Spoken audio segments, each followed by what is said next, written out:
In that place, where they tore the nightshade and blackberry patches from their roots to make room for the Medallion City golf course, there was once a neighborhood.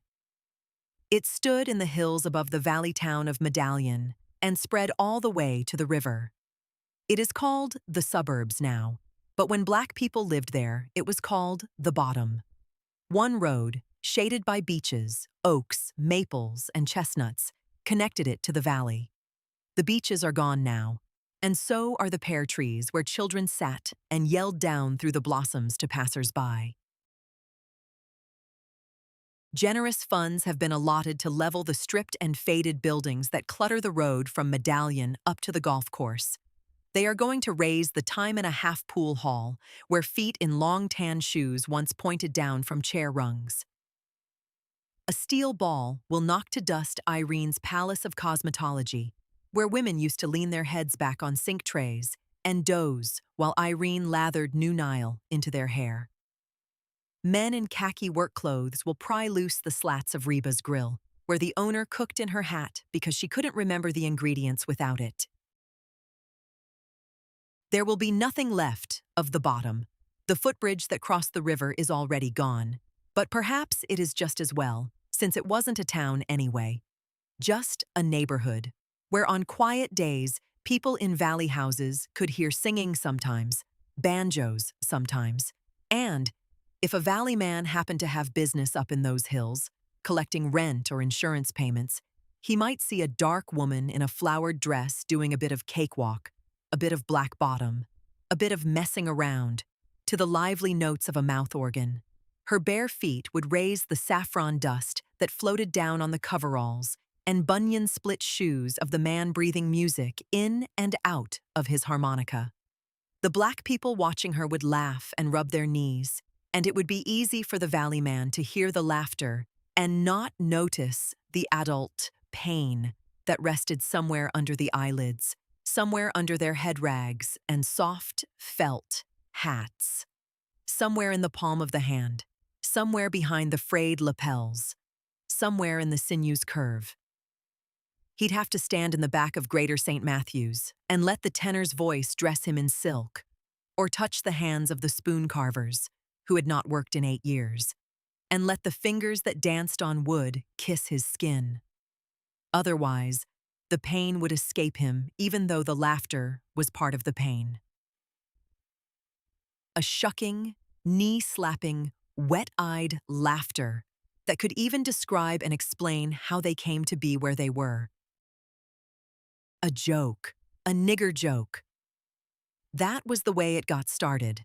Not the town, of course, but that part of town where the Negroes lived, the part they called the bottom in spite of the fact that it was up in the hills. Just a nigger joke. The kind white folks tell when the mill closes down and they're looking for a little comfort somewhere. The kind colored folks tell on themselves when the rain doesn't come, or comes for weeks, and they're looking for a little comfort somehow. A good white farmer promised freedom and a piece of bottom land to his slave if he would perform some very difficult chores. When the slave completed the work, he asked the farmer to keep his end of the bargain. Freedom was easy. The farmer had no objection to that, but he didn't want to give up any land, so he told the slave that he was very sorry that he had to give him valley land. He had hoped to give him a piece of the bottom. The slave blinked and said he thought valley land was bottom land. The master said, "Oh no, see those hills? That's bottom land, rich and fertile. But it's high up in the hills," said the slave. "High up from us," said the master, "but when God looks down, it's the bottom. That's why we call it so. It's the bottom of heaven, best land there is." So the slave pressed his master to try to get him some. He preferred it to the valley, and it was done. The nigger got the hilly land, where planting was backbreaking, where the soil slid down and washed away the seeds, and where the wind lingered all through the winter. Which accounted for the fact that white people lived on the rich valley floor in that little river town in Ohio, and the blacks populated the hills above it, taking small consolation in the fact that every day they could literally look down on the white folks. Still, it was lovely up in the bottom. After the town grew and the farmland turned into a village and the village into a town and the streets of Medallion were hot and dusty with progress, those heavy trees that sheltered the shacks up in the bottom were wonderful to see. And the hunters who went there sometimes wondered in private if maybe the white farmer was right after all. Maybe it was the bottom of heaven. The black people would have disagreed, but they had no time to think about it. They were mightily preoccupied with earthly things and each other, wondering even as early as 1920 what Shadrach was all about, what that little girl Sula, who grew into a woman in their town, was all about, and what they themselves were all about, tucked up there in the bottom. The 1919. Except for World War II, nothing ever interfered with the celebration of National Suicide Day. It had taken place every January 3rd since 1920, although Shadrach, its founder, was for many years the only celebrant.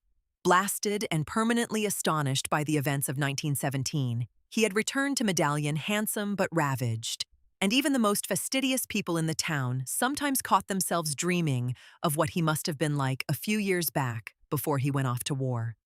A young man of hardly 20, his head full of nothing and his mouth recalling the taste of lipstick, Shadrach had found himself in December 1917, running with his comrades across a field in France.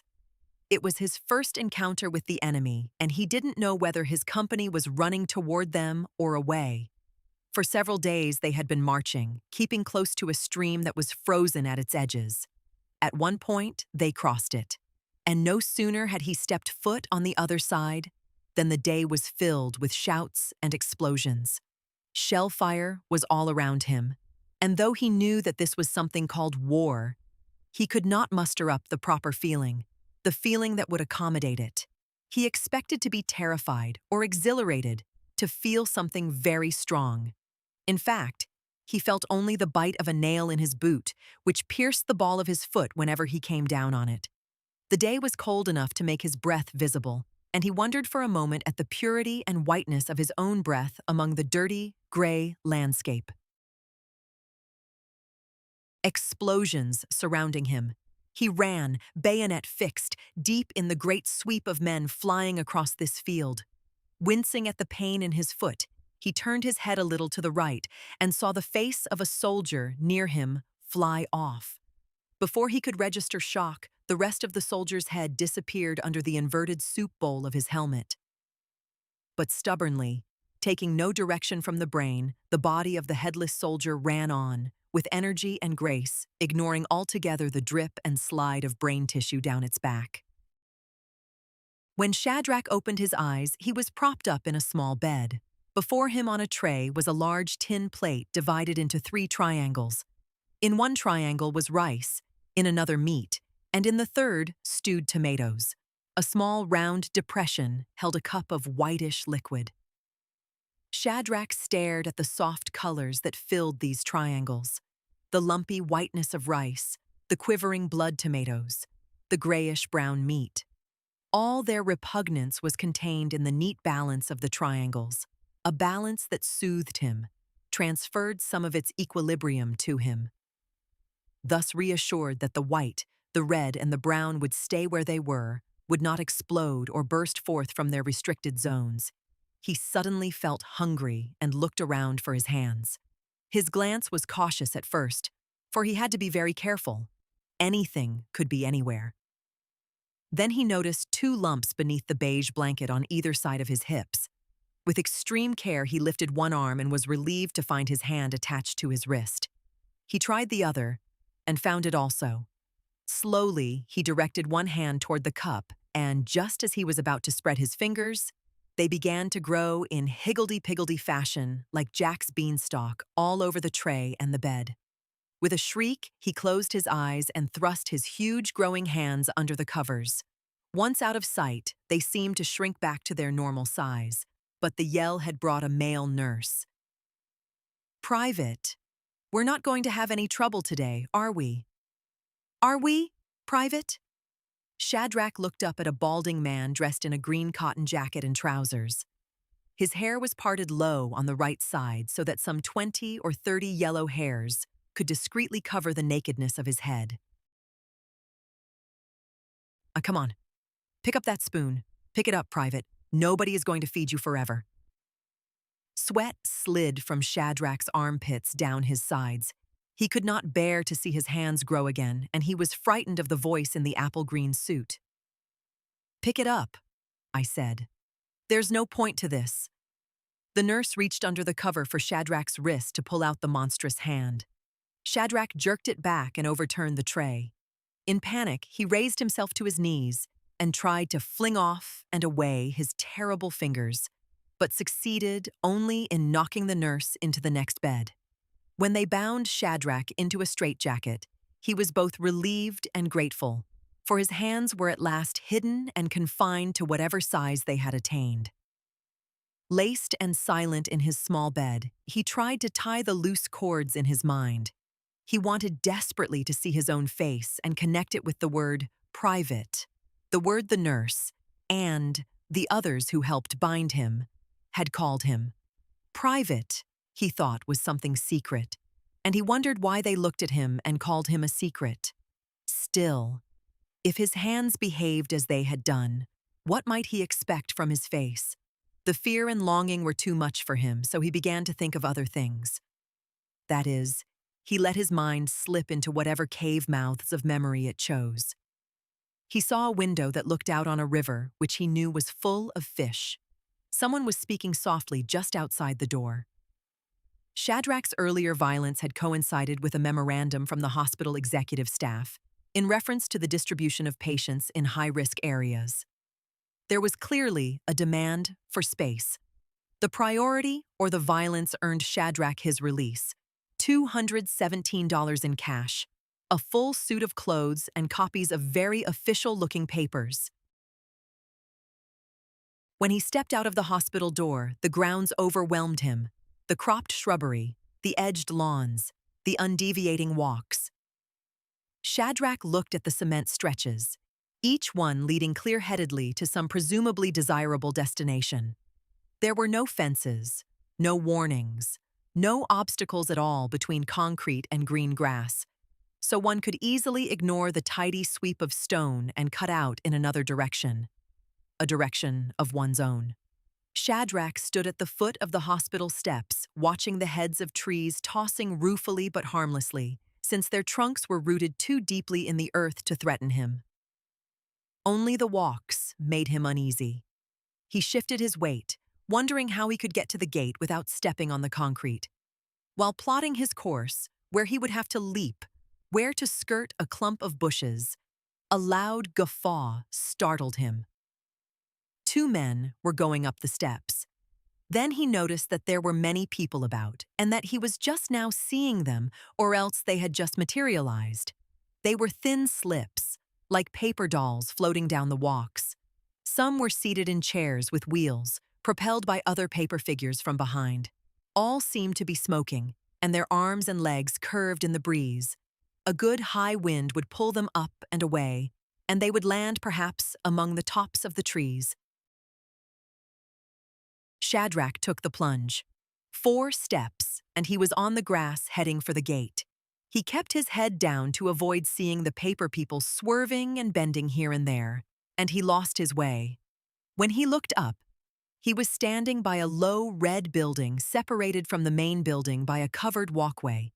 From somewhere came a sickly, sweet smell, which reminded him of something painful. He looked around for the gate and saw that he had gone directly away from it in his complicated journey over the grass. Just to the left of the low building was a graveled driveway that appeared to lead outside the grounds. He trotted quickly to it and left, at last, a haven of more than a year, only 8 days of which he fully recollected. Once on the road, he headed west. The long stay in the hospital had left him weak, too weak to walk steadily on the gravel shoulders of the road. He shuffled, grew dizzy, stopped for breath, started again, stumbling and sweating, but refusing to wipe his temples, still afraid to look at his hands. Passengers in dark, square cars shuttered their eyes at what they took to be a drunken man. The sun was already directly over his head when he came to a town, A few blocks of shaded streets, and he was already at its heart, a pretty, quietly regulated downtown. Exhausted, his feet clotted with pain, he sat down at the curbside to take off his shoes. He closed his eyes to avoid seeing his hands and fumbled with the laces of the heavy, high-topped shoes. The nurse had tied them into a double knot, the way one does for children, and Shadrach, long unaccustomed to the manipulation of intricate things, could not get them loose. Uncoordinated, his fingernails tore away at the knots. He fought a rising hysteria that was not merely anxiety to free his aching feet. His very life depended on the release of the knots. Suddenly, without raising his eyelids, he began to cry. 22 years old, weak, hot, frightened, not daring to acknowledge the fact that he didn't even know who or what he was. With no past, no language, no tribe, no source, no address book, no comb, no pencil, no clock, no pocket handkerchief, no rug, no bed, no can opener, no faded postcard, no soap, no key, no tobacco pouch, no soiled underwear, and nothing to do. He was sure of one thing only, the unchecked monstrosity of his hands. He cried soundlessly at the curbside of a small Midwestern town, wondering where the window was, and the river, and the soft voices just outside the door. Through his tears, he saw the fingers joining the laces, tentatively at first, then rapidly. The 4 fingers of each hand fused into the fabric, knotted themselves, and zigzagged in and out of the tiny eye holes. By the time the police drove up, Shadrach was suffering from a blinding headache, which was not abated by the comfort he felt when the policeman pulled his hands away from what he thought was a permanent entanglement with his shoelaces. They took him to jail, booked him for vagrancy and intoxication, and locked him in a cell. Lying on a cot, Shadrach could only stare helplessly at the wall. So paralyzing was the pain in his head. He lay in this agony for a long while and then realized he was staring at the painted-over letters of a command to fuck himself. He studied the phrase as the pain in his head subsided. Like moonlight stealing under a window shade, an idea insinuated itself. His earlier desire to see his own face. He looked for a mirror. There was none. Finally, keeping his hands carefully behind his back, he made his way to the toilet bowl and peeped in. The water was unevenly lit by the sun, so he could make nothing out. Returning to his cot, he took the blanket and covered his head, rendering the water dark enough to see his reflection. There, in the toilet water, he saw a grave black face. A black so definite, so unequivocal, it astonished him. He had been harboring a skittish apprehension that he was not real, that he didn't exist at all. But when the blackness greeted him with its indisputable presence, he wanted nothing more. In his joy, he took the risk of letting one edge of the blanket drop and glanced at his hands. They were still, courteously still. Shadrach rose and returned to the cot, where he fell into the first sleep of his new life.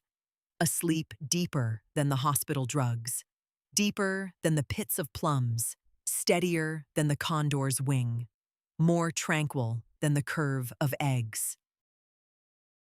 The sheriff looked through the bars at the young man with the matted hair.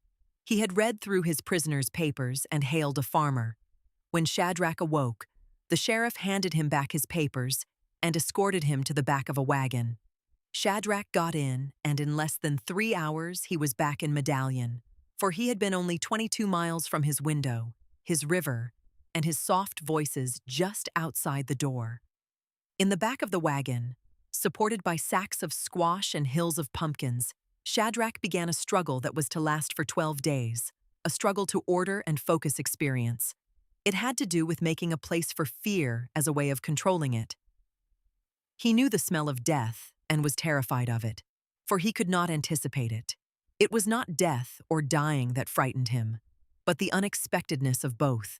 In sorting it all out, he hit on the notion that if one day a year were devoted to it, everybody could get it out of the way, and the rest of the year would be safe and free. In this manner, he instituted National Suicide Day. On the third day of the new year, he walked through the bottom-down Carpenter's Road with a cowbell and a hangman's rope, calling the people together, telling them that this was their only chance to kill themselves or each other. At first, the people in the town were frightened. They knew Shadrach was crazy, but that did not mean that he didn't have any sense or, even more important, that he had no power. His eyes were so wild, his hair so long and matted, his voice was so full of authority and thunder that he caused panic on the first, or charter, National Suicide Day in 1920. The next one, in 1921, was less frightening, but still worrisome. The people had seen him a year now in between. He lived in a shack on the riverbank that had once belonged to his grandfather, long time dead. On Tuesday and Friday, he sold the fish he had caught that morning. The rest of the week he was drunk, loud, obscene, funny, and outrageous. But he never touched anybody, never fought, never caressed. Once the people understood the boundaries and nature of his madness, they could fit him, so to speak, into the scheme of things. Then, on subsequent National Suicide Days, the grown people looked out from behind curtains as he rang his bell. A few stragglers increased their speed, and little children screamed and ran. The tetherheads tried goading him, although he was only 4 or 5 years older than they. But not for long, for his curses were stingingly personal. As time went along, the people took less notice of these January 3rds, or rather, they thought they did. Thought they had no attitudes or feelings one way or another about Shadrach's annual solitary parade. In fact, they had simply stopped remarking on the holiday because they had absorbed it into their thoughts, into their language, into their lives. Someone said to a friend, "You sure was a long time delivering that baby. How long was you in labor?" And the friend answered, "About 3 days. The pain started on Suicide Day and kept up till the following Sunday. Was born on Sunday. All my boys is Sunday boys." Some lover said to his bride-to-be, "Let's do it after New Year's, instead of before. I get paid New Year's Eve." And his sweetheart answered, "Okay, but make sure it ain't on Suicide Day. I ain't about to be listening to no cowbells whilst the wedding's going on." Somebody's grandmother said her hens always started a laying of double yolks right after Suicide Day. Then Reverend Deal took it up, saying the same folks who had sense enough to avoid Shadrach's call were the ones who insisted on drinking themselves to death or womanizing themselves to death. May's well go on with Shad, and save the lamb the trouble of redemption. Easily, quietly, Suicide Day became a part of the fabric of life up in the bottom of Medallion, Ohio. 1920. It had to be as far away from the sundown house as possible, and her grandmother's middle-aged nephew, who lived in a northern town called Medallion, was the one chance she had to make sure it would be. The red shutters had haunted both Helene Sabat and her grandmother for 16 years. Helene was born behind those shutters, daughter of a Creole whore who worked there. The grandmother took Helene away from the soft lights and flowered carpets of the sundown house and raised her under the dolesome eyes of a multicolored Virgin Mary, counseling her to be constantly on guard for any sign of her mother's wild blood. So when Wiley Wright came to visit his great-aunt Cecile in New Orleans, his enchantment with the pretty Helene became a marriage proposal, under the pressure of both women. He was a seaman, or rather a lakeman, for he was a ship's cook on one of the Great Lakes lines, in port only 3 days out of every 16. He took his bride to his home in Medallion and put her in a lovely house with a brick porch and real lace curtains at the window. His long absences were quite bearable for Helene Wright, especially when, after some 9 years of marriage, her daughter was born. Her daughter was more comfort and purpose than she had ever hoped to find in this life. She rose grandly to the occasion of motherhood, grateful, deep down in her heart, that the child had not inherited the great beauty that was hers, that her skin had dusk in it, that her lashes were substantial but not undignified in their length, that she had taken the broad flat nose of Wiley, although Helene expected to improve it somewhat, and his generous lips. Under Helene's hand, the girl became obedient and polite. Any enthusiasms that little Nell showed were calmed by the mother until she drove her daughter's imagination underground. Helene Wright was an impressive woman, at least in Medallion she was. Heavy hair in a bun, dark eyes arched in a perpetual query about other people's manners. A woman who won all social battles with presence and a conviction of the legitimacy of her authority. Since there was no Catholic church in Medallion then, she joined the most conservative black church and held sway. It was Helene who never turned her head in church when latecomers arrived. Helene who established the practice of seasonal altar flowers. Helene who introduced the giving of banquets of welcome to returning Negro veterans.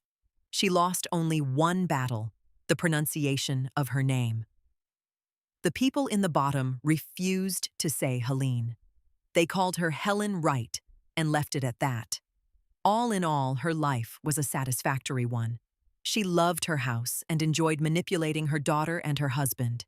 She would sigh sometimes just before falling asleep, thinking that she had indeed come far enough away from the sundown house. So it was with extremely mixed emotions that she read a letter from Mr. Henri Martin describing the illness of her grandmother and suggesting she come down right away. She didn't want to go, but could not bring herself to ignore the silent plea of the woman who had rescued her. It was November. November 1920. Even in Medallion, there was a victorious swagger in the legs of white men and a dull-eyed excitement in the eyes of colored veterans. Helene thought about the trip south with heavy misgiving, but decided that she had the best protection, her manner and her bearing, to which she would add a beautiful dress. She bought some deep brown wool and 3/4 of a yard of matching velvet. Out of this, she made herself a heavy but elegant dress with velvet collar and pockets. Nell watched her mother cutting the pattern from newspapers and moving her eyes rapidly from a magazine model to her own hands. She watched her turn up the kerosene lamp at sunset to sew far into the night. The day they were ready, Helene cooked a smoked ham, left a note for her lake-bound husband in case he docked early, and walked head high and arms stiff with luggage ahead of her daughter to the train depot. It was a longer walk than she remembered, and they saw the train steaming up just as they turned the corner. They ran along the track, looking for the coach pointed out to them by the colored porter. Even at that, they made a mistake. Helene and her daughter entered a coach peopled by some 20 white men and women. Rather than go back and down the 3 wooden steps again, Helene decided to spare herself some embarrassment and walk on through to the colored car. She carried 2 pieces of luggage and a string purse. Her daughter carried a covered basket of food. As they opened the door, marked colored only, they saw a white conductor coming toward them. It was a chilly day, but a light skim of sweat glistened on the woman's face as she and the little girl struggled to hold the door open, hang on to their luggage, and enter all at once. The conductor let his eyes travel over the pale yellow woman and then stuck his little finger into his ear, jiggling it free of wax. "What you think you doing, gal?" Helene looked up at him. So soon. So soon. She hadn't even begun the trip back. Back to her grandmother's house in the city where the red shutters glowed, and already she had been called gal. All the old vulnerabilities, all the old fears of being somehow flawed, gathered in her stomach and made her hands tremble. She had heard only that one word. It dangled above her wide-brimmed hat, which had slipped in her exertion, from its carefully leveled placement, and was now tilted in a bit of a jaunt over her eye. Thinking he wanted her tickets, she quickly dropped both the cowhide suitcase and the straw one in order to search for them in her purse. An eagerness to please and an apology for living met in her voice. "I have them. Right here somewhere, sir." The conductor looked at the bit of wax his fingernail had retrieved. "What was you doing back in there? What was you doing in that coach, yonder?" Helene licked her lips. "Oh, I." Her glance moved beyond the white man's face to the passengers seated behind him. 4 or 5 black faces were watching. two belonging to soldiers still in their shit-colored uniforms and peaked caps. She saw their closed faces, their locked eyes, and turned for compassion to the gray eyes of the conductor. If you are enjoying this book, then you belong in the Intellect Corner community. Why join? Because your voice shapes what gets made. You can request the books you want to hear and vote on other suggestions so I know exactly what to cover next. Plus, you'll get personalized reading recommendations from a community of people who share your taste. It's also the central hub. I run around 20 different channels, and the community is the easiest way to browse them, find the books you're looking for, and make sure you never lose access to our content if we ever move beyond YouTube. Click the link in the description to join Intellect Corner, and let's decide what to read next. We made a mistake, sir. You see, there wasn't no sign. We just got in the wrong car, that's all. Sir. We don't low no mistakes on this train. Now get your butt on in there. He stood there staring at her until she realized that he wanted her to move aside. Pulling Nell by the arm, she pressed herself and her daughter into the footspace in front of a wooden seat. Then, for no earthly reason, at least no reason that anybody could understand, certainly no reason that Nell understood then or later, she smiled. Like a street pup that wags its tail at the very door jamb of the butcher shop he has been kicked away from only moments before, Helene smiled. Smiled dazzlingly and coquettishly at the salmon-colored face of the conductor. Nell looked away from the flash of pretty teeth to the other passengers. The two black soldiers, who had been watching the scene with what appeared to be indifference, now looked stricken. Behind Nell was the bright and blazing light of her mother's smile. Before her, the midnight eyes of the soldiers. She saw the muscles of their faces tighten, a movement under the skin from blood to marble. No change in the expression of the eyes, but a hard wetness that veiled them as they looked at the stretch of her mother's foolish smile. As the door slammed on the conductor's exit, Helene walked down the aisle to a seat. She looked about for a second to see whether any of the men would help her put the suitcases in the overhead rack. Not a man moved. Helene sat down, fussily, her back toward the men. Neil sat opposite, facing both her mother and the soldiers, neither of whom she could look at. She felt both pleased and ashamed to sense that these men, unlike her father, who worshipped his graceful, beautiful wife, were bubbling with a hatred for her mother that had not been there in the beginning, but had been born with the dazzling smile. In the silence that preceded the train's heave, she looked deeply at the folds of her mother's dress. There in the fall of the heavy brown wool, she held her eyes.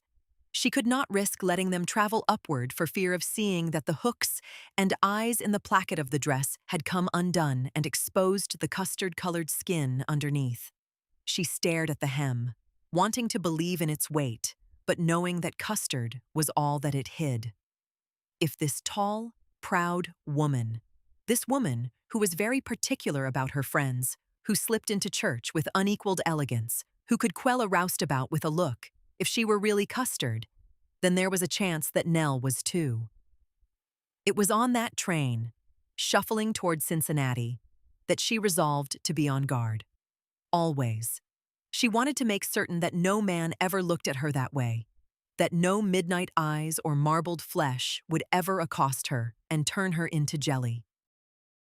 For 2 days, they rode. 2 days of watching sleet turn to rain, turn to purple sunsets, and one night knotted on the wooden seats, their heads on folded coats, trying not to hear the snoring soldiers. When they changed trains in Birmingham for the last leg of the trip, they discovered what luxury they had been in through Kentucky and Tennessee, where the rest stops had all had colored toilets. After Birmingham, there were none. Helene's face was drawn with the need to relieve herself, and so intense was her distress, she finally brought herself to speak about her problem to a black woman with 4 children who had got on in Tuscaloosa. "Is there somewhere we can go to use the restroom?" The woman looked up at her and seemed not to understand. "Ma'am?" Her eyes fastened on the thick velvet collar, the fair skin, the high-tone voice. "The restroom," Helene repeated. Then, in a whisper, "The toilet." The woman pointed out the window and said, "Yes, ma'am, yonder." Helene looked out of the window halfway, expecting to see a comfort station in the distance. Instead, she saw gray-green trees leaning over tangled grass. "Where?" "Yonder," the woman said. "Meridian. We be pullin' in directlin." Then she smiled sympathetically and asked, "Can you make it?" Helene nodded and went back to her seat, trying to think of other things. For the surest way to have an accident would be to remember her full bladder. At Meridian, the women got out with their children. While Helene looked about the tiny station house for a door that said, "Colored Women," the other woman stalked off to a field of high grass on the far side of the track. Some white men were leaning on the railing in front of the station house. It was not only their tongues curling around toothpicks that kept Helene from asking information of them. She looked around for the other woman and, seeing just the top of her head rag in the grass, slowly realized where yonder was. All of them. The fat woman and her 4 children, 3 boys and a girl, Helene and her daughter, squatted there in the 4 o'clock meridian sun. They did it again in Ellisville, again in Hattiesburg. And by the time they reached Slidell, not too far from Lake Pontchartrain, Helene could not only fold leaves as well as the fat woman, she never felt a stir as she passed the muddy eyes of the men who stood like wrecked Dorics under the station roofs of those towns. The lift in spirit that such an accomplishment produced in her quickly disappeared when the train finally pulled into New Orleans. Cecile Sabat's house leaned between 2 others just like it on Elysian Fields. A Frenchified shotgun house. It sported a magnificent garden in the back and a tiny wrought iron fence in the front. On the door hung a black crepe wreath with purple ribbon. They were too late. Helene reached up to touch the ribbon, hesitated, and knocked. A man in a collarless shirt opened the door. Helene identified herself, and he said he was Henri Martin, and that he was there for the settin' up. They stepped into the house. The Virgin Mary clasped her hands in front of her neck 3 times in the front room, and 1 time in the bedroom where Cecile's body lay. The old woman had died without seeing or blessing her granddaughter.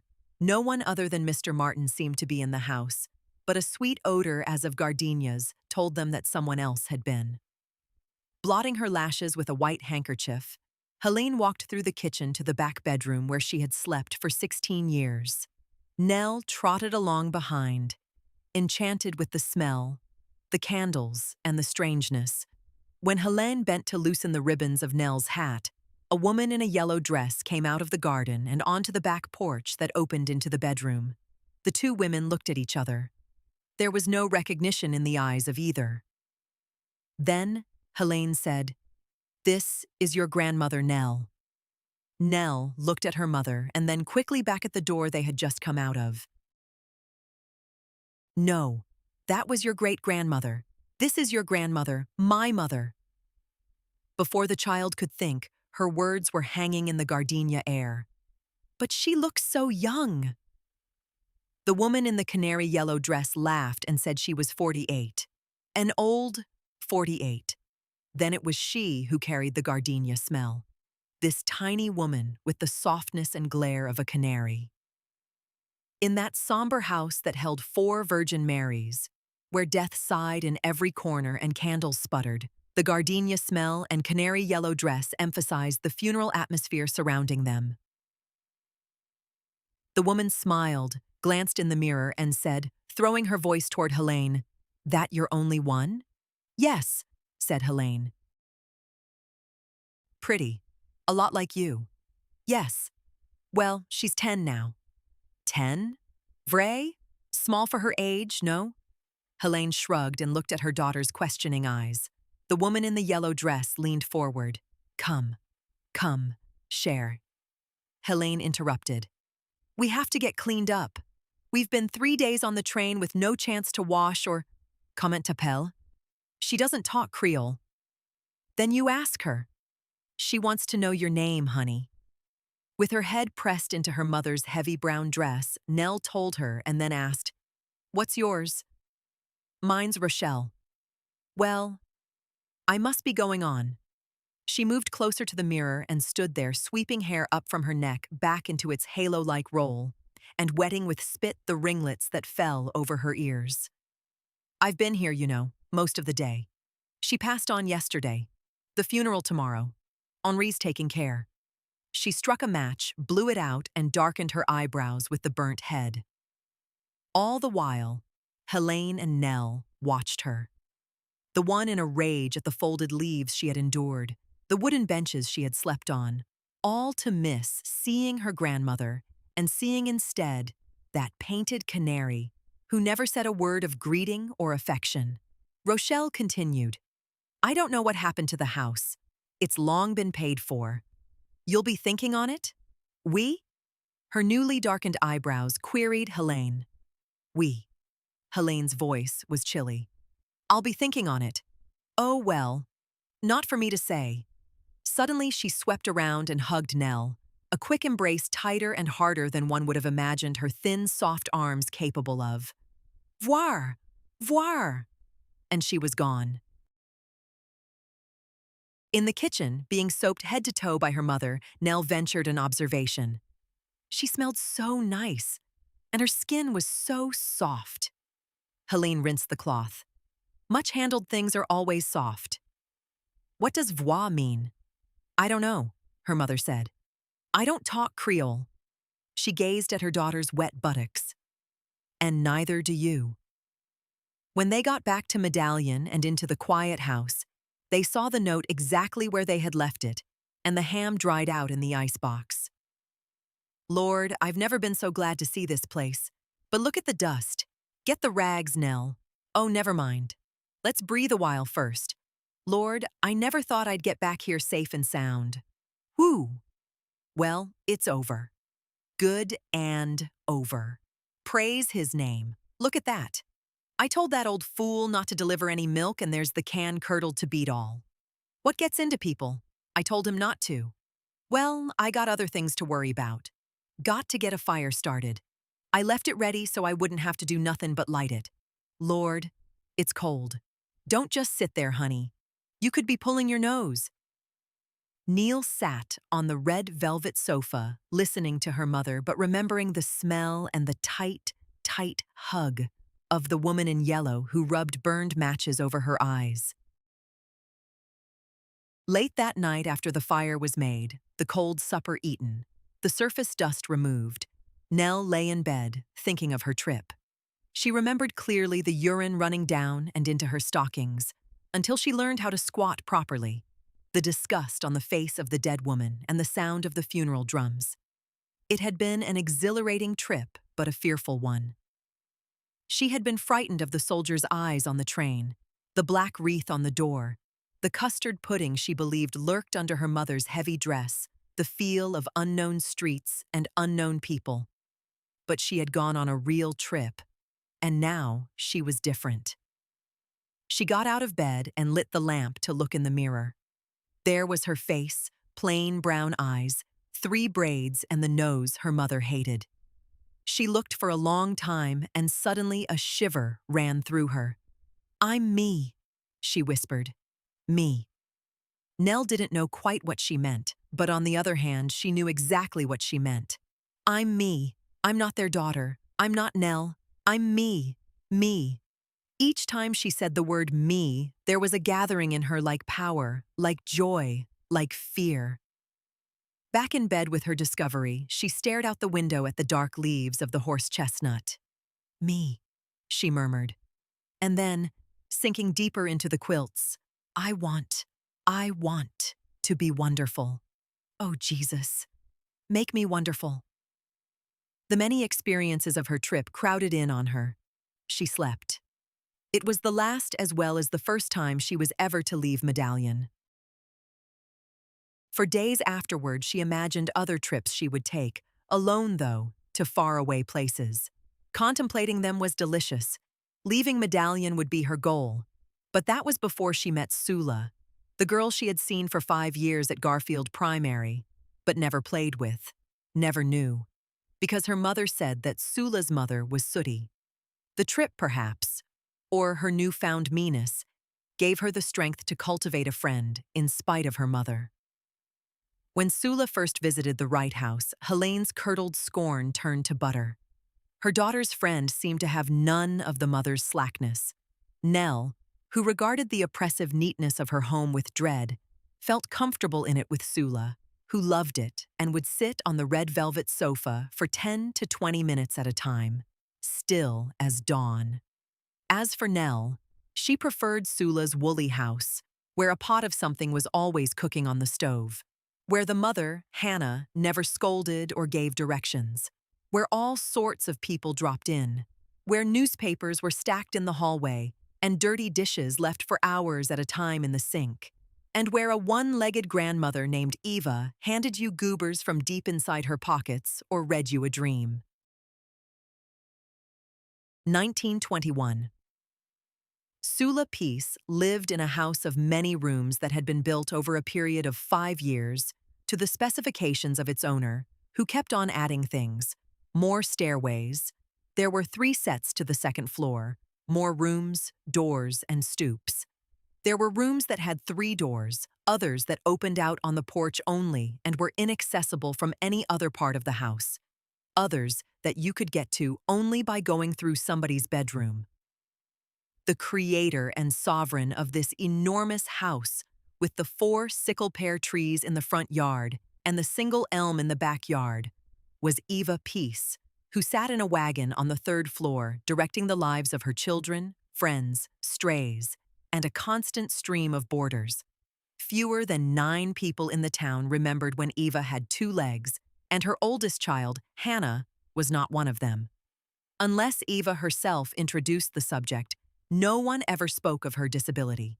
They pretended to ignore it, unless, in some mood of fancy, she began some fearful story about it, generally to entertain children.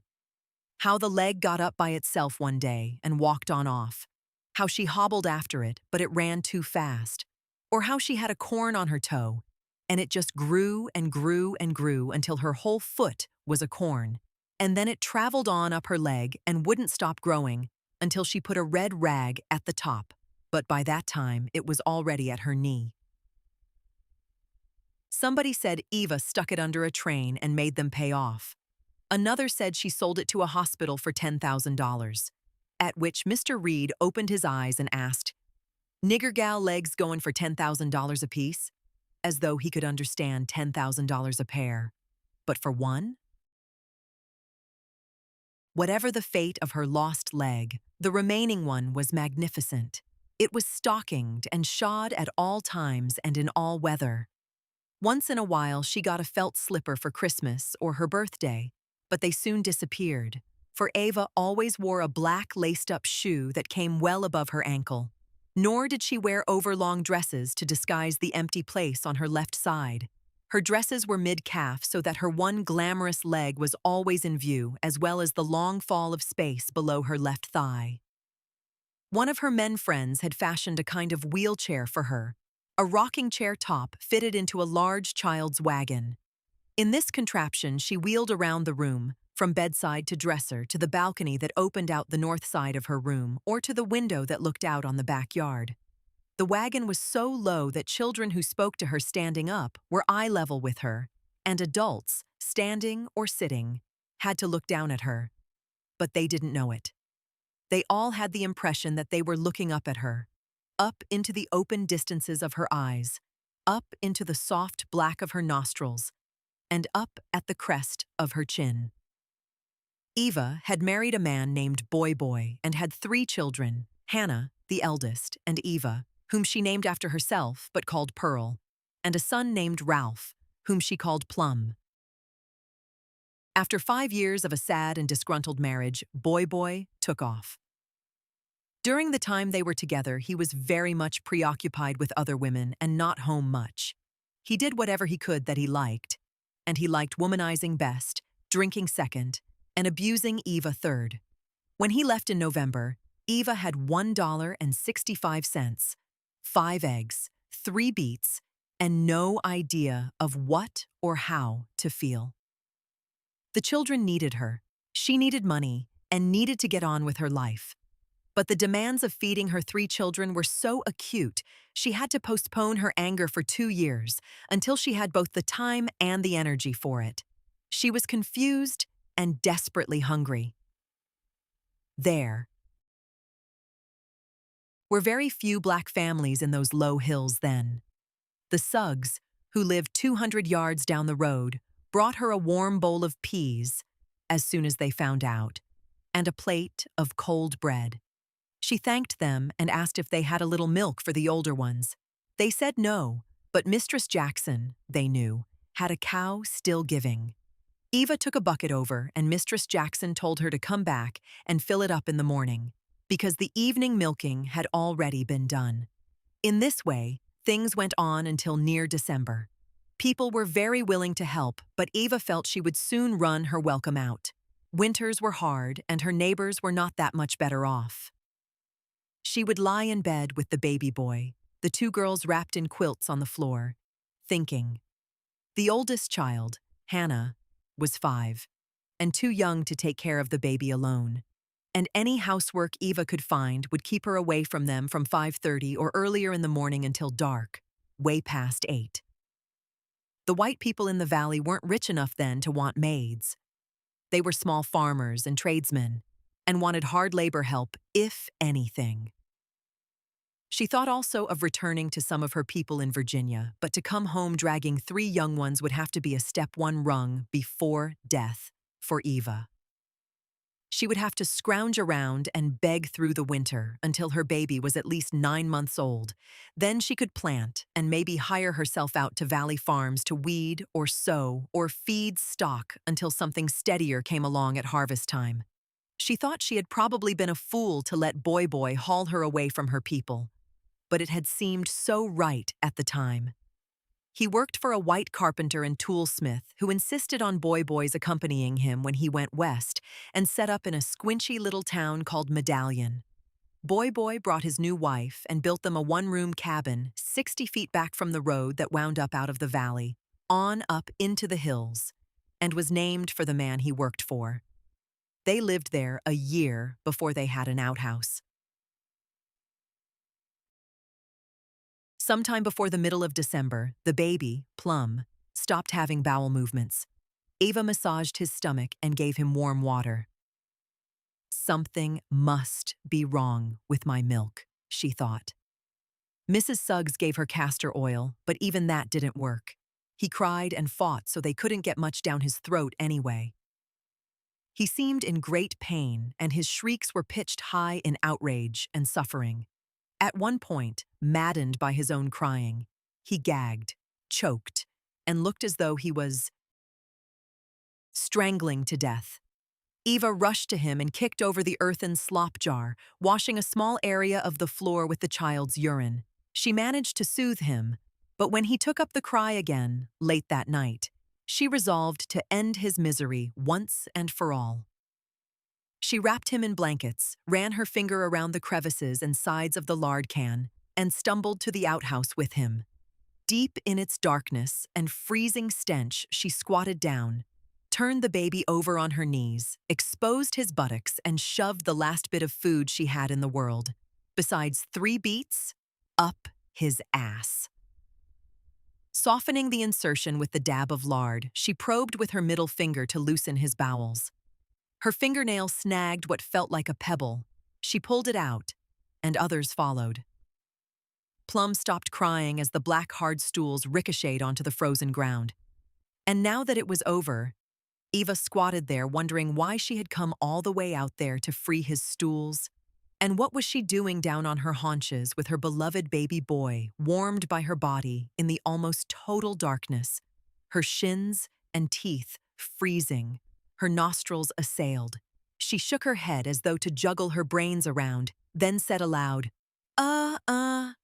no. Thereupon she returned to the house and her bed. As the grateful Plum slept, the silence allowed her to think.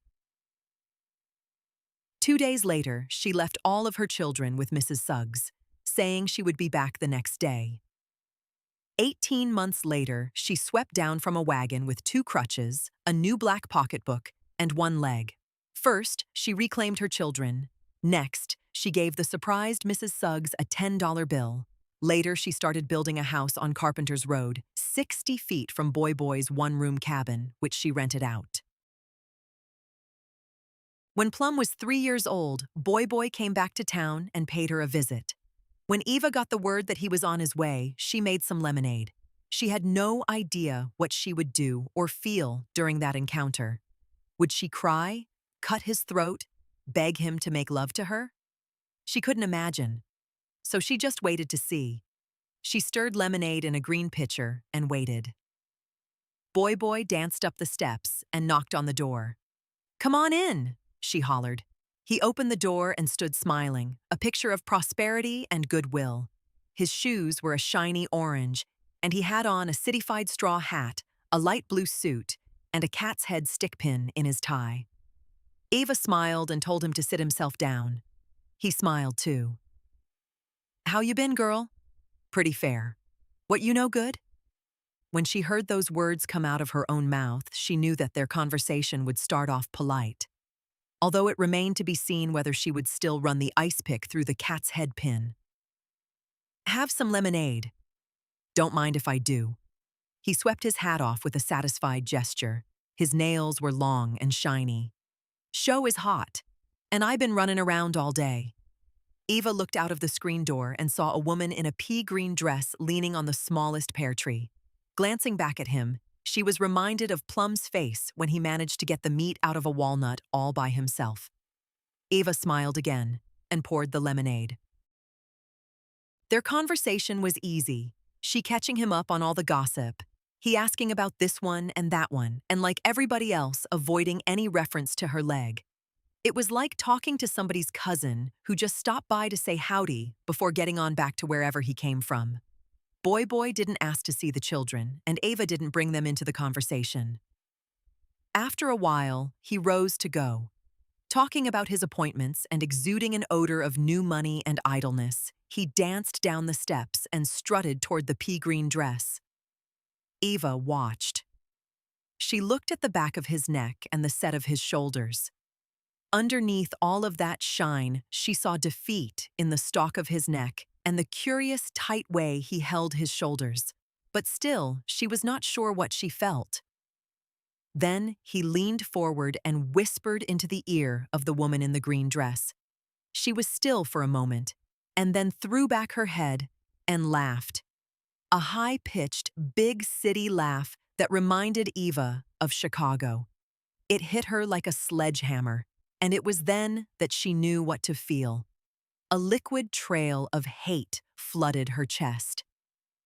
Knowing that she would hate him long and well filled her with pleasant anticipation, like when you know you are going to fall in love with someone and you wait for the happy signs.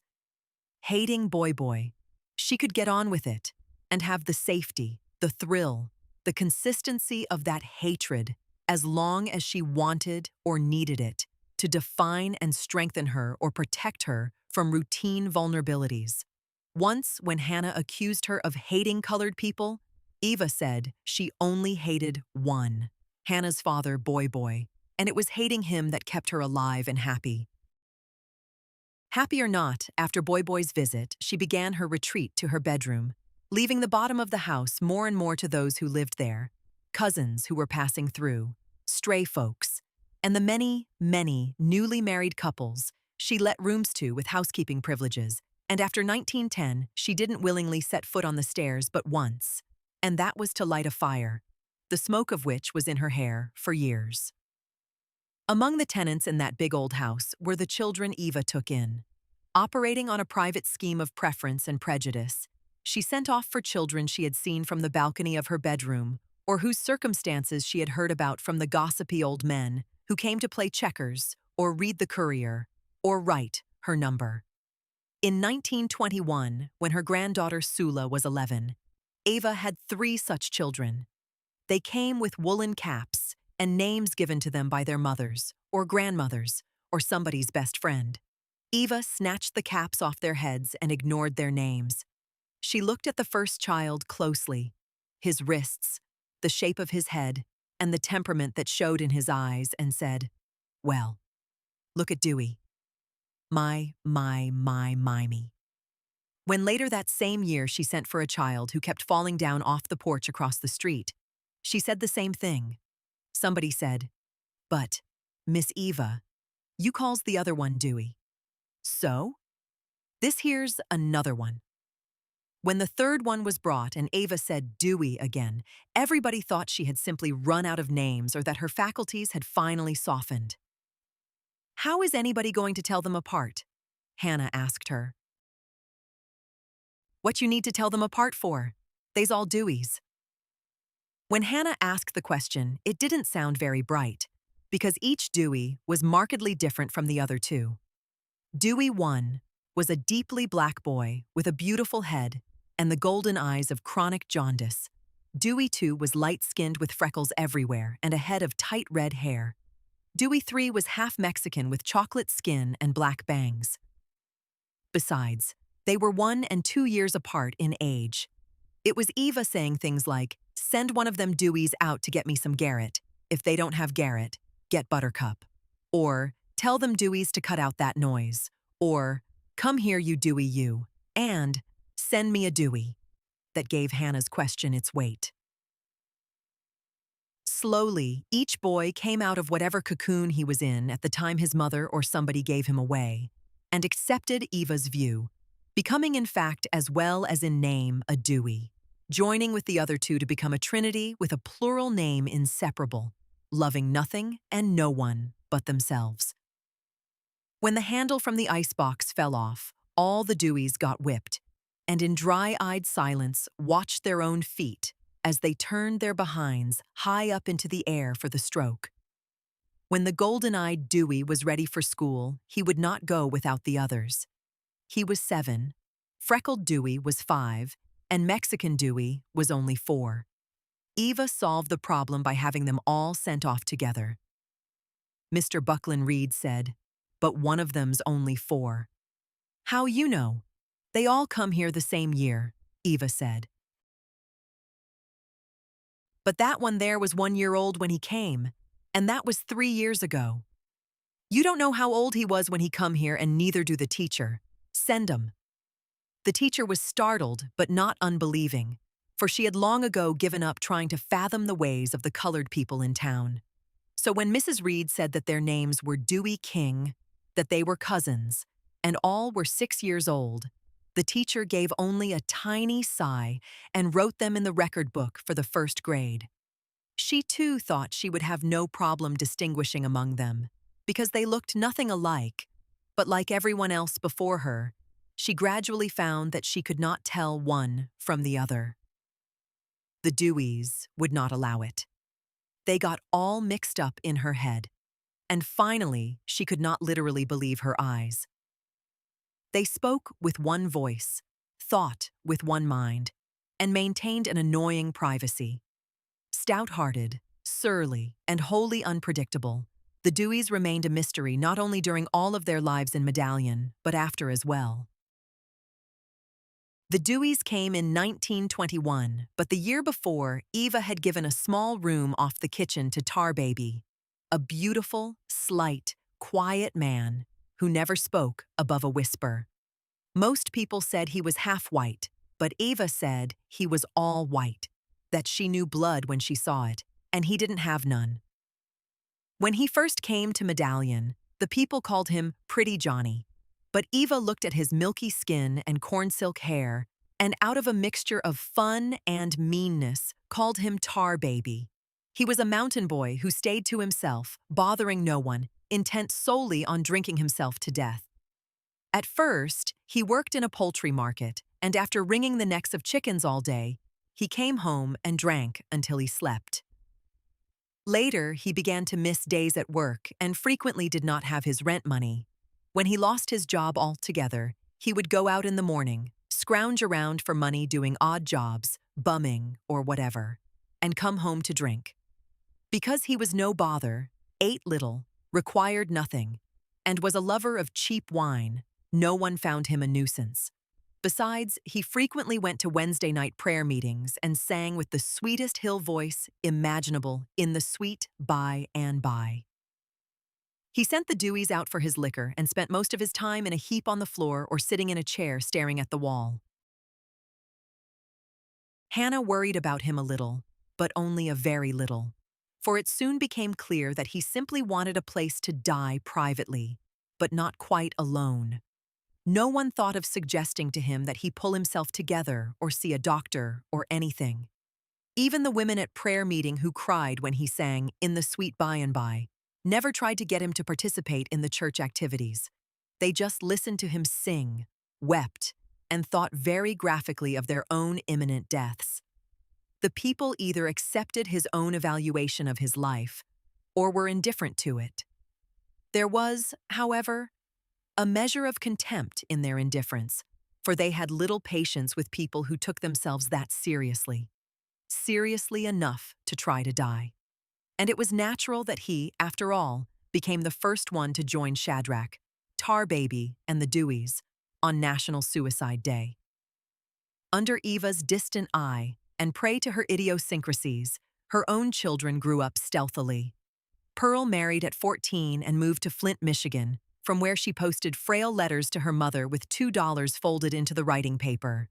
Sad little nonsense letters about minor troubles, her husband's job, and who the children favored.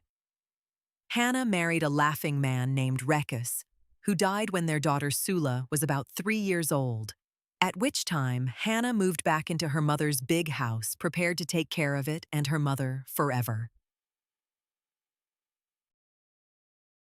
With the exception of Boy Boy, those peace women loved all men.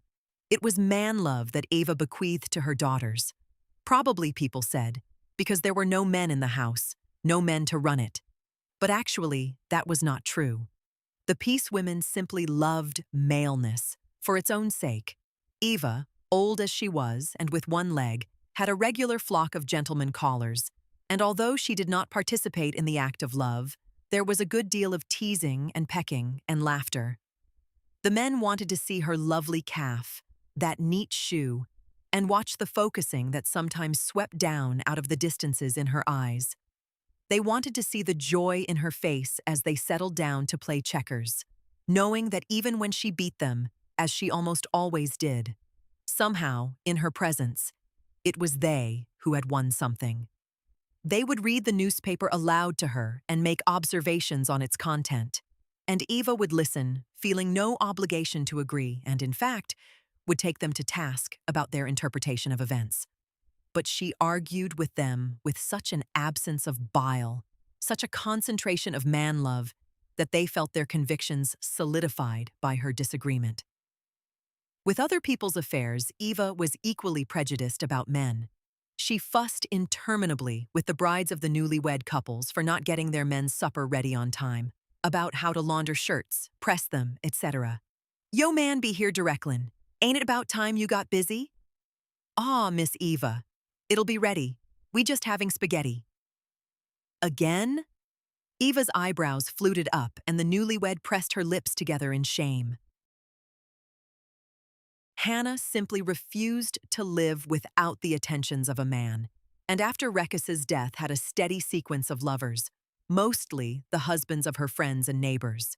Her flirting was sweet, low, and guileless. Without ever a pat of the hair, a rush to change clothes, or a quick application of paint, with no gesture whatsoever, she rippled with sex.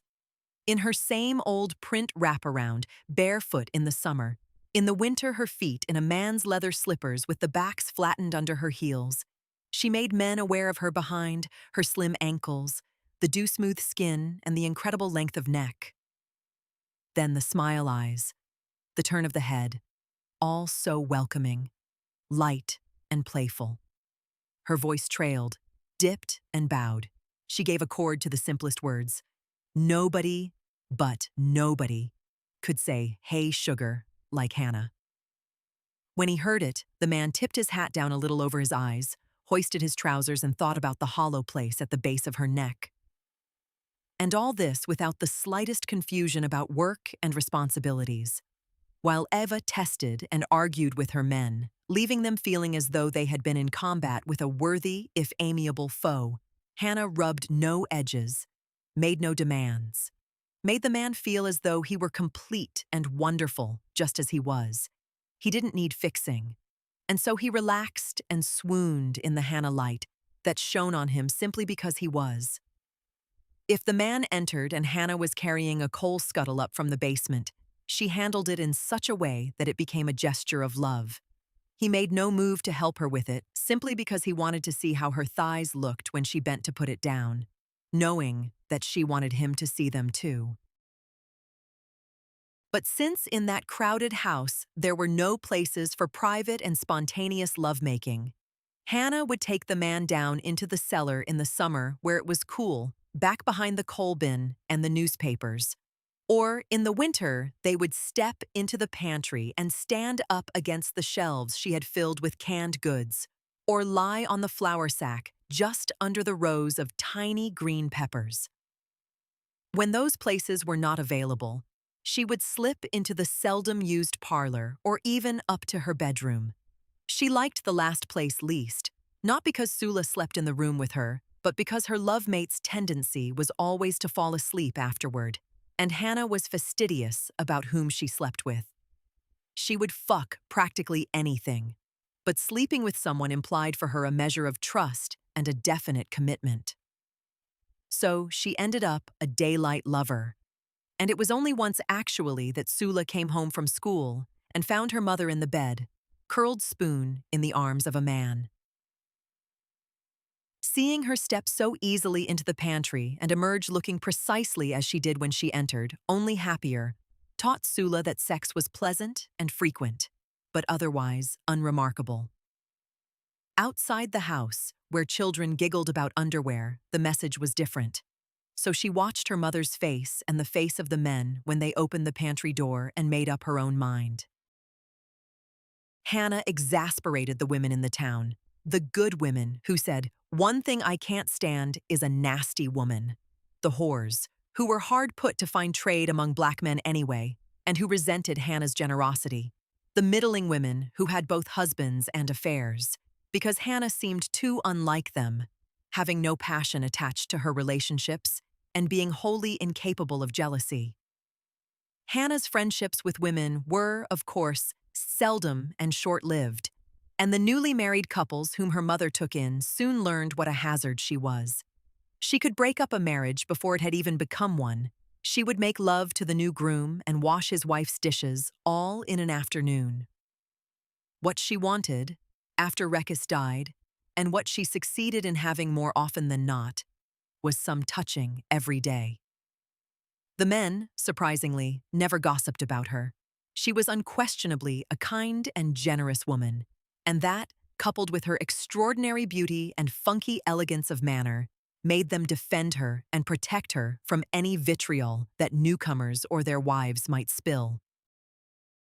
Ava's last child, Plum, to whom she hoped to bequeath everything, floated in a constant swaddle of love and affection until 1917, when he went to war.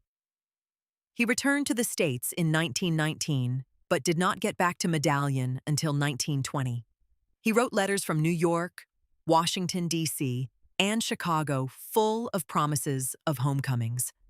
But there was obviously something wrong. Finally, some 2 or 3 days after Christmas, he arrived with just the shadow of his old dip-down walk. His hair had been neither cut nor combed in months. His clothes were pointless, and he had no socks. But he did have a black bag, a paper sack, and a sweet, sweet smile. Everybody welcomed him and gave him a warm room next to tar babies and waited for him to tell them whatever it was he wanted them to know. They waited in vain for his telling, but not long for the knowing. His habits were much like tar babies, but there were no bottles, and Plum was sometimes cheerful and animated. Hannah watched and Eva waited. Then he began to steal from them, take trips to Cincinnati, and sleep for days in his room with the record player going. He got even thinner, since he ate only snatches of things at beginnings or endings of meals. It was Hannah who found the bent spoon black from steady cooking. So late one night in 1921, Eva got up from her bed and put on her clothes. Hoisting herself up on her crutches, she was amazed to find that she could still manage them, although the pain in her armpits was severe. She practiced a few steps around the room and then opened the door. Slowly, she manipulated herself down the long flights of stairs, two crutches under her left arm, the right hand grasping the banister, the sound of her foot booming in comparison to the delicate pat of the crutch tip. On each landing, she stopped for breath. Annoyed at her physical condition, she closed her eyes and removed the crutches from under her arms to relieve the unaccustomed pressure. At the foot of the stairs, she redistributed her weight between the crutches and swooped on through the front room, to the dining room, to the kitchen, swinging and swooping like a giant heron, so graceful sailing about in its own habitat, but awkward and comical when it folded its wings and tried to walk. With a swing and a swoop, she arrived at Plum's door and pushed it open with the tip of one crutch. He was lying in bed, barely visible in the light coming from a single bulb. Eva swung over to the bed and propped her crutches at its foot. She sat down and gathered Plum into her arms. He woke, but only slightly. "Hey, man. Hey, you holding me, Mama?" His voice was drowsy and amused. He chuckled as though he had heard some private joke. Eva held him closer and began to rock. Back and forth, she rocked him, her eyes wandering around his room. There in the corner was a half-eaten store-bought cherry pie. Balled-up candy wrappers and empty pop bottles peeped from under the dresser. On the floor by her foot was a glass of Strawberry Crush and a Liberty magazine. Rocking, rocking. Listening to Plum's occasional chuckles, Eva let her memory spin, loop, and fall. Plum in the tub that time as she leaned over him. He reached up and dripped water into her bosom and laughed. She was angry, but not too, and laughed with him. "Mama, you so pretty. You so pretty, Mama." Eva lifted her tongue to the edge of her lip to stop the tears from running into her mouth. Rocking, rocking. Later, she laid him down and looked at him a long time. Suddenly, she was thirsty and reached for the glass of Strawberry Crush. She put it to her lips and discovered it was blood-tainted water and threw it to the floor. Plum woke up and said, "Hey, Mama, why not you go on back to bed? I'm all right. Didn't I tell you? I'm all right. Go on now." "I'm going, Plum," she said. She shifted her weight and pulled her crutches toward her. Swinging and swooping, she left his room. She dragged herself to the kitchen and made grating noises. Plum, on the rim of a warm, light sleep, was still chuckling. "Mama!" She sure was something. He felt twilight. Now there seemed to be some kind of wet light traveling over his legs and stomach with a deeply attractive smell. It wound itself, this wet light, all about him, splashing and running into his skin. He opened his eyes and saw what he imagined was the great wing of an eagle pouring a wet lightness over him. Some kind of baptism, some kind of blessing, he thought. Everything is going to be all right, it said. Knowing that it was so, he closed his eyes and sank back into the bright hole of sleep. Eva stepped back from the bed and let the crutches rest under her arms. She rolled a bit of newspaper into a tight stick about 6 inches long, lit it, and threw it onto the bed where the kerosene-soaked Plum lay in snug delight. Quickly, as the whoosh of flames engulfed him, she shut the door and made her slow and painful journey back to the top of the house. Just as she got to the third landing, she could hear Hannah and some child's voice. She swung along, not even listening to the voices of alarm and the cries of the Deweys. By the time she got to her bed, someone was bounding up the stairs after her. Hannah opened the door. "Plum! Plum! He's burning, Mama." "We can't even open the door. Mama." Eva looked into Hannah's eyes. "Is my baby burning?" The two women did not speak, for the eyes of each were enough for the other. Then Hannah closed hers and ran toward the voices of neighbors calling for water.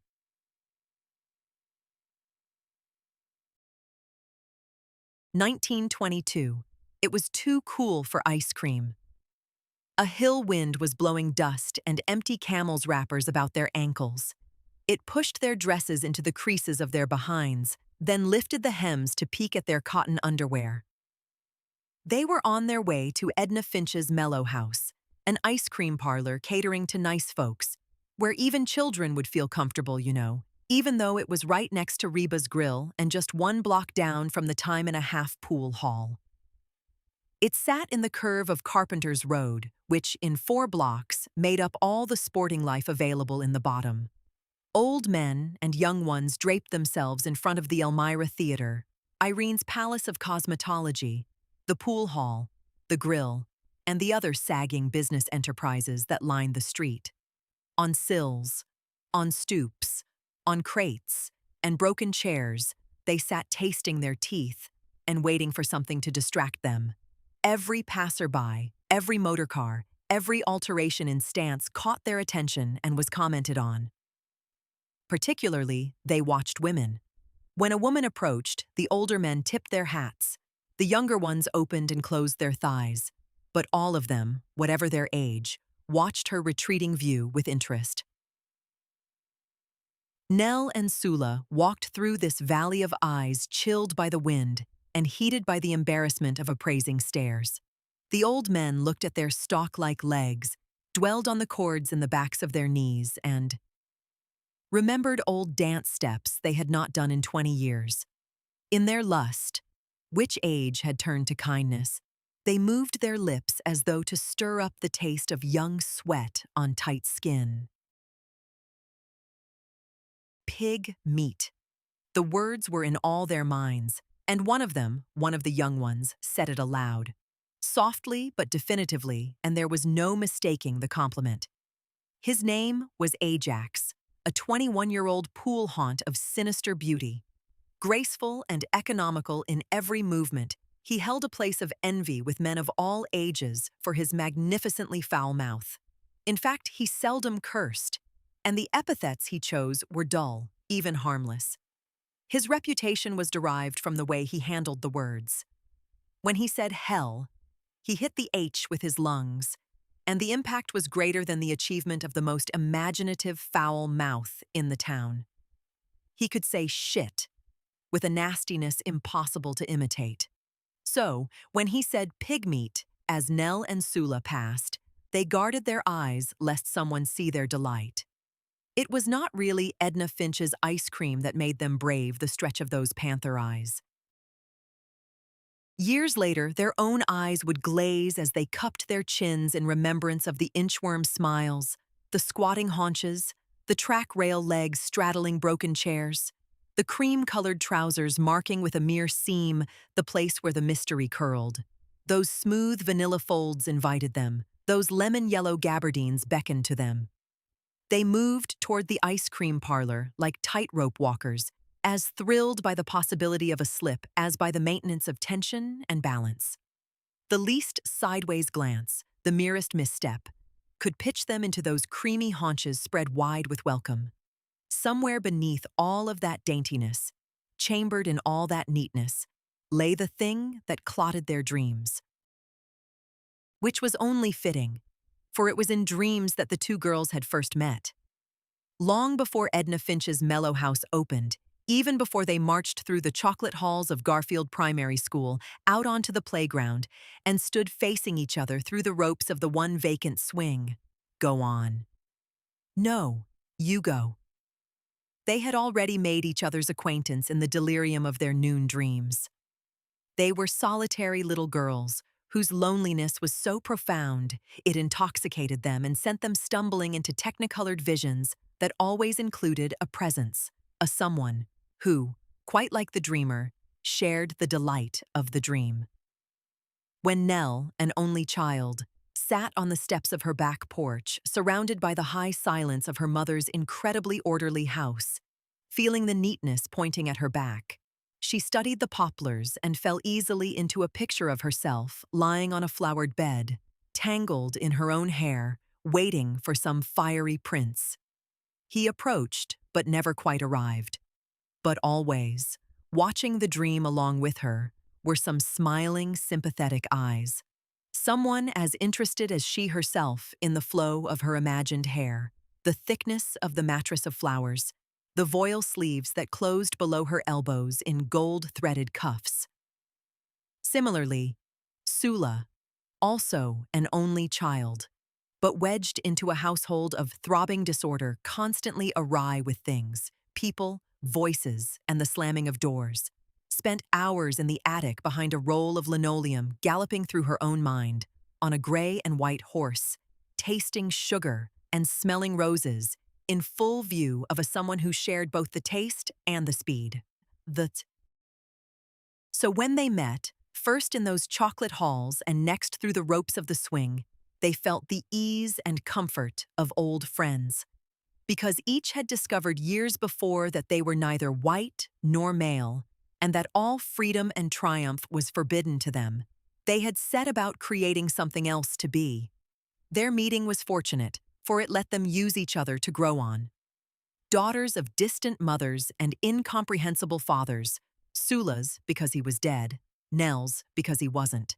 They found in each other's eyes the intimacy they were looking for. Nell Wright and Sula Peace were both 12 in 1922, wishbone thin and easy-assed. Nell was the color of wet sandpaper, just dark enough to escape the blows of the pitch-black truebloods and the contempt of old women who worried about such things as bad blood mixtures, and knew that the origins of a mule and a mulatto were one and the same.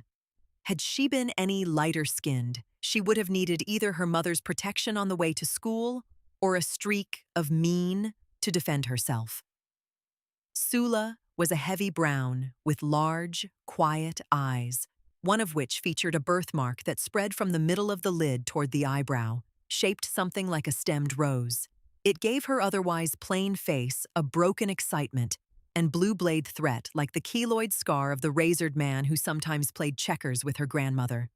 The birthmark was to grow darker as the years passed, but now it was the same shade as her gold-flecked eyes, which, to the end, were as steady and clean as rain. Their friendship was as intense as it was sudden. They found relief in each other's personality. Although both were unshaped, formless things, Nell seemed stronger and more consistent than Sula, who could hardly be counted on to sustain any emotion for more than 3 minutes. Yet there was one time when that was not true, when she held on to a mood for weeks, but even that was in defense of Nell. 4 white boys in their early teens, sons of some newly arrived Irish people, occasionally entertained themselves in the afternoon by harassing black school children. With shoes that pinched and woolen knickers that made red rings on their calves, they had come to this valley with their parents believing as they did that it was a promised land, green and shimmering with welcome. What they found was a strange accent, a pervasive fear of their religion and firm resistance to their attempts to find work. With one exception, the older residents of Medallion scorned them. The one exception was the black community. Although some of the Negroes had been in Medallion before the Civil War, the town didn't even have a name then. If they had any hatred for these newcomers, it didn't matter because it didn't show. As a matter of fact, baiting them was the one activity that the white Protestant residents concurred in. In part, their place in this world was secured only when they echoed the old residents' attitude toward blacks. These particular boys caught Nell once and pushed her from hand to hand until they grew tired of the frightened, helpless face. Because of that incident, Nell's route home from school became elaborate. She, and then Sula, managed to duck them for weeks until a chilly day in November when Sula said, "Let's us go on home the shortest way." Nell blinked, but acquiesced. They walked up the street until they got to the bend of Carpenter's Road, where the boys lounged on a disused well. Spotting their prey, the boys sauntered forward as though there were nothing in the world on their minds but the gray sky. Hardly able to control their grins, they stood like a gate, blocking the path. When the girls were 3 feet in front of the boys, Sula reached into her coat pocket and pulled out Eva's paring knife. The boys stopped short, exchanged looks, and dropped all pretense of innocence. This was going to be better than they thought. They were going to try and fight back, and with a knife. Maybe they could get an arm around one of their waists, or tear Sula squatted down in the dirt road and put everything down on the ground. Her lunch pail, her reader, her mittens, her slate. Holding the knife in her right hand, she pulled the slate toward her and pressed her left forefinger down hard on its edge. Her aim was determined but inaccurate. She slashed off only the tip of her finger. The four boys stared open-mouthed at the wound and the scrap of flesh, like a button mushroom, curling in the cherry blood that ran into the corners of the slate. Sula raised her eyes to them. Her voice was quiet. "If I can do that to myself, what you suppose I'll do to you?" The shifting dirt was the only way Nell knew that they were moving away. She was looking at Sula's face, which seemed miles and miles away. But toughness was not their quality. Adventuresomeness was, and a mean determination to explore everything that interested them, from one-eyed chickens high-stepping in their penned yards to Mr. Buckland Reed's gold teeth, from the sound of sheets flapping in the wind to the labels on Tar Baby's wine bottles. And they had no priorities. They could be distracted from watching a fight with mean razors by the glorious smell of hot tar being poured by roadmen 200 yards away. In the safe harbor of each other's company, they could afford to abandon the ways of other people and concentrate on their own perceptions of things. When Mrs. Wright reminded Neil to pull her nose, she would do it enthusiastically but without the least hope in the world. "While you sittin' there, honey, go ahead and pull your nose." "It hurts, Mama." "Don't you want a nice nose when you grow up?" After she met Sula, Nell slid the clothespin under the blanket as soon as she got in the bed. And although there was still the hateful hot comb to suffer through each Saturday evening, its consequences, smooth hair, no longer interested her. Joined in mutual admiration, they watched each day as though it were a movie arranged for their amusement. The new theme they were now discovering was men. So they met regularly, without even planning it, to walk down the road to Edna Finch's Mellow House, even though it was too cool for ice cream. Then summer came. A summer limp with the weight of blossomed things. Heavy sunflowers weeping over fences, iris curling and browning at the edges, far away from their purple hearts. Ears of corn letting their auburn hair wind down to their stalks. And the boys. The beautiful, beautiful boys who dotted the landscape like jewels, split the air with their shouts in the field, and thickened the river with their shining wet backs. Even their footsteps left a smell of smoke behind. It was in that summer, the summer of their 12th year, the summer of the beautiful black boys, that they became skittish, frightened, and bold, all at the same time. In that mercury mood in July, Sula and Nell wandered about the bottom barefoot looking for mischief. They decided to go down by the river where the boys sometimes swam. Nell waited on the porch of 7 Carpenter's Road, while Sula ran into the house to go to the toilet. On the way up the stairs, she passed the kitchen where Hannah sat with 2 friends, Patsy and Valentine. The 2 women were fanning themselves and watching Hannah put down some dough, all talking casually about one thing and another, and had gotten around, when Sula passed by, to the problems of child-rearing. "They a pain." "Yeah, wish I'd listened to Mama. She told me not to have 'em too soon. Any time at all is too soon for me. Oh, I don't know. My Rudy minds his daddy. He just wild with me. Be glad when he growed and gone." Hannah smiled and said, "Shut your mouth. You love the ground he pee on." "Sure I do, but he's still a pain. Can't help loving your own child, no matter what they do." "Well, Hester grown now, and I can't say love is exactly what I feel." "Sure you do. You love her, like I love Sula. I just don't like her. That's the difference." "Guess so. Liking them is another thing." "Sure. They different people, you know." She only heard Hannah's words, and the pronouncement sent her flying up the stairs. In bewilderment, she stood at the window fingering the curtain edge, aware of a sting in her eye. Neil's call floated up and into the window, pulling her away from dark thoughts back into the bright, hot daylight. They ran most of the way, heading toward the wide part of the river where trees grouped themselves in families darkening the earth below. They passed some boys swimming and clowning in the water, shrouding their words in laughter. They ran in the sunlight, creating their own breeze, which pressed their dresses into their damp skin. Reaching a kind of square of 4 leaf-locked trees which promised cooling, they flung themselves into the 4-cornered shade to taste their lip sweat and contemplate the wildness that had come upon them so suddenly. They lay in the grass, their foreheads almost touching, their bodies stretched away from each other at a 180-degree angle. Sula's head rested on her arm, an undone braid coiled around her wrist. Nell leaned on her elbows and worried long blades of grass with her fingers. Underneath their dresses, flesh tightened and shivered in the high coolness, their small breasts just now beginning to create some pleasant discomfort when they were lying on their stomachs. Sula lifted her head and joined Nell in the grass play. In concert, without ever meeting each other's eyes, they stroked the blades up and down, up and down. Nell found a thick twig and, with her thumbnail, pulled away its bark until it was stripped to a smooth, creamy innocence. Sula looked about and found one too. When both twigs were undressed, Nell moved easily to the next stage and began tearing up rooted grass to make a bare spot of earth. When a generous clearing was made, Sula traced intricate patterns in it with her twig.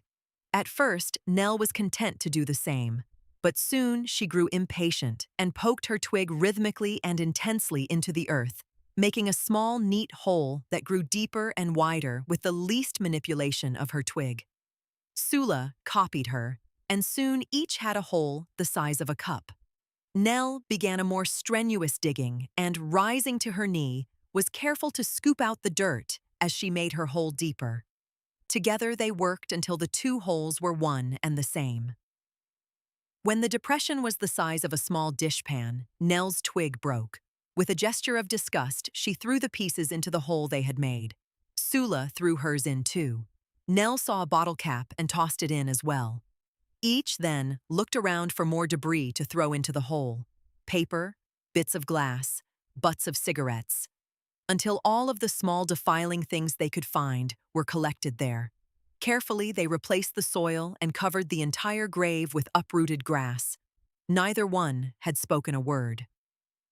They stood up, stretched, then gazed out over the swift, dull water as an unspeakable restlessness and agitation held them.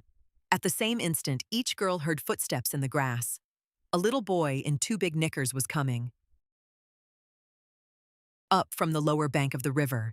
He stopped when he saw them and picked his nose. "Your mama told you to stop eating snot, chicken," Nell hollered at him through cupped hands. "Shut up," he said, still picking. "Come up here and say that." "Leave him alone, Nell. Come here, chicken. Let me show you something." "Nah. You scared we gon' take your bugger away?"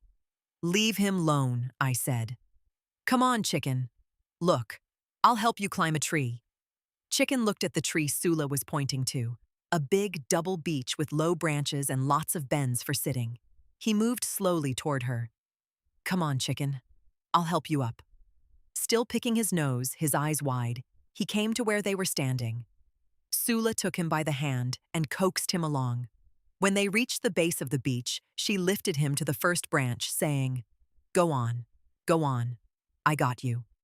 She followed the boy, steadying him, when he needed it, with her hand and her reassuring voice. When they were as high as they could go, Sula pointed to the far side of the river. "See? Bet you never saw that far before, did you?" Now look down there." They both leaned a little and peered through the leaves at Nell standing below, squinting up at them. From their height, she looked small and foreshortened. Chicken Little laughed. "Y'all better come on down before you break your neck," Nell hollered. I ain't never coming down, the boy hollered back. Yeah, we better. Come on, chicken. Nah, let me go. Yeah, chicken. Come on now. Sula pulled his leg gently. Let me go. Okay, I'm leaving you. She started on. Wait! He screamed. Sula stopped, and together they slowly worked their way down. Chicken was still elated. I was way up there, wasn't I? Wasn't I? I'ma tell my brover. Sula and Nell began to mimic him. I'm a tell my brover. I'm a tell my brover. Sula picked him up by his hands and swung him outward, then around and around. His knickers ballooned and his shrieks of frightened joy startled the birds and the fat grasshoppers. When he slipped from her hands and sailed away, out over the water, they could still hear his bubbly laughter. The water darkened and closed quickly over the place where Chicken Little sank. The pressure of his hard and tight little fingers was still in Sula's palms as she stood looking at the closed place in the water. They expected him to come back up, laughing. Both girls stared at the water. Nell spoke first. Somebody saw. A figure appeared briefly on the opposite shore. The only house over there was Shadrach's. Sula glanced at Nell. Terror widened her nostrils. Had he seen? The water was so peaceful now. There was nothing but the baking sun and something newly missing. Sula cupped her face for an instant, then turned and ran up to the little plank bridge that crossed the river to Shadrach's house. There was no path. It was as though neither Shadrach nor anyone else ever came this way. Her running was swift and determined, but when she was close to the 3 little steps that led to his porch, fear crawled into her stomach, and only the something newly missing back there in the river made it possible for her to walk up the 3 steps and knock at the door. No one answered. She started back, but thought again of the peace of the river.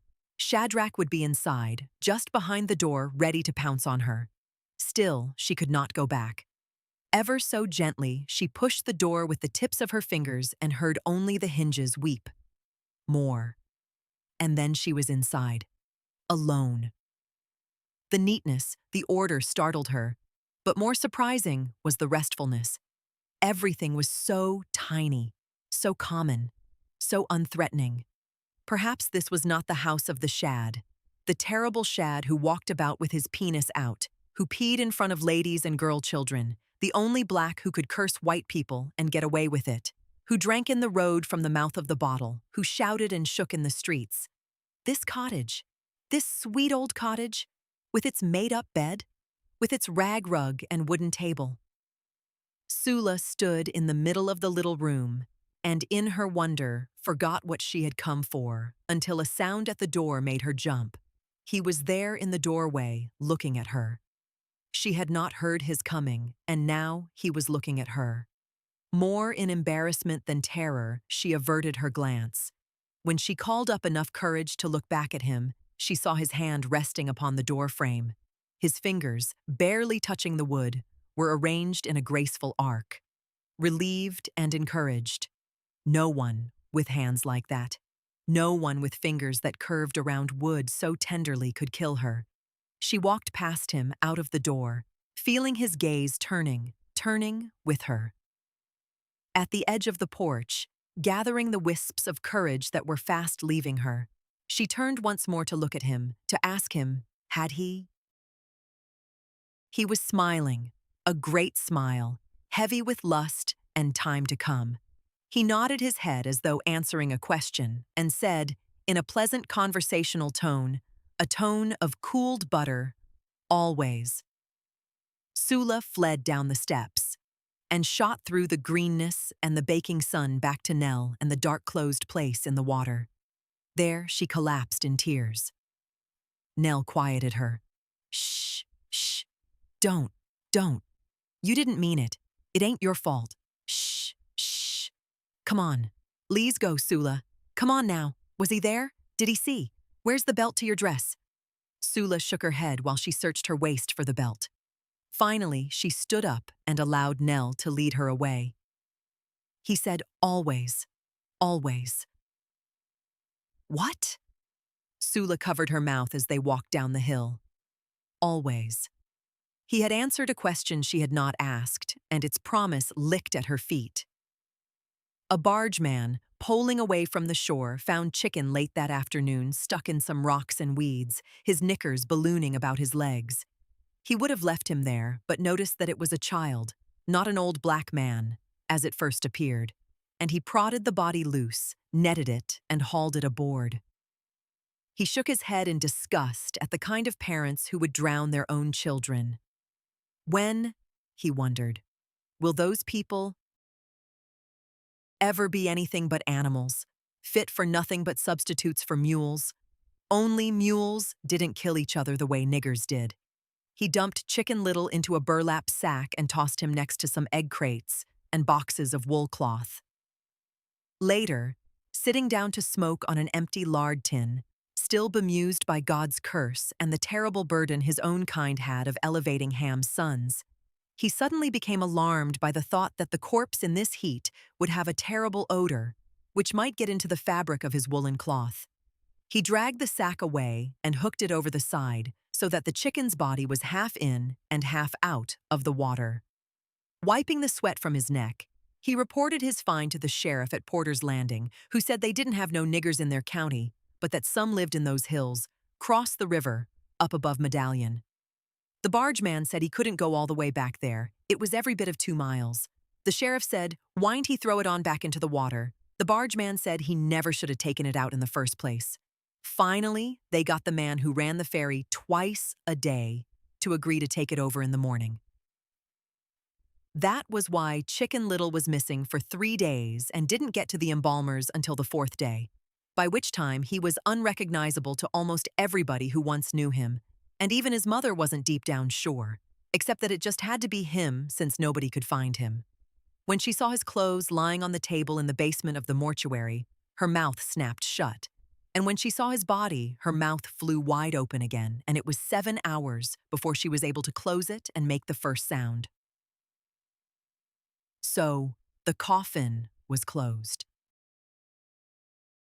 The junior choir, dressed in white, sang "Nearer My God to Thee" and "Precious Memories," their eyes fastened on the songbooks they did not need, for this was the first time their voices had presided at a real-life event. Nell and Sula did not touch hands or look at each other during the funeral. There was a space, a separateness between them. Nell's legs had turned to granite, and she expected the sheriff or Reverend Deal's pointing finger at any moment. Although she knew she had done nothing, she felt convicted and hanged right there in the pew, 2 rows down from her parents in the children's section. Sula simply cried. Soundlessly and with no heaving and gasping for breath, she let the tears roll into her mouth and slide down her chin to dot the front of her dress. As Reverend Deal moved into his sermon, the hands of the women unfolded like pairs of ravens' wings and flew high above their hats in the air. They did not hear all of what he said. They heard the one word, or phrase, or inflection that was for them the connection between the event and themselves. For some, it was the term "sweet Jesus," and they saw the Lamb's eye and the truly innocent victim, themselves. They acknowledged the innocent child hiding in the corner of their hearts, holding a sugar and butter sandwich. That one. The one who lodged deep in their fat, thin, old, young skin, and was the one the world had hurt. Or they thought of their son newly killed and remembered his legs in short pants and wondered where the bullet went in. Or they remembered how dirty the room looked when their father left home and wondered if that is the way the slim, young Jew felt. He who for them was both son and lover, and in whose downy face they could see the sugar and butter sandwiches and feel the oldest and most devastating pain there is. Not the pain of childhood, but the remembrance of it. Then they left their pews, for with some emotions one has to stand. They spoke, for they were full and needed to say. They swayed, for the rivulets of grief or of ecstasy must be rocked.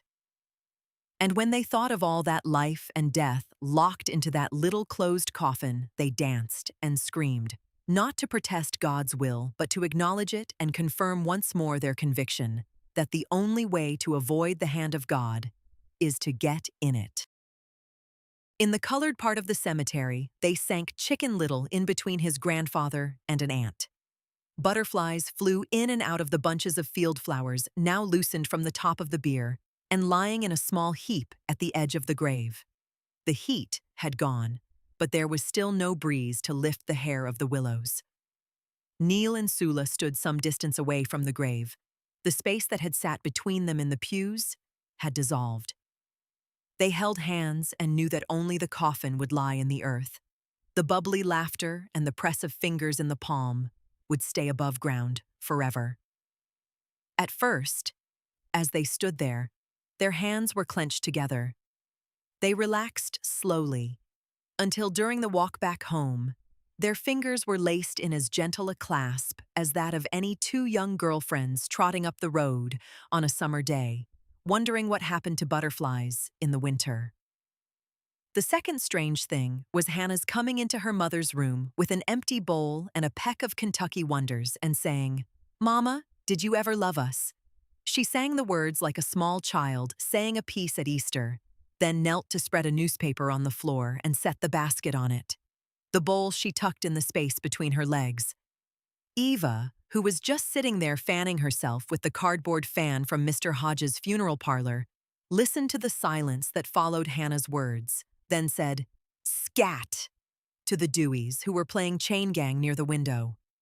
With the shoelaces of each of them tied to the laces of the others, they stumbled and tumbled out of Eva's room. "Now," Ava looked up across from her wagon at her daughter. "Give me that again, flat out to fit my head." "I mean, did you? You know, when we was little." Ava's hand moved snail-like down her thigh toward her stump, but stopped short of it to realign a pleat. "No, I don't reckon I did. Not the way you thinkin'." "Oh, well, I was just wonderin'." Hannah appeared to be through with the subject, an evil wonderin' if I ever heard one. Eva was not through. "I didn't mean nothing by it, Mama." "What you mean you didn't mean nothing by it? How you gone not mean something by it?" Hannah pinched the tips off the Kentucky Wonders and snapped their long pods. What with the sound of the cracking and snapping and her swift-fingered movements, she seemed to be playing a complicated instrument. Eva watched her a moment and then said, "You gone can them?" "No, they for tonight."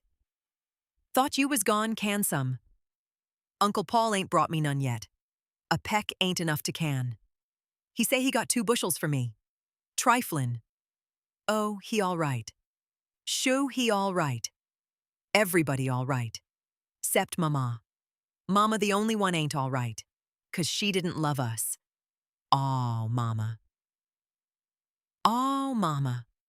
Aw, Mama. You settin' here with your healthy-ass self and an ax me, did I love you? Them big old eyes in your head would have been 2 holes full of maggots if I hadn't." "I didn't mean that, Mama. I know you fed us and all. I was talking about something else, like playing with us. Did you ever, play with us?" "Play? Wasn't nobody playing in 1895? Just 'cause you got it good, now you think it was always this good? 1895 was a killer, girl. Things was bad. Niggers was dying like flies. Stepping tall, ain't you?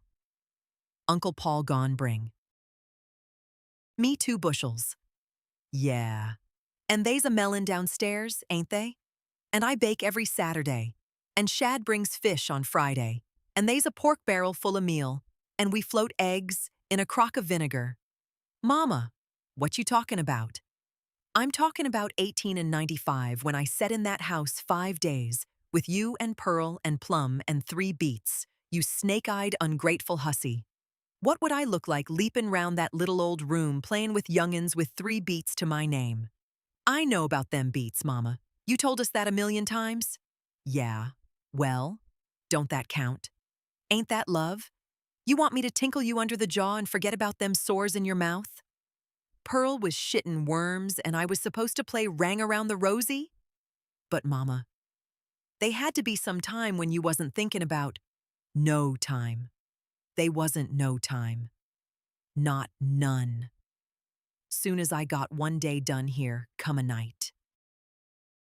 With you all coughing and me watching so TB wouldn't take you off, and if you was sleeping quiet, I thought, oh Lord, they dead, and put my hand over your mouth to feel if the breath was coming. What you talking about? Did I love you, girl? I stayed alive for. Can't you get that through your thick head?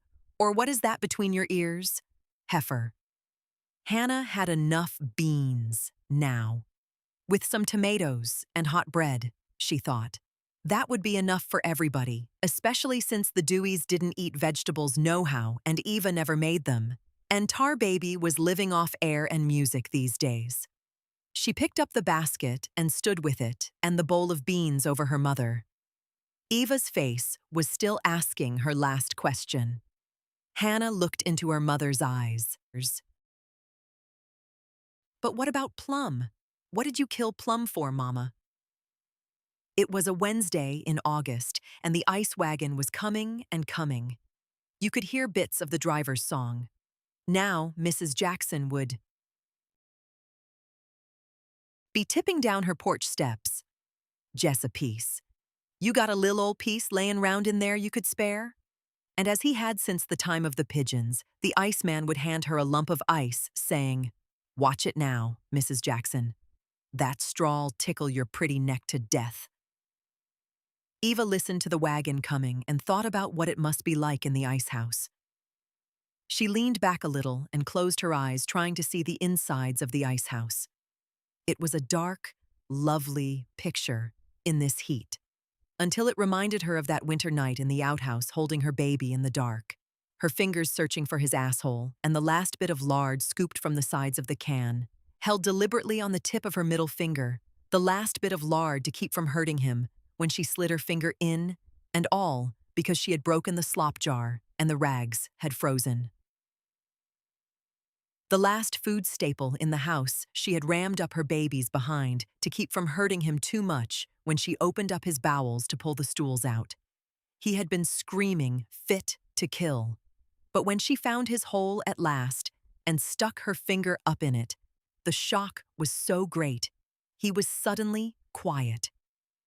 Even now, on the hottest day anyone in Medallion could remember, a day so hot flies slept and cats were splaying their fur like quills, a day so hot pregnant wives leaned up against trees and cried, and women remembering some 3-month-old hurt put ground glass in their lover's food, and the men looked at the food and wondered if there was glass in it, and ate it anyway, because it was too hot to resist eating it.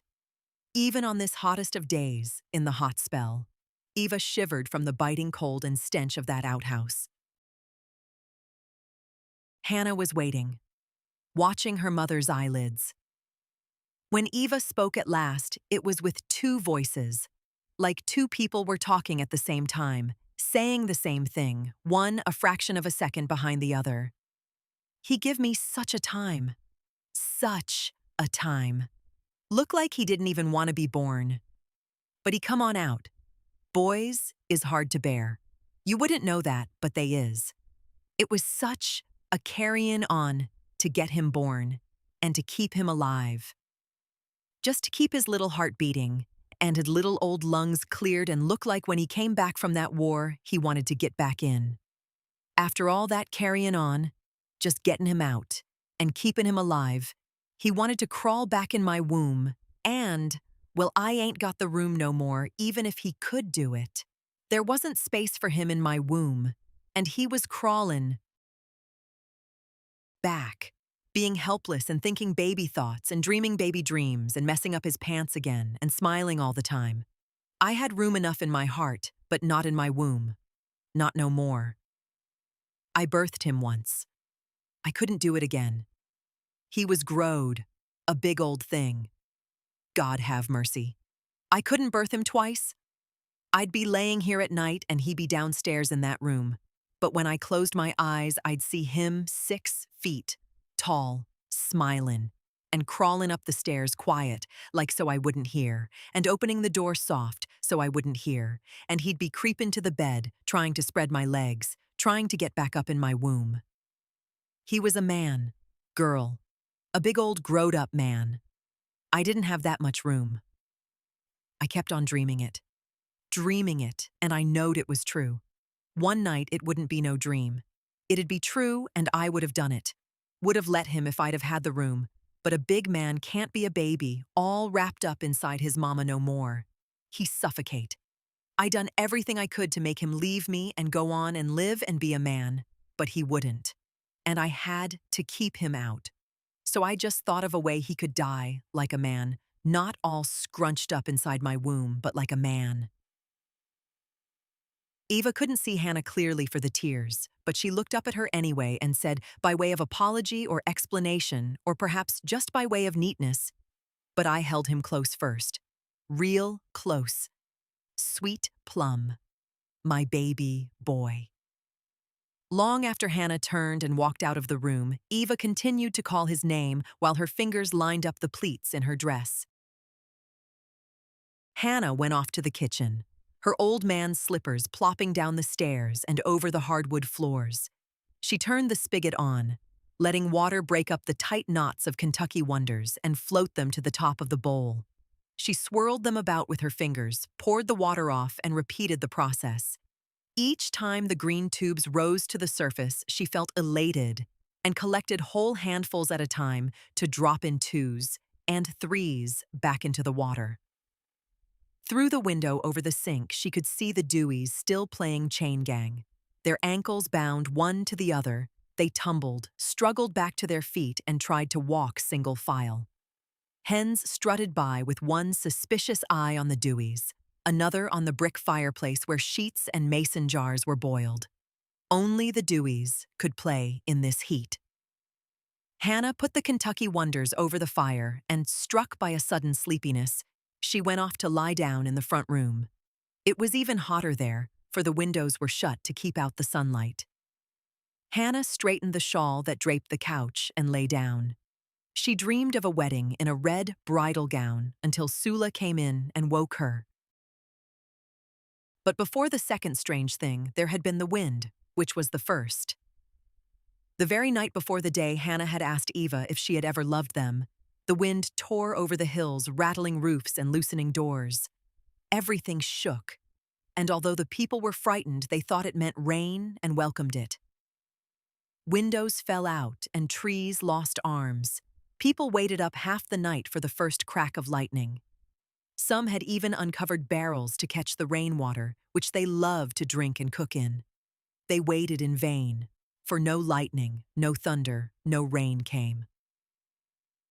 The wind just swept through, took what dampness there was out of the air, messed up the yards, and went on. The hills of the bottom, as always, protected the valley part of town where the white people lived, and the next morning all the people were grateful because there was a drier heat. So they set about their work early, for it was canning time, and who knew but what the wind would come back this time with a cooling rain. The men who worked in the valley got up at 4:30 in the morning and looked at the sky where the sun was already rising like a hot white bitch. They beat the brims of their hats against their legs before putting them on and trudged down the road like old promises nobody wanted kept. On Thursday, when Hannah brought Eva her fried tomatoes and soft scrambled eggs with the white left out for good luck, she mentioned her dream of the wedding in the red dress.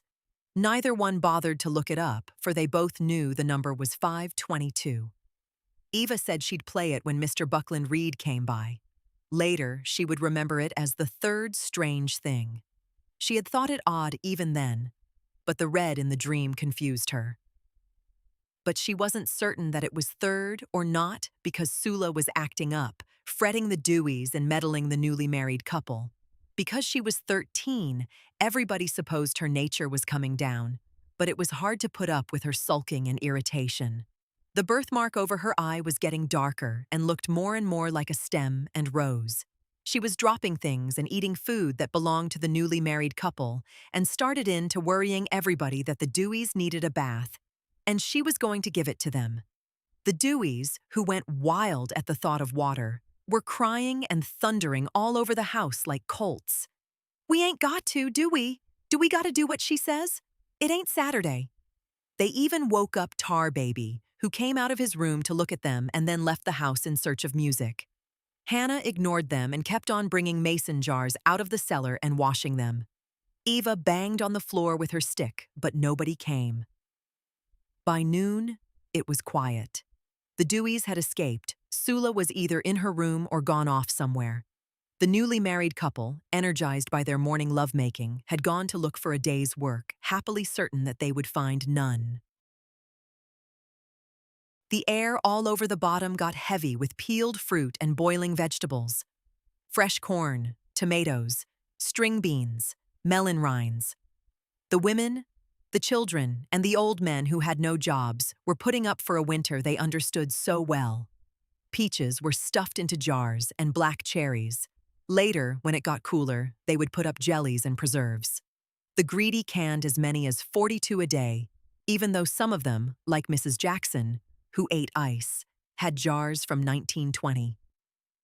Before she trundled her wagon over to the dresser to get her comb, Eva looked out the window and saw Hannah bending to light the yard fire.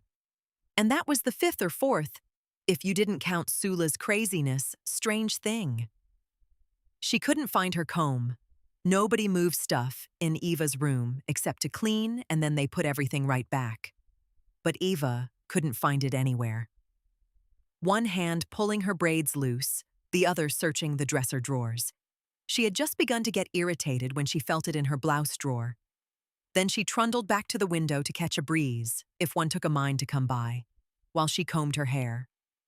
She rolled up to the window, and it was then she saw Hannah burning. The flames from the yard fire were licking the blue cotton dress, making her dance. Eva knew there was time for nothing in this world other than the time it took to get there and cover her daughter's body with her own. She lifted her heavy frame up on her good leg and with fists and arms smashed the window pane. Using her stump as a support on the windowsill, her good leg as a lever, she threw herself out of the window. Cut and bleeding, she clawed the air trying to aim her body toward the flaming, dancing figure. She missed and came crashing down some 12 feet from Hannah's smoke. Stunned, but still conscious, Eva dragged herself toward her firstborn. But Hannah, her senses lost, went flying out of the yard, gesturing and bobbing like a sprung jack-in-the-box. Mr. and Mrs. Suggs, who had set up their canning apparatus in their front yard, saw her running, dancing toward them. They whispered, "Jesus, Jesus," and together hoisted up their tub of water in which tight red tomatoes floated and threw it on the smoke and flame-bound woman. The water did put out the flames, but it also made steam, which seared to sealing all that was left of the beautiful Hannah piece. She lay there on the wooden sidewalk planks, twitching lightly among the smashed tomatoes, her face a mask of agony so intense that for years the people who gathered round would shake their heads at the recollection of it. Somebody covered her legs with a shirt. A woman unwrapped her head rag and placed it on Hannah's shoulder. Somebody else ran to Dick's Fresh Food and Sundries to call the ambulance. The rest stood there as helpless as sunflowers leaning on a fence. The Deweys came and stepped in the tomatoes, their eyes raked with wonder. 2 cats sidled through the legs of the crowd, sniffing the burned flesh. The vomiting of a young girl finally broke the profound silence and caused the women to talk to each other and to God. In the midst of calling Jesus, they heard the hollow clang of the ambulance bell struggling up the hill, but not the "help me, y'all" that the dying woman whispered. Then somebody remembered to go and see about Eva. They found her on her stomach by the forsythia bushes, calling Hannah's name and dragging her body through the sweet peas and clover that grew under the forsythia by the side of the house. Mother and daughter were placed on stretchers and carried to the ambulance. Eva was wide awake. The blood from her face cuts filled her eyes so she could not see, could only smell the familiar odor of cooked flesh. Hannah died on the way to the hospital, or so they said. In any case, she had already begun to bubble and blister so badly that the coffin had to be kept closed at the funeral, and the women who washed the body and dressed it for death wept for her burned hair and wrinkled breasts as though they themselves had been her lovers. When Eva got to the hospital, they put her stretcher on the floor, so preoccupied with the hot and bubbling flesh of the other. Some of them had never seen so extreme a burn case before. They forgot Eva, who would have bled to death except old Willie Fields. The orderly saw blood staining his just-mopped floors and went to find out where it was coming from. Recognizing Eva at once, he shouted to a nurse, who came to see if the bloody, one-legged black woman was alive or dead. From then on, Willie boasted that he had saved Eva's life, an indisputable fact which she herself admitted, and for which she cursed him every day for 37 years thereafter, and would have cursed him for the rest of her life, except, by then, she was already 90 years old and forgot things. Lying in the colored ward of the hospital, which was a screened corner of a larger ward, Eva mused over the perfection of the judgment against her. She remembered the wedding dream and recalled that weddings always meant death. And the red gown, well, that was the fire, as she should have known. She remembered something else, too, and try as she might to deny it, she knew that as she lay on the ground trying to drag herself through the sweet peas and clover to get to Hannah, she had seen Sula standing on the back porch, just looking. When Eva, who was never one to hide the faults of her children, mentioned what she'd seen to a few friends, they said it was natural. Sula was probably struck dumb, as anybody would be who saw her own mama burn up. Eva said yes, but inside she disagreed and remained convinced that Sula had watched Hannah burn not because she was paralyzed, but because she was interested. 1927. Old people were dancing with little children, young boys with their sisters, and the church women who frowned on any bodily expression of joy, except when the hand of God commanded it, tapped their feet.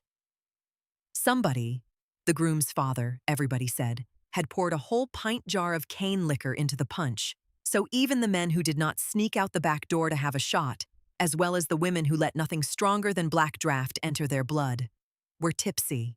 A small boy stood at the Victrola turning its handle and smiling at the sound of Bert Williams' "Save a Little Dram for Me." Even Helene Wright had mellowed with the cane, waving away apologies for drinks spilled on her rug and paying no attention whatever to the chocolate cake lying on the arm of her red velvet sofa. The tea roses above her left breast had slipped from the brooch that fastened them and were hanging heads down.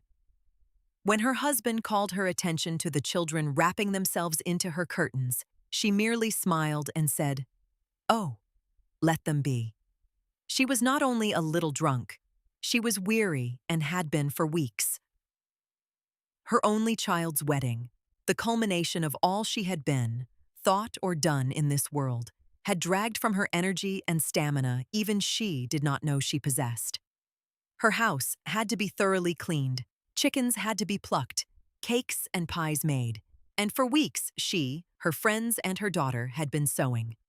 Now it was all happening, and it took only a little cane juice to snap the cords of fatigue and damn the white curtains that she had pinned on the stretcher only the morning before. Once this day was over, she would have a lifetime to rattle around in that house and repair the damage. A real wedding in a church with a real reception afterward was rare among the people of the bottom.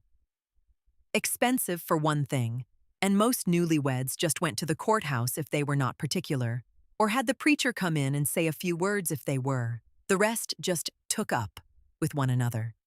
No invitations were sent. There was no need for that formality. Folks just came, bringing a gift if they had one, none if they didn't. Except for those who worked in valley houses, most of them had never been to a big wedding. They simply assumed it was rather like a funeral, except afterward, you didn't have to walk all the way out to Beechnut Cemetery. This wedding offered a special attraction, for the bridegroom was a handsome, well-liked man. the tenor of Mount Zion's men's quartet, who had an enviable reputation among the girls and a comfortable one among men. His name was Jude Green, and with the pick of some 8 or 10 girls who came regularly to services to hear him sing, he had chosen Nell Wright. He wasn't really aiming to get married.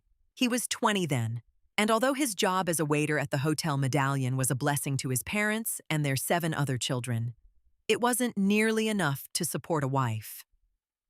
He had brought the subject up first on the day the word got out that the town was building a new road, tarmac, that would wind through Medallion on down to the river, where a great new bridge was to be built to connect Medallion to Porter's Landing, the town on the other side. The war over, a fake prosperity was still around. In a state of euphoria, with a hunger for more and more, the Council of Founders cast its eye toward a future that would certainly include trade from cross-river towns. Towns that needed more than a house raft to get to the merchants of Medallion. Work had already begun on the new river road. The city had always meant to name it something else, something wonderful. But 10 years later, when the bridge idea was dropped for a tunnel, it was still called the New River Road. Along with a few other young black men, Jude had gone down to the shack where they were hiring. 3 old colored men had already been hired, but not for the road work, just to do the picking up, food bringing, and other small errands. These old men were close to feeble, not good for much else, and everybody was pleased they were taken on. Still, it was a shame to see those white men laughing with the grandfathers, but shying away from the young black men who could tear that road up. The men like Jude who could do real work. Jude himself longed more than anybody else to be taken.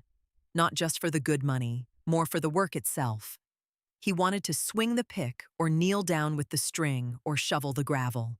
His arms ached for something heavier than trays, for something dirtier than peelings. His feet wanted the heavy work shoes, not the thin-soled black shoes that the hotel required. More than anything, he wanted the camaraderie of the roadmen, the lunch buckets, the hollering, the body movement that in the end produced something real, something he could point to. "I built that road," he could say. How much better sundown would be than the end of a day in the restaurant, where a good day's work was marked by the number of dirty plates and the weight of the garbage bin. I built that road. People would walk over his sweat for years. Perhaps a sledgehammer would come crashing down on his foot, and when people asked him how come he limped, he could say, "Got that building, the new road." It was while he was full of such dreams, his body already feeling the rough work clothes, his hands already curved to the pick handle, that he spoke to Nell about getting married. She seemed receptive, but hardly anxious. It was after he stood in lines for 6 days, running, and saw the gang boss pick out thin-armed white boys from the Virginia hills and the bull-necked Greeks and Italians, and heard over and over, "Nothing else today. Come back tomorrow," that he got the message. So it was rage, and a determination to take on a man's role anyhow that made him press Nell about settling down. He needed some of his appetites filled, some posture of adulthood recognized, but mostly he wanted someone to care about his hurt, to care very deeply. Deep enough to hold him, deep enough to rock him, deep enough to ask, "How you feel? You all right?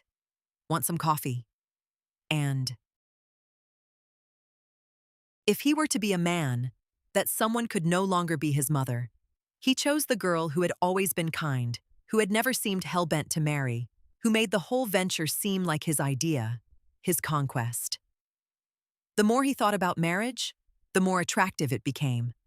Whatever his fortune, whatever the cut of his garment, there would always be the hem, the tuck and fold that hid his raveling edges, a someone sweet, industrious, and loyal to shore him up.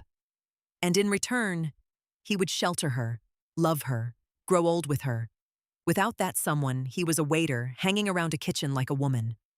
With her, he was head of a household pinned to an unsatisfactory job out of necessity.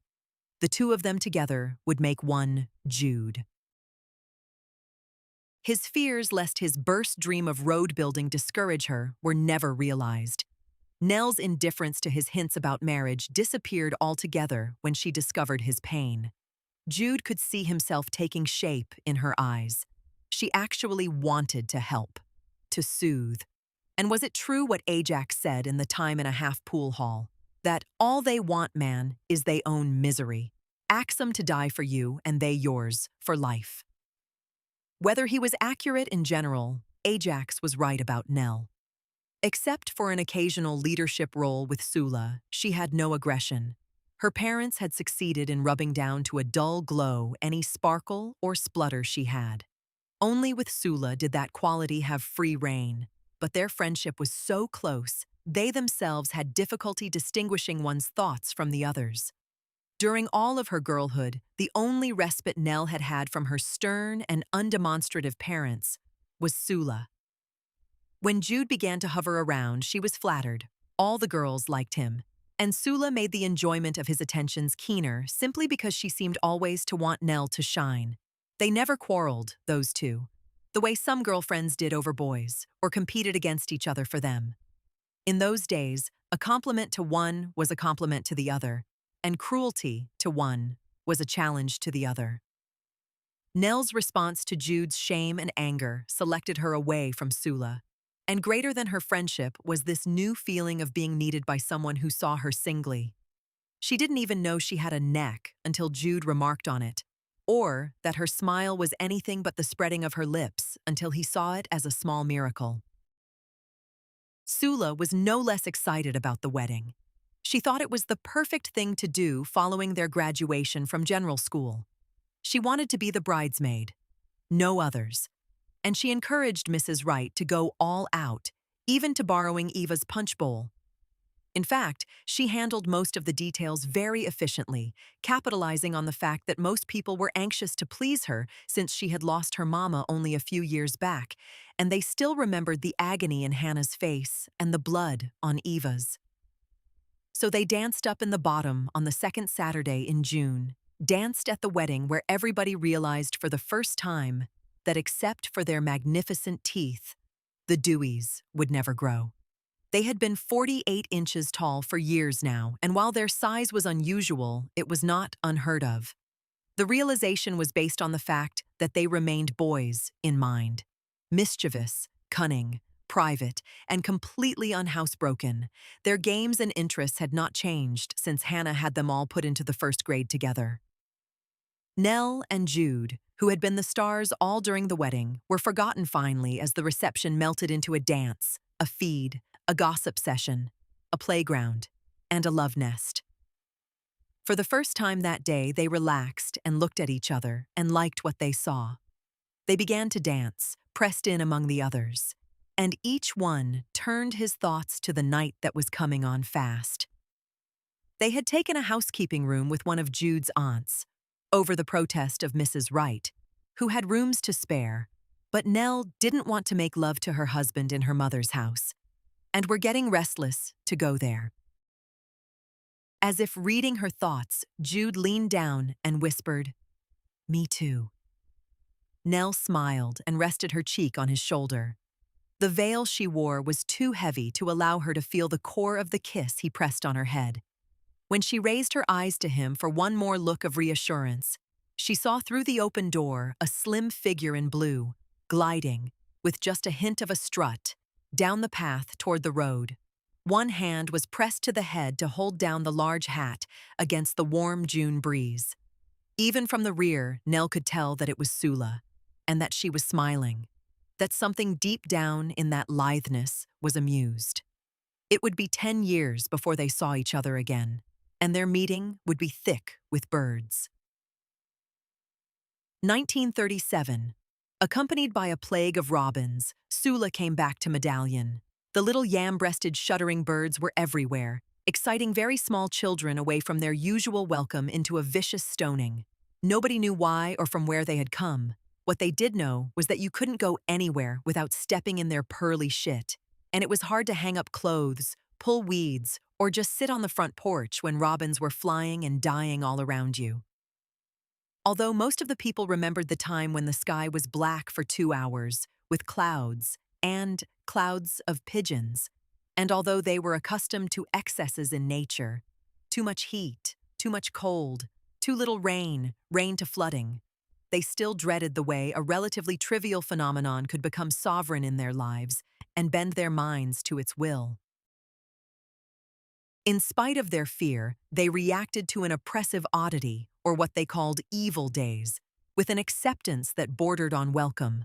Such evil must be avoided, they felt, and precautions must naturally be taken to protect themselves from it.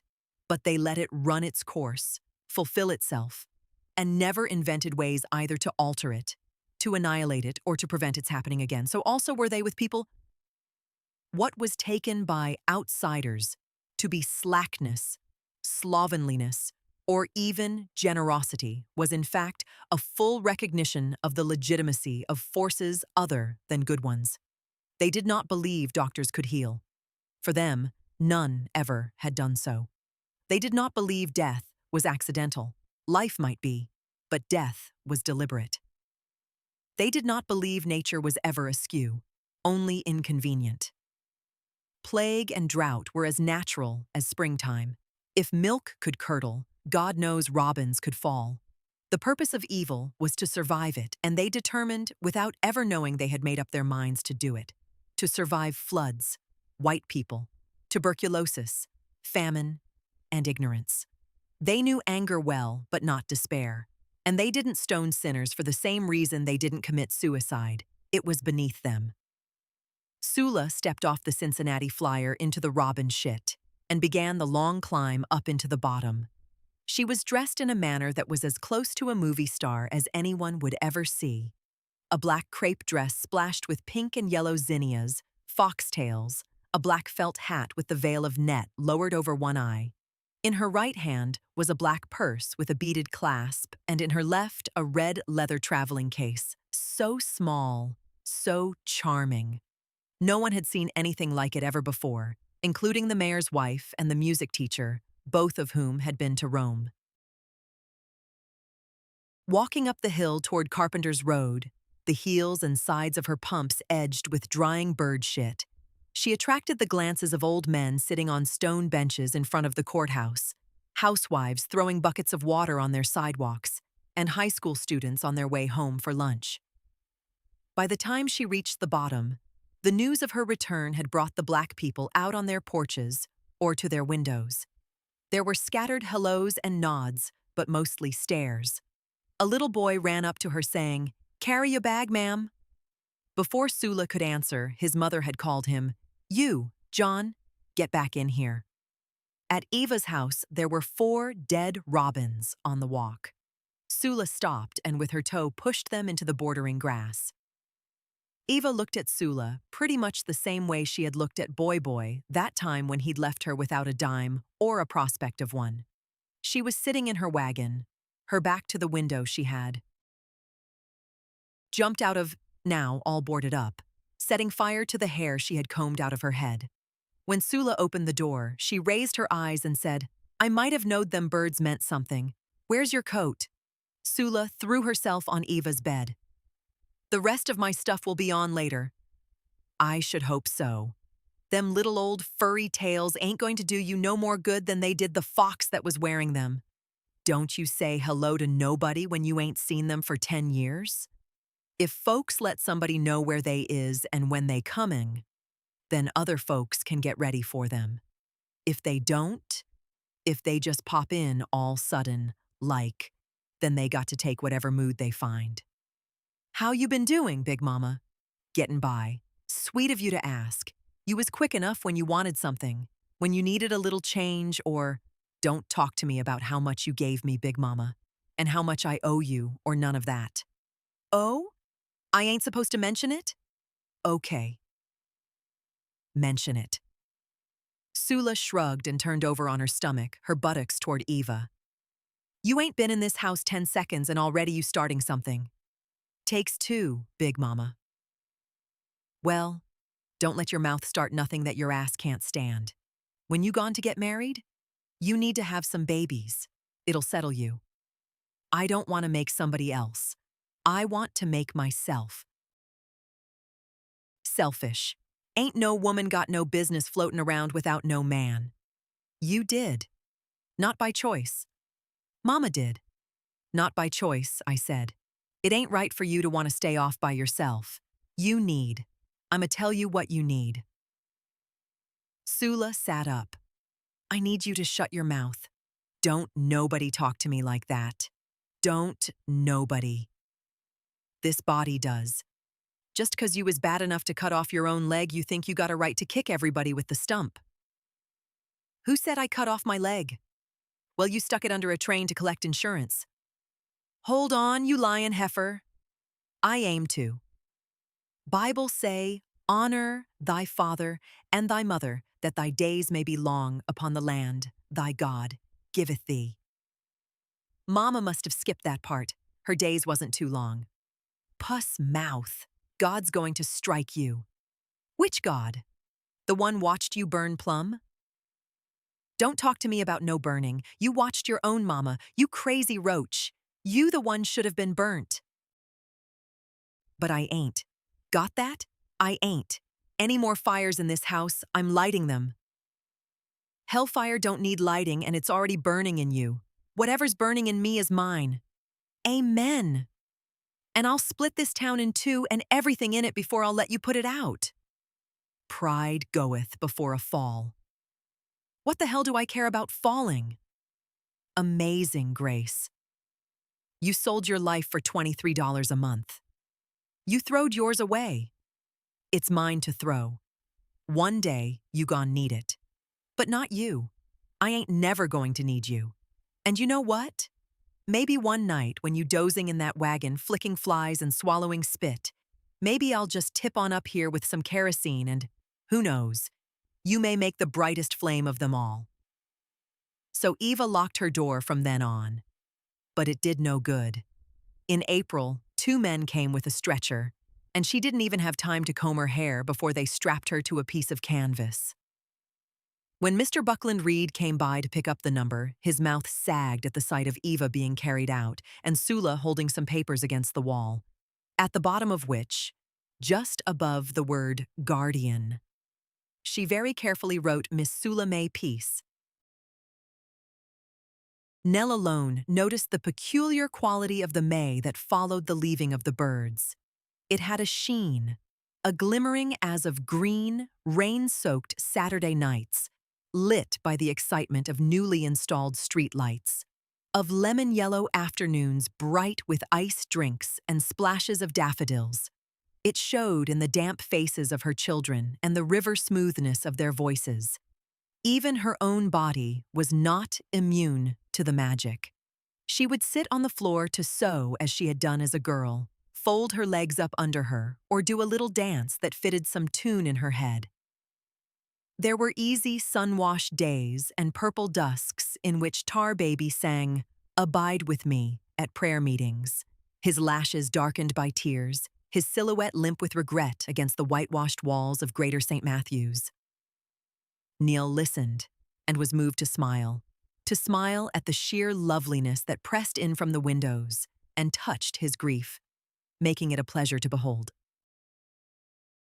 Although it was she alone who saw this magic, she did not wonder at it. She knew it was all due to Sula's return to the bottom. It was like getting the use of an eye back, having a cataract removed. Her old friend had come home. Sula. Who made her laugh, who made her see old things with new eyes, in whose presence she felt clever, gentle, and a little raunchy. Sula, whose past she had lived through and with whom the present was a constant sharing of perceptions. Talking to Sula had always been a conversation with herself. Was there anyone else before whom she could never be foolish? In whose view inadequacy was mere idiosyncrasy, a character trait rather than a deficiency? Anyone who left behind that aura of fun and complicity? Sula never competed. She simply helped others define themselves. Other people seemed to turn their volume on and up when Sula was in the room. More than any other thing, humor returned. She could listen to the crunch of sugar underfoot that the children had spilled without reaching for the switch, and she forgot the tear in the living room window shade. Even Nell's love for Jude, which over the years had spun a steady gray web around her heart, became a bright and easy affection, a playfulness that was reflected in their lovemaking. Sula would come by of an afternoon, walking along with her fluid stride, wearing a plain yellow dress the same way her mother, Hannah, had worn those two big house dresses, with a distance, an absence of a relationship to clothes which emphasized everything the fabric covered. When she scratched the screen door, as in the old days, and stepped inside, the dishes piled in the sink looked as though they belonged there. The dust on the lamps sparkled. The hairbrush lying on the good sofa in the living room did not have to be apologetically retrieved. And Nell's grimy, intractable children looked like three wild things, happily insouciant in the Mayshine. "Hey, girl!" The rose mark over Sula's eye gave her glance a suggestion of startled pleasure. It was darker than Nell remembered. "Hey, yourself! Come on in here. How you doing?"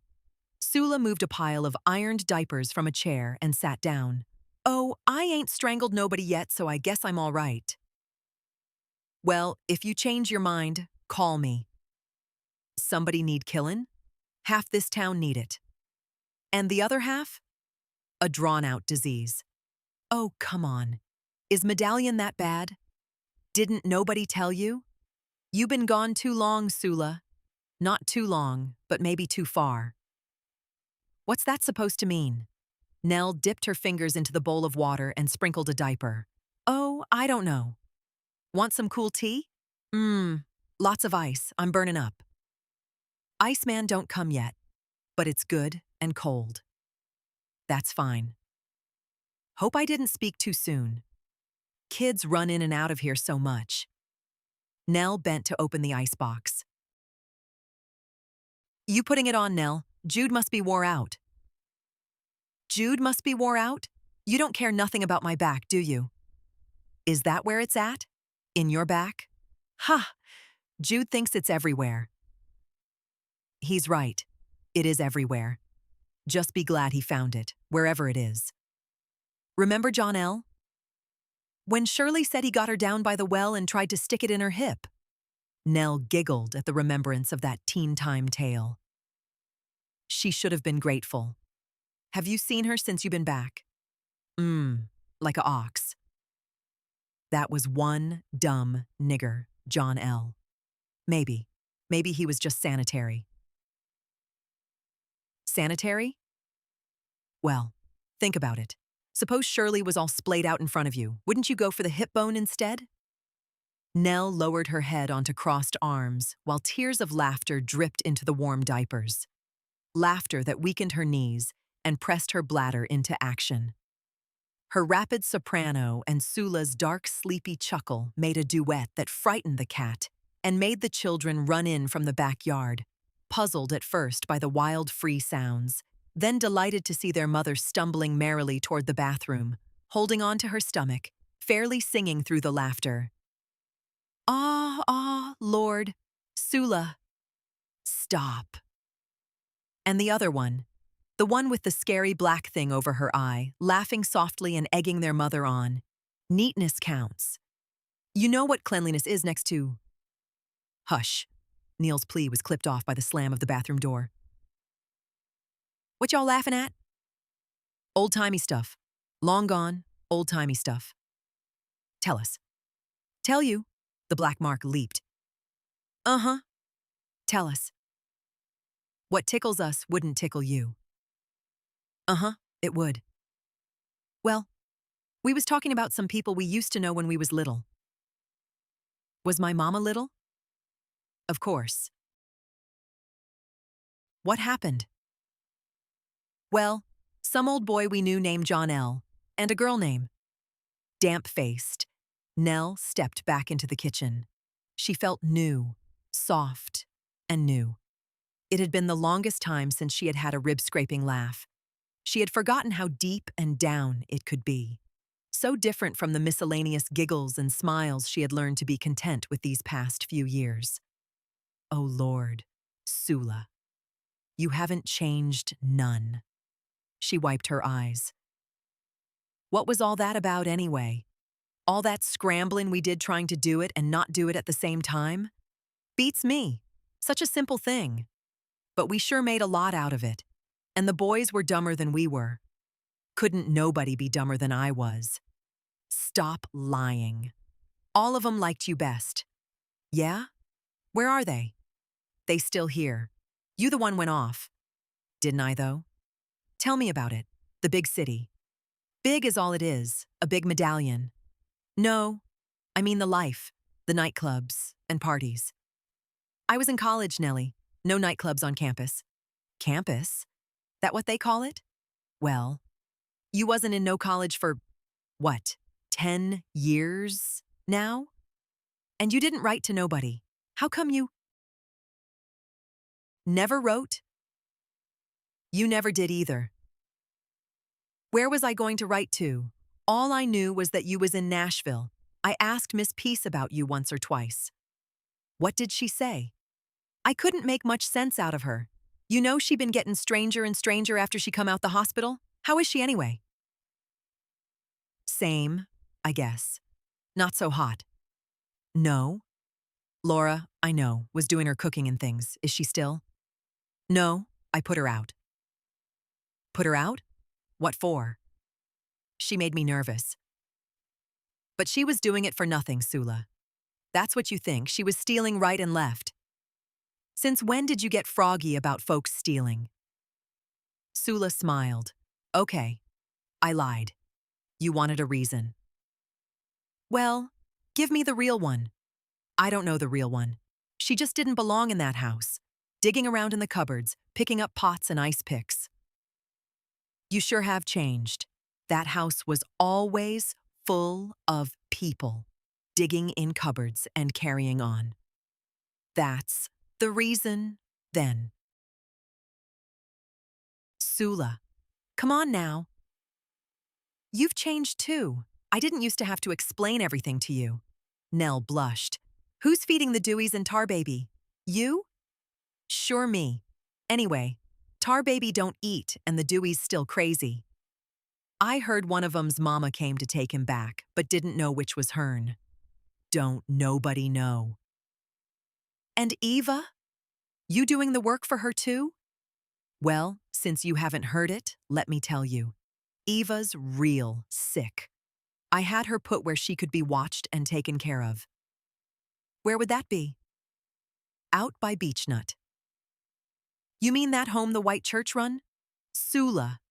That ain't no place for Eva. All them women is dirt poor with no people at all. Mrs. Wilkins and them. They got dropsy and can't hold their water, crazy as loons. Eva's odd, but she got sense. I don't think that's right, Sula. I'm scared of her, Nellie. That's why. Scared? Of Eva? You don't know her? Did you know she burnt plum? Oh, I heard that years ago. But nobody put no stock in it. They should have. It's true. I saw it. And when I got back here, she was planning to do it to me too. Ava, I can't hardly believe that. She almost died trying to get to your mother. Sula leaned forward, her elbows on the table. You ever known me to lie to you? No, but you could be mistaken. Why would Ava? All I know is I'm scared, and there's no place else for me to go. We all that's left, Eva and me. I guess I should have stayed gone. I didn't know what else to do. Maybe I should have talked to you about it first. You always had better sense than me. Whenever I was scared before, you knew just what to do. The closed place in the water spread before them. Nell put the iron on the stove. The situation was clear to her now. Sula, like always, was incapable of making any but the most trivial decisions. When it came to matters of grave importance, she behaved emotionally and irresponsibly and left it to others to straighten out. And when fear struck her, she did unbelievable things, like that time with her finger. Whatever those hunkies did, it wouldn't have been as bad as what she did to herself.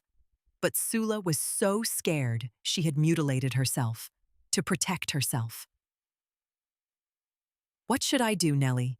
Take her back and sleep with my door locked again? No. I guess it's too late anyway.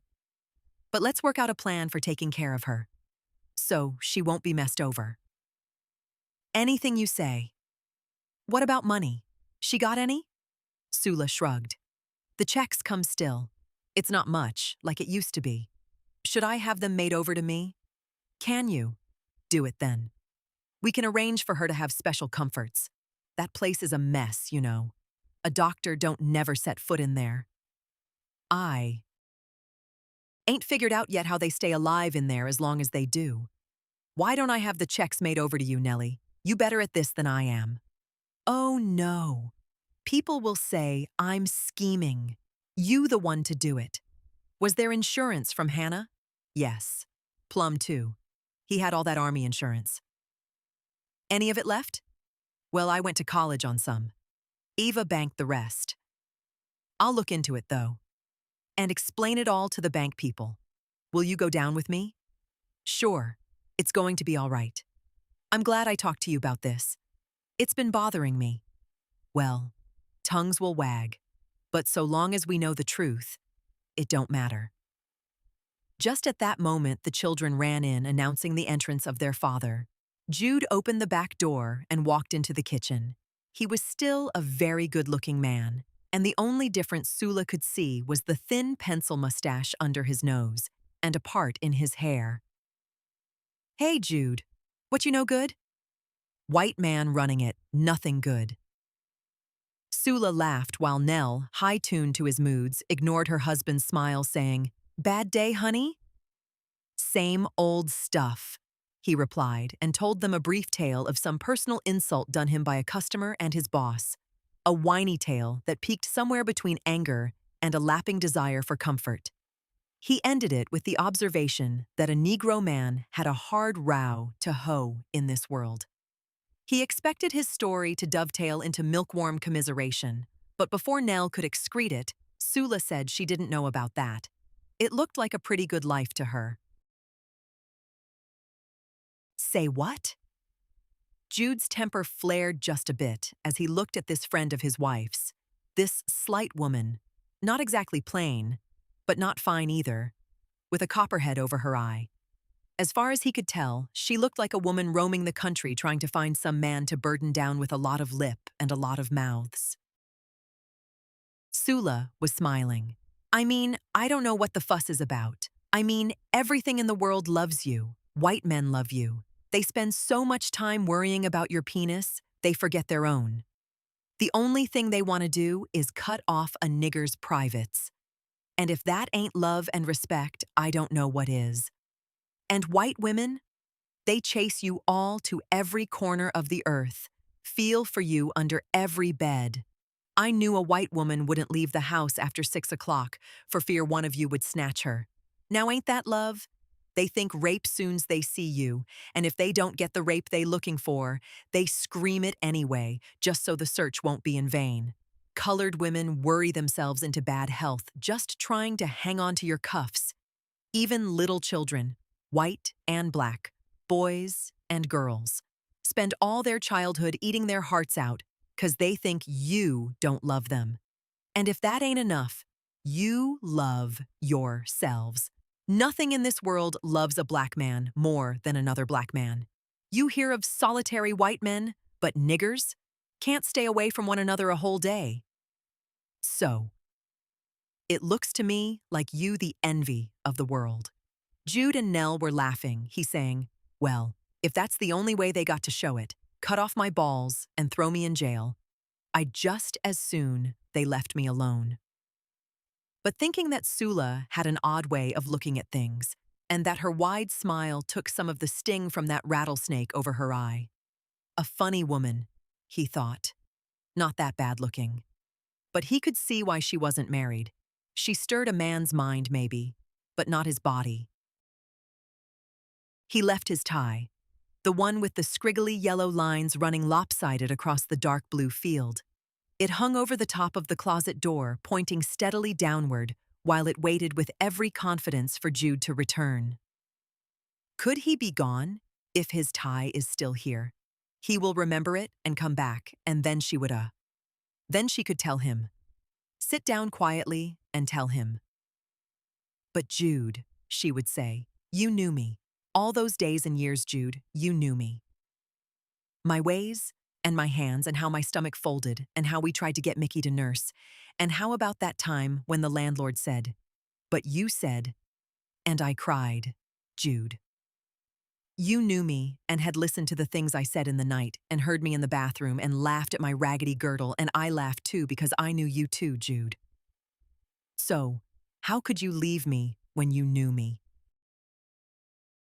But they had been down on all fours naked, not touching except their lips, right down there on the floor where the tie is pointing to. On all fours, like, go on, say it, like dogs. Nibbling at each other, not even touching, not even looking at each other, just their lips. And when I opened the door, they didn't even look for a minute. And I thought, the reason they are not looking up is because they are not doing that. So it's all right. I am just standing here. They are not doing that. I am just standing here and seeing it, but they are not really doing it. But then they did look up. Or you did. You did, Jude. And if only you had not looked at me the way the soldiers did on the train. The way you look at the children when they come in while you are listening to Gabriel Heater and break your train of thought. Not focusing exactly, but giving them an instant, a piece of time, to remember what they are doing, what they are interrupting, and to go on back to wherever they were, and let you listen to Gabriel Heater. And I did not know how to move my feet, or fix my eyes, or what. I just stood there seeing it, and smiling. Because maybe there was some explanation, something important that I did not know about that would have made it all right. I waited for Sula to look up at me any minute and say one of those lovely college words like aesthetic or rapport, which I never understood but which I loved because they sounded so comfortable and firm. And finally, you just got up and started putting on your clothes, and your privates were hanging down, so soft. And you buckled your pants belt but forgot to button the fly, and she was sitting on the bed, not even bothering to put on her clothes because actually she didn't need to. Because somehow she didn't look naked to me. Only you did. Her chin was in her hand, and she sat like a visitor from out of town, waiting for the hosts to get some quarreling done and over with, so the card game could continue, and me wanting her to leave so I could tell you privately that you had forgotten to button your fly, because I didn't want to say it in front of her, Jude. And even when you began to talk, I couldn't hear, because I was worried about you not knowing that your fly was open, and scared too. Because your eyes looked like the soldiers that time on the train when my mother turned to custard. Remember how big that bedroom was, Jude? How when we moved here we said, well, at least we got us a real big bedroom, but it was small then, Jude, and so shambly, and maybe it was that way all along. But it would have been better if I had gotten the dust out from under the bed, because I was ashamed of it in that small room. And then you walked past me saying, I'll be back for my things. And you did, but you left your tie. The clock was ticking. Nell looked at it and realized that it was 2:30, only 45 minutes before the children would be home, and she hadn't even felt anything right or sensible. And now there was no time, or wouldn't be until nighttime when they were asleep, and she could get into bed. And maybe she could do it then. Think. But who could think in that bed where they had been, and where they also had been, and where only she was now? She looked around for a place to be. A small place. The closet? No. Too dark. The bathroom. It was both small and bright, and she wanted to be in a very small, very bright place. Small enough to contain her grief. Bright. Enough to throw into relief the dark things that cluttered her. Once inside, she sank to the tile floor next to the toilet. On her knees, her hand on the cold rim of the bathtub, she waited for something to happen inside. There was stirring, a movement of mud and dead leaves. She thought of the women at Chicken Little's funeral, the women who shrieked over the bier and at the lip of the open grave. What she had regarded since as unbecoming behavior seemed fitting to her now. They were screaming at the neck of God, his giant nape, the vast back of the head that he had turned on them in death. But it seemed to her now that it was not a fist-shaking grief they were keening, but rather a simple obligation to say something, do something, feel something about the dead. They could not let that heart-smashing event pass unrecorded, unidentified. It was poisonous, unnatural to let the dead go with a mere whimpering, a slight murmur, a rose bouquet of good taste. Good taste was out of place in the company of death. Death itself was the essence of bad taste. And there must be much rage and saliva in its presence. The body must move and throw itself about. The eyes must roll, the hands should have no peace, and the throat should release all the yearning, despair, and outrage that accompany the stupidity of loss. The real hell of hell is that it is forever. Sula said that.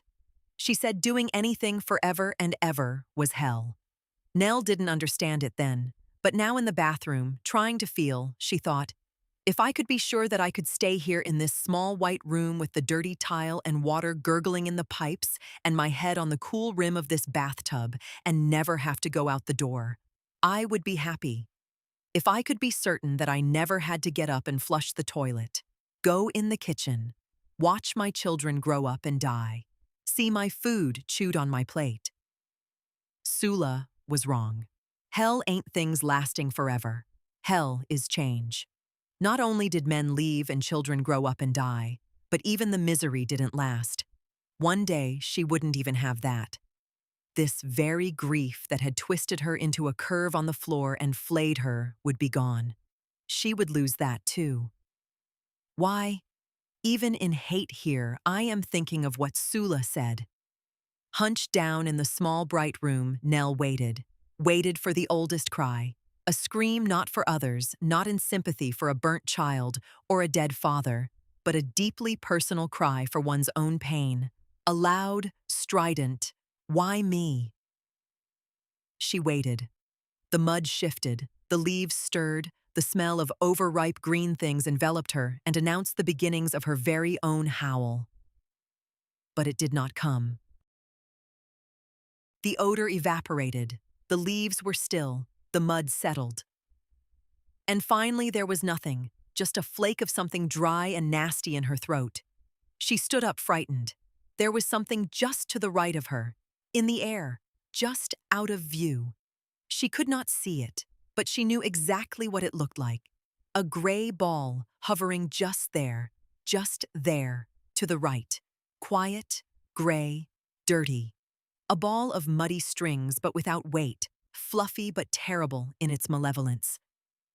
She knew she could not look, so she closed her eyes and crept past it out of the bathroom, shutting the door behind her. Sweating with fear, she stepped to the kitchen door and onto the back porch. The lilac bushes preened at the railing, but there were no lilacs yet. Wasn't it time? Surely it was time. She looked over the fence to Mrs. Rayford's yard. Hers were not in bloom either. Was it too late? She fastened on this question with enthusiasm, all the time aware of something she was not thinking. It was the only way she could get her mind off the flake in her throat. She spent a whole summer with the gray ball, the little ball of fur and string and hair always floating in the light near her, but which she did not see because she never looked. But that was the terrible part. The effort it took not to look. But it was there anyhow, just to the right of her head and maybe further down by her shoulder. So when the children went to a monster movie at the Elmira Theater and came home and said, "Mama, can you sleep with us tonight?" she said all right, and got into bed with the two boys, who loved it, but the girl did not. For a long time, she could not stop getting in the bed with her children and told herself each time that they might dream a dream about dragons and would need her to comfort them. It was so nice to think about their scary dreams and not about a ball of fur. She even hoped their dreams would rub off on her and give her the wonderful relief of a nightmare, so she could stop going around scared to turn her head this way or that, lest she see it. That was the scary part. Seeing it. It was not coming at her. It never did that, or tried to pounce on her. It just floated there for the seeing if she wanted to. And oh my God, for the touching if she wanted to. But she did not want to see it, ever. For if she saw it, who could tell but what she might actually touch it, or want to? And then what would happen if she actually reached out her hand and touched it? Die, probably. But no worse than that. Dying was okay because it was sleep, and there was not no gray ball in death, was there? Was there? She would have to ask somebody about that. Somebody she could confide in and who knew a lot of things like Sula. For Sula would know, or if she did not, she would say something funny that would make it all right. Oh no, not Sula. Here she was, in the midst of it, hating it, scared of it. And again, she thought of Sula as though they were still friends and talked things over. That was too much. To lose Jude and not have Sula to talk to about it because it was Sula that he had left her for.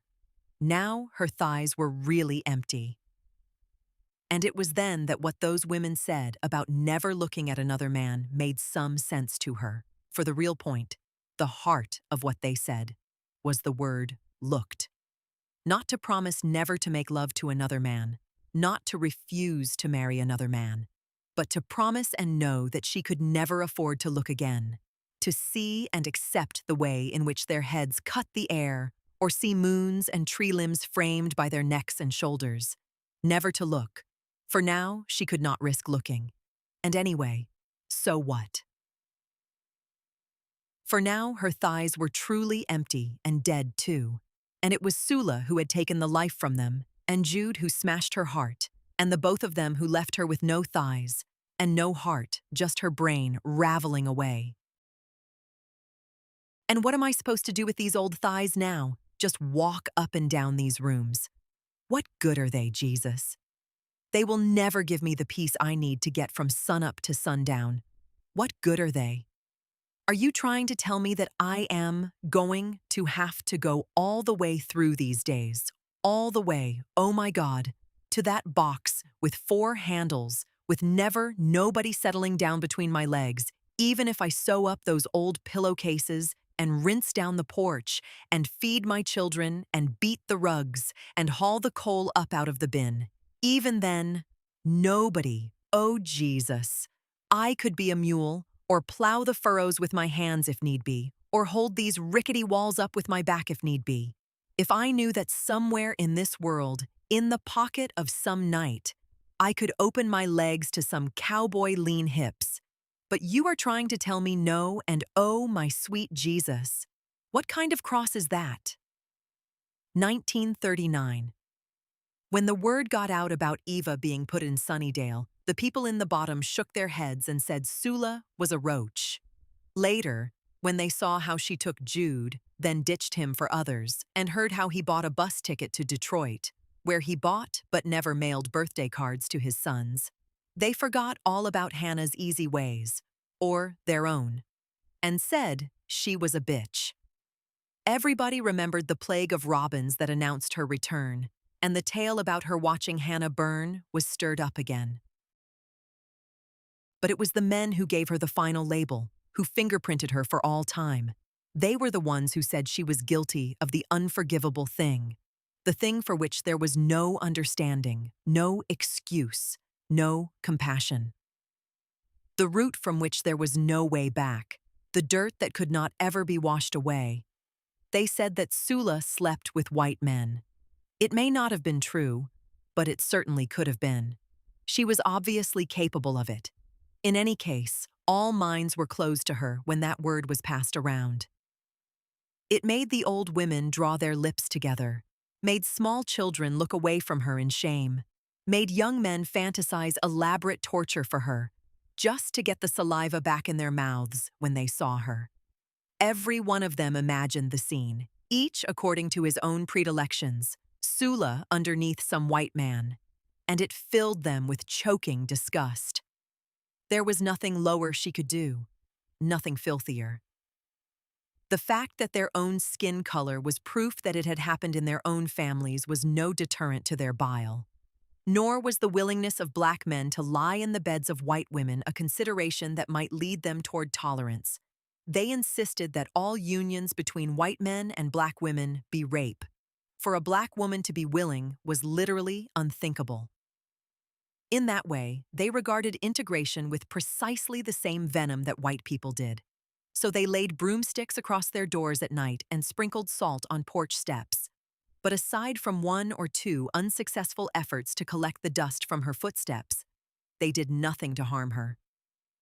As always, the black people looked at evil stony-eyed and let it run. Sula acknowledged none of their attempts at counter-conjure or their gossip, and seemed to need the services of nobody. So they watched her far more closely than they watched any other roach or bitch in the town, and their alertness was gratified. Things began to happen. First off, Teapot knocked on her door to see if she had any bottles. He was the 5-year-old son of an indifferent mother, all of whose interests sat around the door of the time-and-a-half pool hall. Her name was Betty, but she was called Teapot's mama because being his mama was precisely her major failure. When Sula said no, the boy turned around and fell down the steps. He couldn't get up right away, and Sula went to help him. His mother, just then tripping home, saw Sula bending over her son's pained face. She flew into a fit of concerned, if drunken motherhood, and dragged Teapot home. She told everybody that Sula had pushed him, and talked so strongly about it she was forced to abide by the advice of her friends and take him to the county hospital. The $2 she hated to release turned out to be well spent, for Teapot did have a fracture, although the doctor said poor diet had contributed substantially to the daintiness of his bones. Teapot's mama got a lot of attention anyway, and immersed herself in a role she had shown no inclination for: motherhood. The very idea of a grown woman hurting her boy kept her teeth on edge. She became the most devoted mother, sober, clean, and industrious. No more nickels for Teapot to go to Dick's for a breakfast of Mr. Goodbars and soda pop. No more long hours of him alone or wandering the roads while she was otherwise engaged. Her change was a distinct improvement, although little Teapot did miss those quiet times at Dick's. Other things happened. Mr. Finley sat on his porch sucking chicken bones, as he had done for 13 years, looked up, saw Sula, choked on a bone, and died on the spot. That incident, and Teapot's mama, cleared up for everybody the meaning of the birthmark over her eye. It was not a stemmed rose or a snake. It was Hannah's ashes marking her from the very beginning.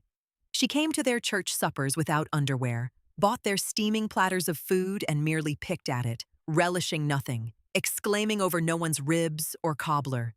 They believed that she was laughing at their God.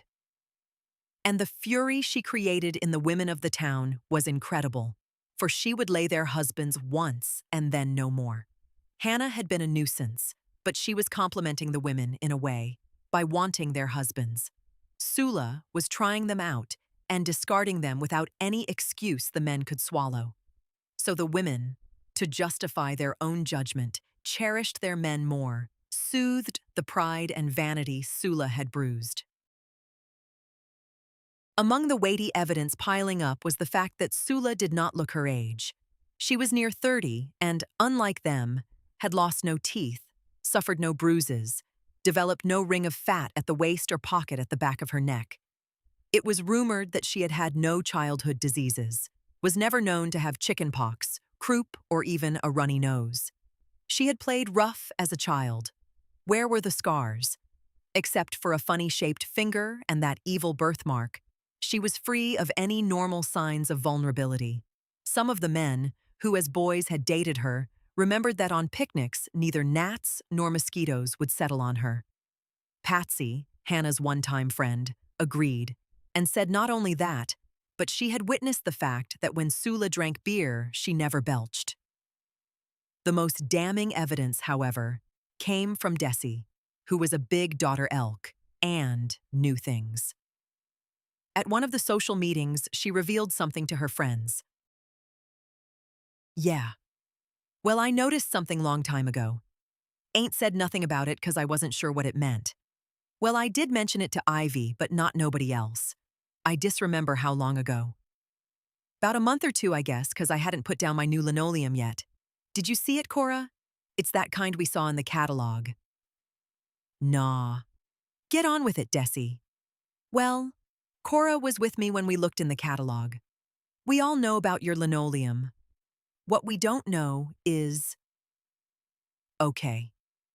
Let me tell it, will you? Just before the linoleum come, I was out front and seed Shadrach carryin' on as usual up by the well, walkin' round it salutin' and carryin' on. You know how he does hollerin' commands and do… Will you get on with it? Who's tellin' this? Me or you? You. Well, let me tell it then. Like I say, he was just cutting up as usual when Miss Sula May walks by on the other side of the road. And quick as that. She snapped her fingers. He stopped and cut on over across the road, steppin' over to her like a tall turkey in short corn. And guess what? He tips his hat. Shadrach don't wear no hat. I know that, but he tipped it anyway. You know what I mean. He acted like he had a hat and reached up for it and tipped it at her. Now you know. Shadrach ain't civil to nobody. Sure ain't. Even when you buyin' his fish, he's cussin'. If you ain't got the right change, he cussin' you. If you act like a fish ain't too fresh, he snatch it out of your hand like he doin' you the favor. Well, everybody know he a reprobate. Yeah, so how come he tip his hat to Sula?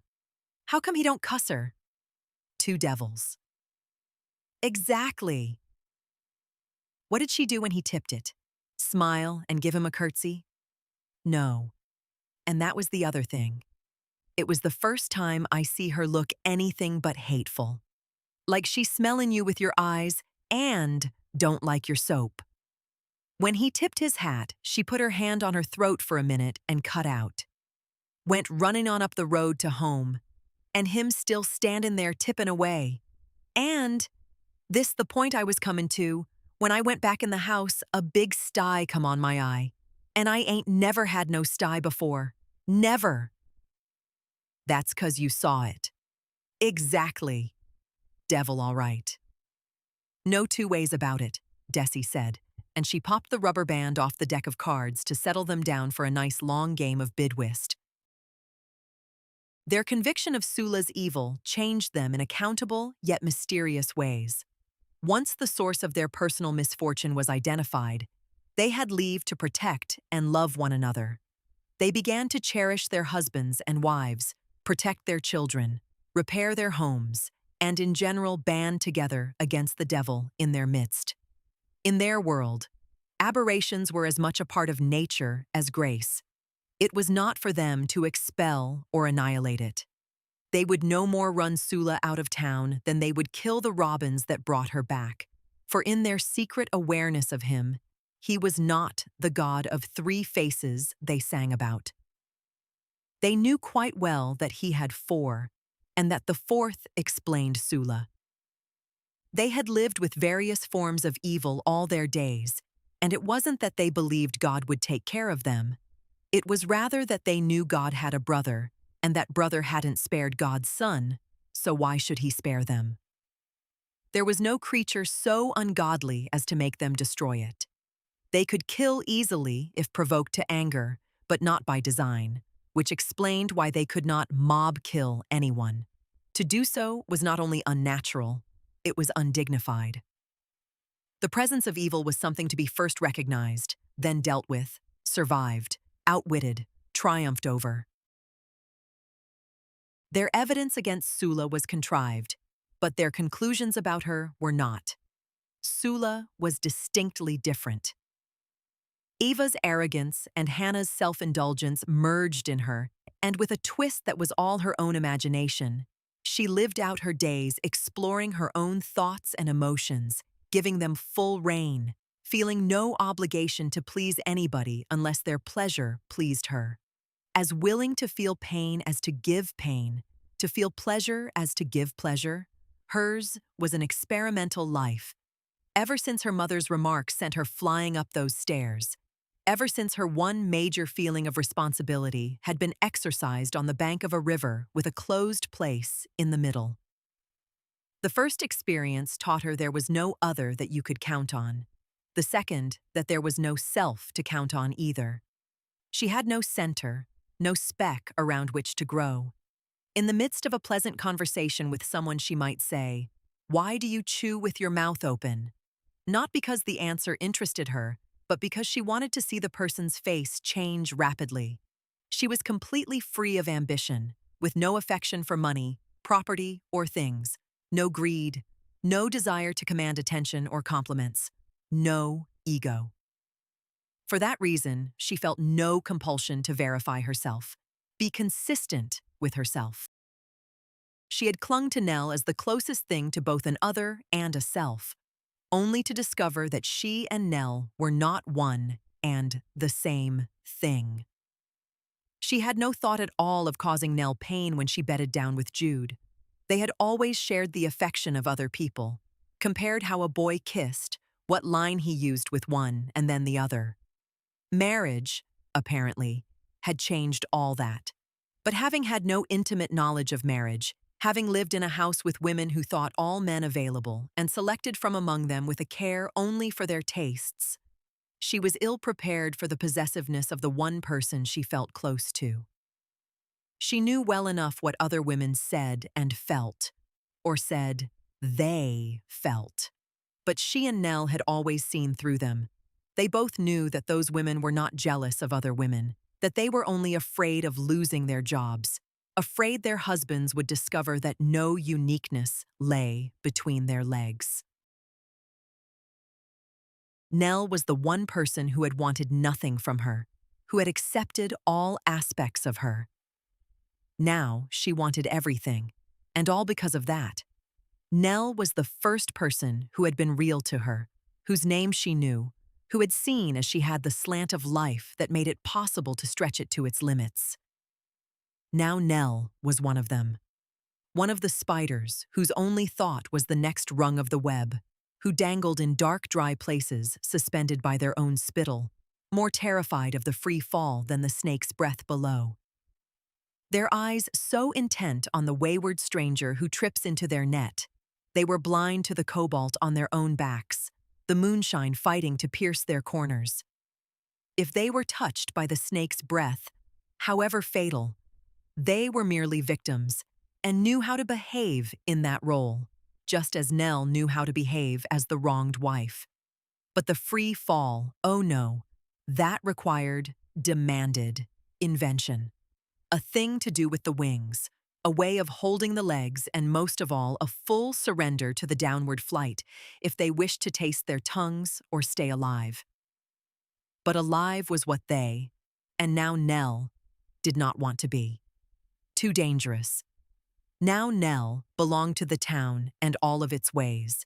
She had given herself over to them, and the flick of their tongues would drive her back into her little dry corner, where she would cling to her spittle high above the breath of the snake and the fall. It had surprised her a little and saddened her a good deal when Nell behaved the way the others would have. Nell was one of the reasons she had drifted back to Medallion, that, and the boredom she found in Nashville, Detroit, New Orleans, New York, Philadelphia, Macon, and San Diego. All those cities held the same people, working the same mouths, sweating the same sweat. The men who took her to one or another of those places had merged into one large personality. The same language of love, the same entertainments of love, the same cooling of love.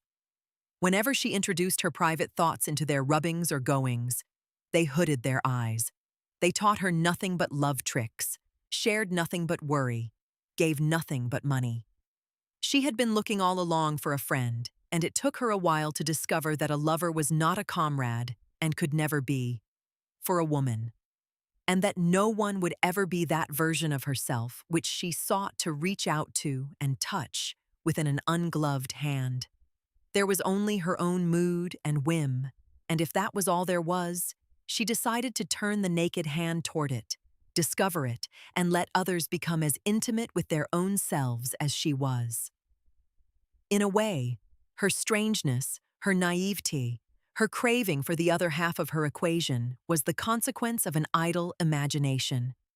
Had she paints, or clay, or knew the discipline of the dance, or strings?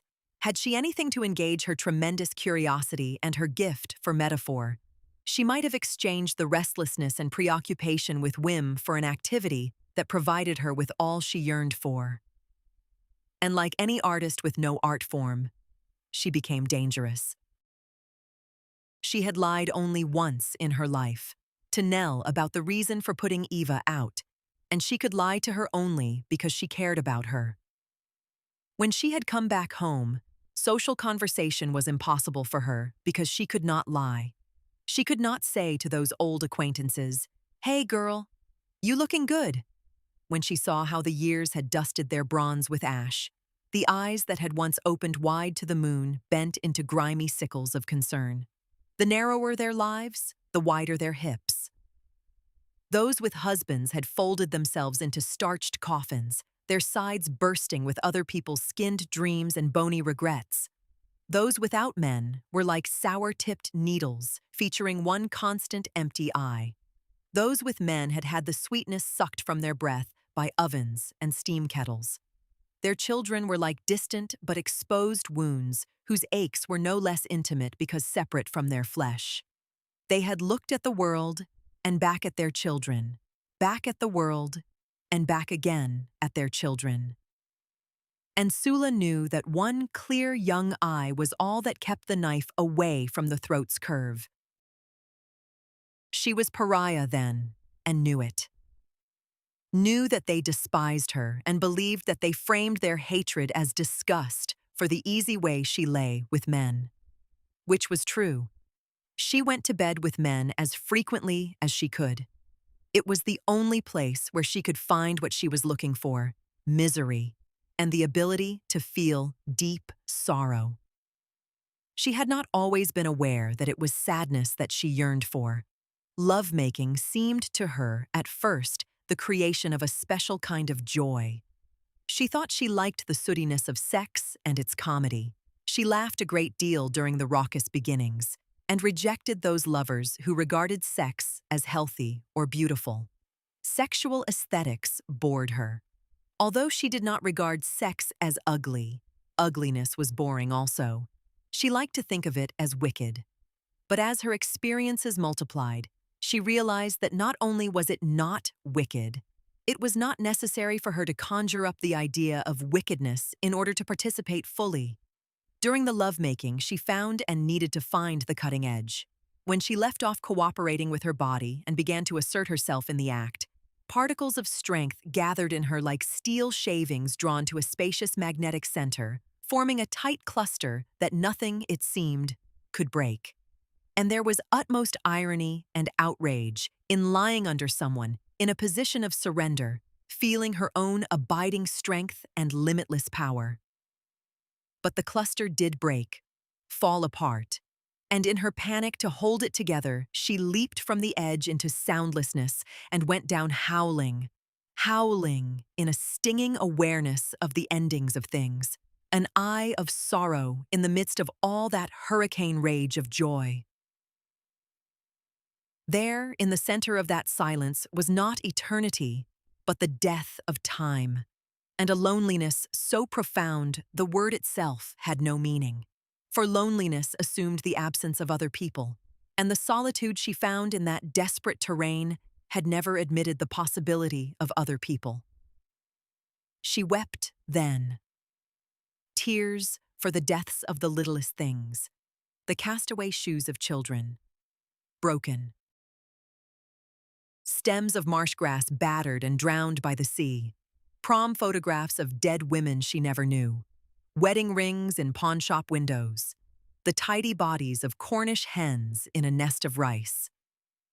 When her partner disengaged himself, she looked up at him in wonder, trying to recall his name, and he looked down at her, smiling with tender understanding of the state of tearful gratitude to which he believed he had brought her. She, waiting impatiently for him to turn away and settle into a wet skim of satisfaction and light disgust, leaving her to the post-coital privateness in which she met herself, welcomed herself, and joined herself in matchless harmony. At 29, she knew it would be no other way for her, but she had not counted on the footsteps on the porch and the beautiful black face that stared at her through the blue glass window. Ajax. Looking for all the world as he had 17 years ago when he had called her pig meat. He was 21 then, she 12. A universe of time between them. Now she was 29, he 38. And the lemon-yellow haunches seemed not so far away, after all. She opened the heavy door and saw him standing on the other side of the screen door with 2 quarts of milk tucked into his arms like marble statues. He smiled and said, "I've been looking all over for you." "Why?" she asked. "To give you these." And he nodded toward one of the quarts of milk. "I don't like milk," she said. "But you like bottles, don't you?" He held one up. "Ain't that pretty?" And indeed it was. Hanging from his fingers, framed by a slick blue sky, it looked precious and clean and permanent. She had the distinct impression that he had done something dangerous to get them. Sula ran her fingernails over the screen thoughtfully for a second, and then, laughing, she opened the screen door. Ajax came in and headed straight for the kitchen. Sula followed slowly. By the time she got to the door, he had undone the complicated wire cap and was letting the cold milk run into his mouth. Sula watched him, or rather, the rhythm in his throat, with growing interest. When he had had enough, he poured the rest into the sink, rinsed the bottle out, and presented it to her. She took the bottle with one hand and his wrist with the other and pulled him into the pantry. There was no need to go there, for not a soul was in the house, but the gesture came to Hannah's daughter naturally. There in the pantry, empty now of flour sacks, void of row upon row of canned goods, free forever of strings of tiny green peppers, holding the wet milk bottle tight in her arm, she stood wide-legged against the wall and pulled from his track-lean hips all the pleasure her thighs could hold.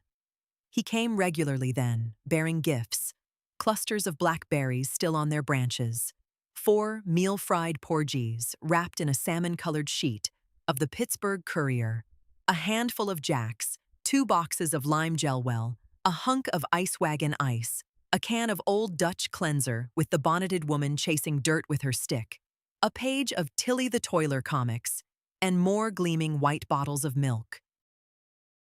Contrary to what anybody would have suspected from just seeing him lounging around the pool hall, or shooting at Mr. Finley for beating his own dog, or calling filthy compliments to passing women, Ajax was very nice to women. His women, of course, knew it, and it provoked them into murderous battles over him in the streets. Brawling, thick-thighed women with knives disturbed many a Friday night with their bloodletting and attracted whooping crowds. On such occasions, Ajax stood, along with the crowd, and viewed the fighters with the same golden-eyed indifference with which he watched old men playing checkers. Other than his mother, who sat in her shack with 6 younger sons working roots, he had never met an interesting woman in his life. His kindness to them in general was not due to a ritual of seduction, he had no need for it, but rather to the habit he acquired in dealing with his mother, who inspired thoughtfulness and generosity in all her sons. She was an evil conjure woman, blessed with 7 adoring children whose joy it was to bring her the plants, hair, underclothing, fingernail parings, white hens, blood, camphor, pictures, kerosene, and footstep dust that she needed, as well as to order Van, High John the Conqueror, Little John to chew, Devil's shoestring, Chinese wash, mustard seed, and the 9 herbs from Cincinnati. She knew about the weather, omens, the living, the dead, dreams and all illnesses, and made a modest living with her skills. Had she any teeth or ever straightened her back, she would have been the most gorgeous thing alive, worthy of her son's worship for her beauty alone, if not for the absolute freedom she allowed them, known in some quarters as neglect, and the weight of her hoary knowledge. This woman Ajax loved, and after her, airplanes. There was nothing in between. And when he was not sitting enchanted listening to his mother's words, he thought of airplanes, and pilots, and the deep sky that held them both. People thought that those long trips he took to large cities in the state were for some sophisticated good times they could not imagine, but only envy. Actually, he was leaning against the barbed wire of airports or nosing around hangars just to hear the talk of the men who were fortunate enough to be in the trade. The rest of the time he was not watching his mother's magic or thinking of airplanes, he spent in the idle pursuits of bachelors without work in small towns. He had heard all the stories about Sula, and they aroused his curiosity. Her elusiveness and indifference to established habits of behavior reminded him of his mother, who was as stubborn in her pursuits of the occult as the women of Greater St. Matthew's were in the search for redeeming grace.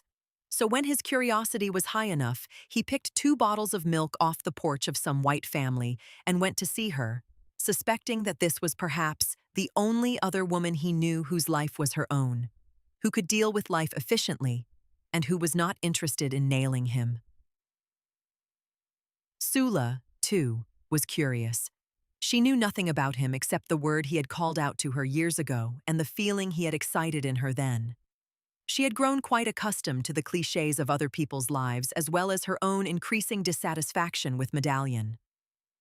If she could have thought of a place to go, she probably would have left, but that was before Ajax looked at her through the blue glass and held the milk aloft like a trophy. But it was not the presence that made her wrap him up in her thighs. They were charming, of course, especially the jar of butterflies he let loose in the bedroom. But her real pleasure was the fact that he talked to her. They had genuine conversations. He did not speak down to her or at her, nor content himself with puerile questions about her life or monologues of his own activities. Thinking she was possibly brilliant, like his mother, he seemed to expect brilliance from her, and she delivered. And in all of it, he listened more than he spoke. His clear comfort at being in her presence, his lazy willingness to tell her all about fixes and the powers of plants, his refusal to baby or protect her, his assumption that she was both tough and wise, all of that coupled with a wide generosity of spirit only occasionally erupting into vengeance, sustained Sula's interest and enthusiasm. His idea of bliss, on earth as opposed to bliss in the sky, was a long bath in piping hot water, his head on the cool white rim, his eyes closed in reverie. Soaking in hot water give you a bad back. Sula stood in the doorway, looking at his knees glistening just at the surface of the soap-gray water. Soaking in Sula give me a bad back. Worth it? Don't know yet. Go way. Airplanes? Airplanes. Lindbergh know about you? Go way. She went and waited for him in Eva's high bed, her head turned to the boarded-up window. She was smiling, thinking how like Jude's was his craving to do the white man's work, when 2 Deweys came in with their beautiful teeth and said, "We sick." Sula turned her head slowly and murmured, "Get well. We need some medicine. Look in the bathroom. Ajax in there." "Then wait. We sick now." Sula leaned over the bed, picked up a shoe, and threw it at them. "Cocksucker!" they screamed, and she leaped out of the bed naked as a yard dog. She caught the red-headed Dewey by his shirt and held him by the heels over the banister until he wet his pants. The other Dewey was joined by the third, and they delved into their pockets for stones, which they threw at her. Sula, ducking and tottering with laughter, carried the wet Dewey to the bedroom, and when the other 2 followed her, deprived of all weapons except their teeth. Sula had dropped the first Dewey on the bed and was fishing in her purse. She gave each of them a dollar bill, which they snatched, and then scooted off down the stairs to Dick's to buy the catarrh remedy they loved to drink. Ajax came sopping wet into the room and lay down on the bed to let the air dry him. They were both still for a long time until he reached out and touched her arm. He liked for her to mount him so he could see her towering above him and call soft obscenities up into her face. As she rocked there, swayed there, like a Georgia pine on its knees, high above the slipping, falling smile, high above the golden eyes and the velvet helmet of hair, rocking, swaying. She focused her thoughts to bar the creeping disorder that was flooding her hips. She looked down from what seemed an awful height at the head of the man whose lemon-yellow gabardines had been the first sexual excitement she'd known. Letting her thoughts dwell on his face in order to confine, for just a while longer, the drift of her flesh toward the high silence of orgasm. If I take a chamois and rub real hard on the bone, right on the ledge of your cheekbone, some of the black will disappear. It will flake away into the chamois, and underneath there will be gold leaf. I can see it shining through the black. I know it is there. How high she was over his wand-lean body, how slippery was his sliding smile. And if I take a nail file or even Eva's old paring knife, that will do, and scrape away at the gold, it will fall away and there will be alabaster. The alabaster is what gives your face its planes, its curves. That is why your mouth smiling does not reach your eyes. Alabaster is giving it a gravity that resists a total smile. The height and the swaying dizzied her, so she bent down and let her breasts graze his chest. Then I can take a chisel and small tap hammer and tap away at the alabaster. It will crack then, like ice under the pick, and through the breaks I will see the loam, fertile, free of pebbles and twigs. For it is the loam that is giving you that smell. She slipped her hands under his armpits, for it seemed as though she would not be able to dam the spread of weakness she felt under her skin without holding on to something. I will put my hand deep into your soil, lift it, sift it with my fingers, feel its warm surface and dewy chill below. She put her head under his chin with no hope in the world of keeping anything at all at bay. I will water your soil, keep it rich and moist. But how much? How much water to keep the loam moist? And how much loam will I need to keep my water still? And when do the two make mud? He swallowed her mouth just as her thighs had swallowed his genitals, and the house was very, very quiet. Sula began to discover what possession was. Not love, perhaps, but possession, or at least the desire for it. She was astounded by so new and alien a feeling. First, there was the morning of the night before, when she actually wondered if Ajax would come by that day. Then there was an afternoon when she stood before the mirror, finger-tracing the laugh lines around her mouth, and trying to decide whether she was good-looking or not. She ended this deep perusal by tying a green ribbon in her hair. The green silk made a rippling whisper as she slid it into her hair, a whisper that could easily have been Hannah's chuckle, a soft, slow, nasal hiss she used to emit when something amused her. Like women sitting for 2 hours under the marshalling irons only to wonder 2 days later how soon they would need another appointment. The ribbon tying was followed by other activity, and when Ajax came that evening, bringing her a reed whistle he had carved that morning, not only was the green ribbon still in her hair, but the bathroom was gleaming, the bed was made, and the table was set for 2. He gave her the reed whistle, unlaced his shoes, and sat in the rocking chair in the kitchen. Sula walked toward him and kissed his mouth.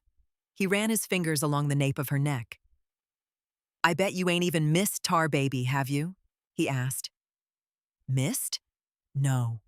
Where is he?" Ajax smiled at her delicious indifference. "Jail." "Since when?" "Last Saturday. Picked up for drunk?" "Little bit more than that." he answered and went ahead to tell her about his own involvement in another of Tar Baby's misfortunes. On Saturday afternoon, Tar Baby had stumbled drunk into traffic on the New River Road. A woman driver swerved to avoid him and hit another car. When the police came, they recognized the woman as the mayor's niece and arrested Tar Baby. Later, after the word got out, Ajax and 2 other men went to the station to see about him. At first, they wouldn't let them in. But they relented after Ajax and the other 2 just stood around for 1 hour and a half and repeated their request at regular intervals. When they finally got permission to go in and looked in at him in the cell, he was twisted up in a corner, badly beaten, and dressed in nothing but extremely soiled underwear. Ajax and the other men asked the officer why Tar Baby couldn't have back his clothes. "It ain't right," they said, "to let a grown man lay around in his own shit." The policeman, obviously in agreement with Eva, who had always maintained that Tar Baby was white, said that if the prisoner didn't like to live in shit, he should come down out of those hills and live like a decent white man. More words were exchanged, hot words and dark, and the whole thing ended with the arraignment of the 3 black men and an appointment to appear in civil court Thursday next. Ajax didn't seem too bothered by any of it, more annoyed and inconvenienced than anything else. He had had several messes with the police, mostly in gambling raids, and regarded them as the natural hazards of Negro life. But Sula, the green ribbon shining in her hair, was flooded with an awareness of the impact of the outside world on Ajax. She stood up and arranged herself on the arm of the rocking chair. Putting her fingers deep into the velvet of his hair, she murmured, "Come on, lean on me." Ajax blinked. Then he looked swiftly into her face. In her words, in her voice, was a sound he knew well. For the first time, he saw the green ribbon. He looked around and saw the gleaming kitchen and the table set for 2 and detected the scent of the nest. Every hackle on his body rose, and he knew that very soon she would, like all of her sisters before her, put to him the death knell question, "Where you been?" His eyes dimmed with a mild and momentary regret. He stood and mounted the stairs with her and entered the spotless bathroom where the dust had been swept from underneath the clawfoot tub. He was trying to remember the date of the air show in Dayton. As he came into the bedroom, he saw Sula lying on fresh white sheets, wrapped in the deadly odor of freshly applied cologne. He dragged her under him and made love to her with the steadiness and the intensity of a man about to leave for Dayton. Every now and then she looked around for tangible evidence of his having ever been there. Where were the butterflies, the blueberries, the whistling reed? She could find nothing, for he had left nothing but his stunning absence. An absence so decorative, so ornate, it was difficult for her to understand how she had ever endured, without falling dead or being consumed, his magnificent presence. The mirror by the door was not a mirror by the door. It was an altar where he stood for only a moment to put on his cap before going out. The red rocking chair was a rocking of his own hips as he sat in the kitchen. Still, there was nothing of his own, that she could find. It was as if she were afraid she had hallucinated him and needed proof to the contrary. His absence was everywhere, stinging everything, giving the furnishings primary colors, sharp outlines to the corners of rooms, and gold light to the dust collecting on tabletops. When he was there, he pulled everything toward himself. Not only her eyes and all her senses, but also inanimate things seemed to exist because of him, backdrops to his presence. Now that he had gone, these things, so long subdued by his presence, were glamorized in his wake. Then one day, burrowing in a dresser drawer, she found what she had been looking for, proof that he had been there, his driver's license. It contained just what she needed for verification. His vital statistics. Born 1901, height 5 feet 11 inches, weight 152 pounds, eyes brown, hair black, color black. Oh yes, skin black. Very black. so black that only a steady, careful rubbing with steel wool would remove it. And as it was removed, there was the glint of gold leaf, and under the gold leaf, the cold alabaster, and deep, deep down under the cold alabaster, more black, only this time, the black of warm loam. But what was this? Albert Jacks? His name was Albert Jacks? A dot. Jacks. She had thought it was Ajax. All those years. Even from the time she walked by the pool hall and looked away from him sitting astride a wooden chair, looked away to keep from seeing the wide space of intolerable orderliness between his legs, the openness that held no sign at all, of the animal that lurked in his trousers, looked away from the insolent nostrils and the smile that kept slipping and falling, falling, falling. So she wanted to reach out with her hand to catch it before it fell to the pavement and was sullied by the cigarette butts and bottle caps and spittle at his feet, and the feet of other men who sat or stood around outside the pool hall, calling, singing out to her and Nell and grown women too, with lyrics like pig meat and brown sugar and jailbait, and oh Lord, what have I done to deserve the wrath, and take me, Jesus. I have seen the promised land, and do, Lord, remember me, in voices mellowed by hopeless passion into gentleness. Even then, when she and Nell were trying hard not to dream of him and not to think of him when they touched the softness in their underwear or undid their braids as soon as they left home, to let the hair bump and wave around their ears, or wrap the cotton binding around their chests, so the nipples would not break through their blouses and give him cause to smile his slipping, falling smile, which brought the blood rushing to their skin. And even later, when for the first time in her life she had lain in bed with a man and said his name involuntarily, or said it truly, meaning him, the name she was screaming and saying was not his at all.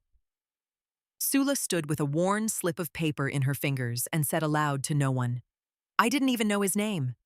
And if I didn't know his name, then there is nothing I did know.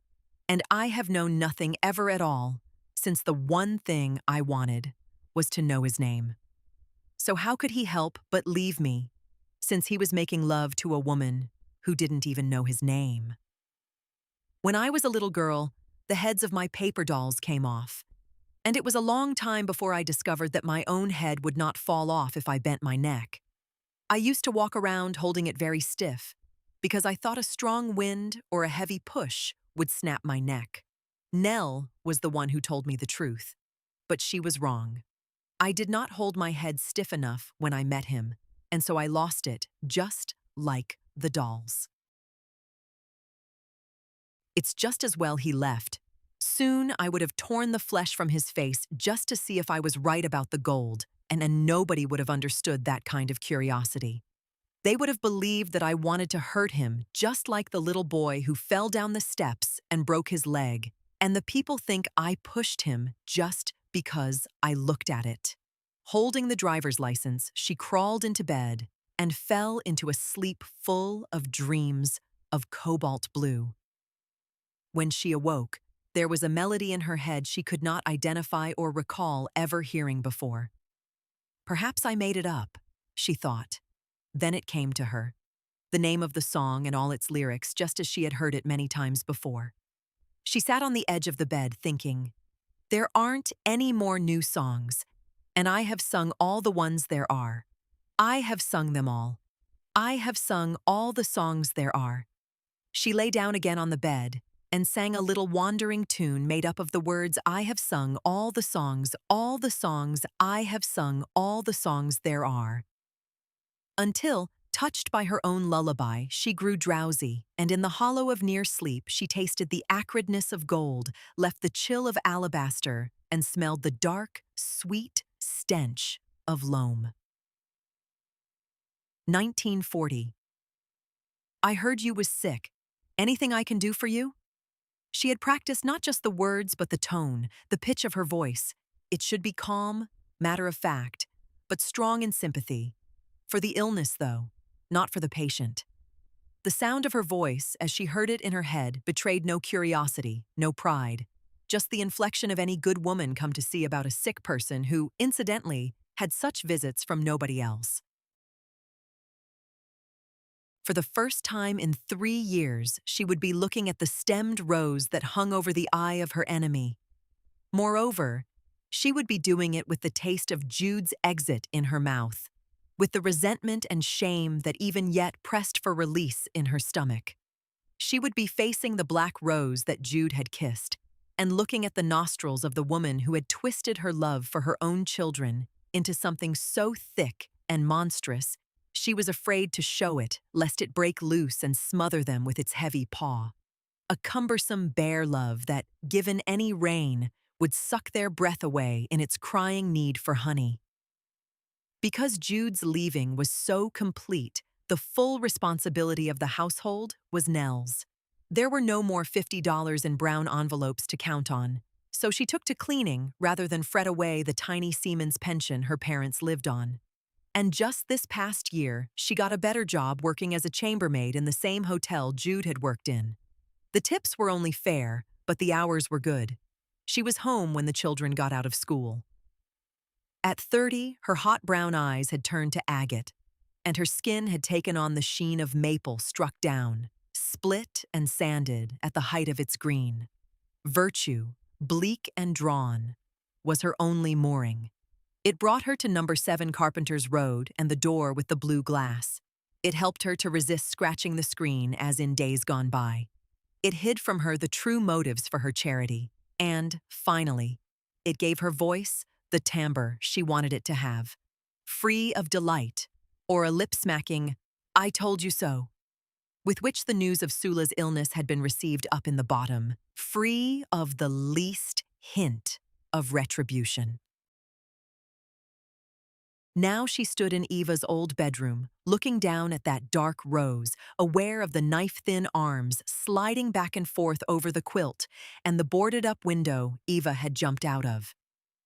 Sula looked up, and without a second's pause followed Nell's example of leaving out the greeting when she spoke.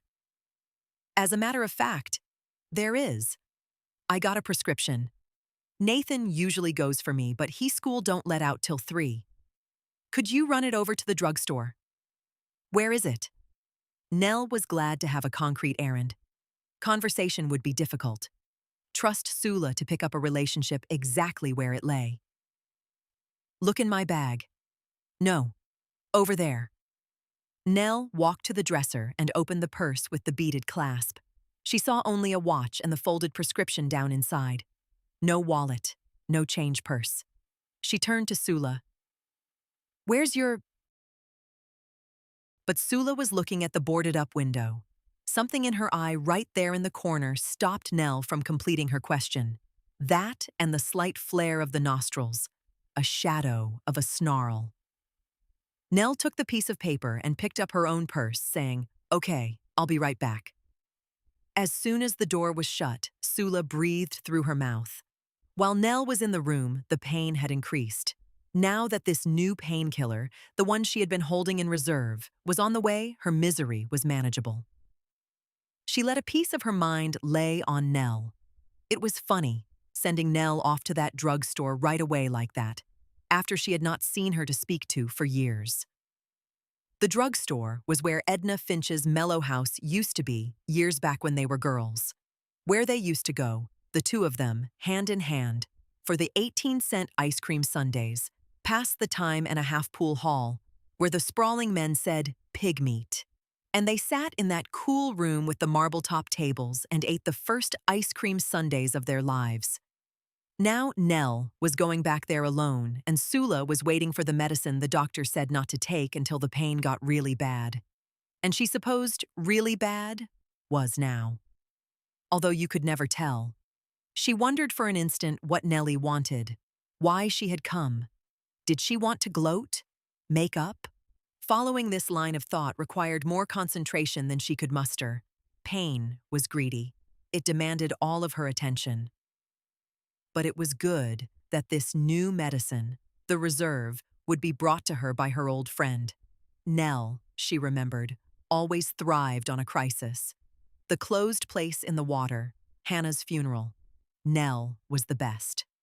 When Sula imitated her, or tried to, those long years ago, it always ended up in some action noteworthy, not for its coolness, but mostly for its being bizarre. The one time she tried to protect Nell, she had cut off her own fingertip and earned not Nell's gratitude, but her disgust. From then on, she had let her emotions dictate her behavior. She could hear Nell's footsteps long before she opened the door and put the medicine on the table near the bed. As Sula poured the liquid into a sticky spoon, Nell began the sickroom conversation. "You look fine, Sula." "You lying, Nellie. I look bad." She gulped the medicine. "No, I haven't seen you for a long time, but you look." "You don't have to do that, Nellie. It's going to be all right." "What ails you? Have they said?" Sula licked the corners of her lips. "You want to talk about that?" Nell smiled, slightly, at the bluntness she had forgotten. No, I don't. But you sure you should be staying up here alone?" Nathan comes by. The Deweys sometimes. And Tar Baby. "That ain't help, Sula. You need to be with somebody grown. Somebody who can." "I'd rather be here, Nellie." "You know you don't have to be proud with me." "Proud?" Sula's laughter broke through the phlegm. "What you talking about?" "I like my own dirt, Nellie. I'm not proud. You sure have forgotten me.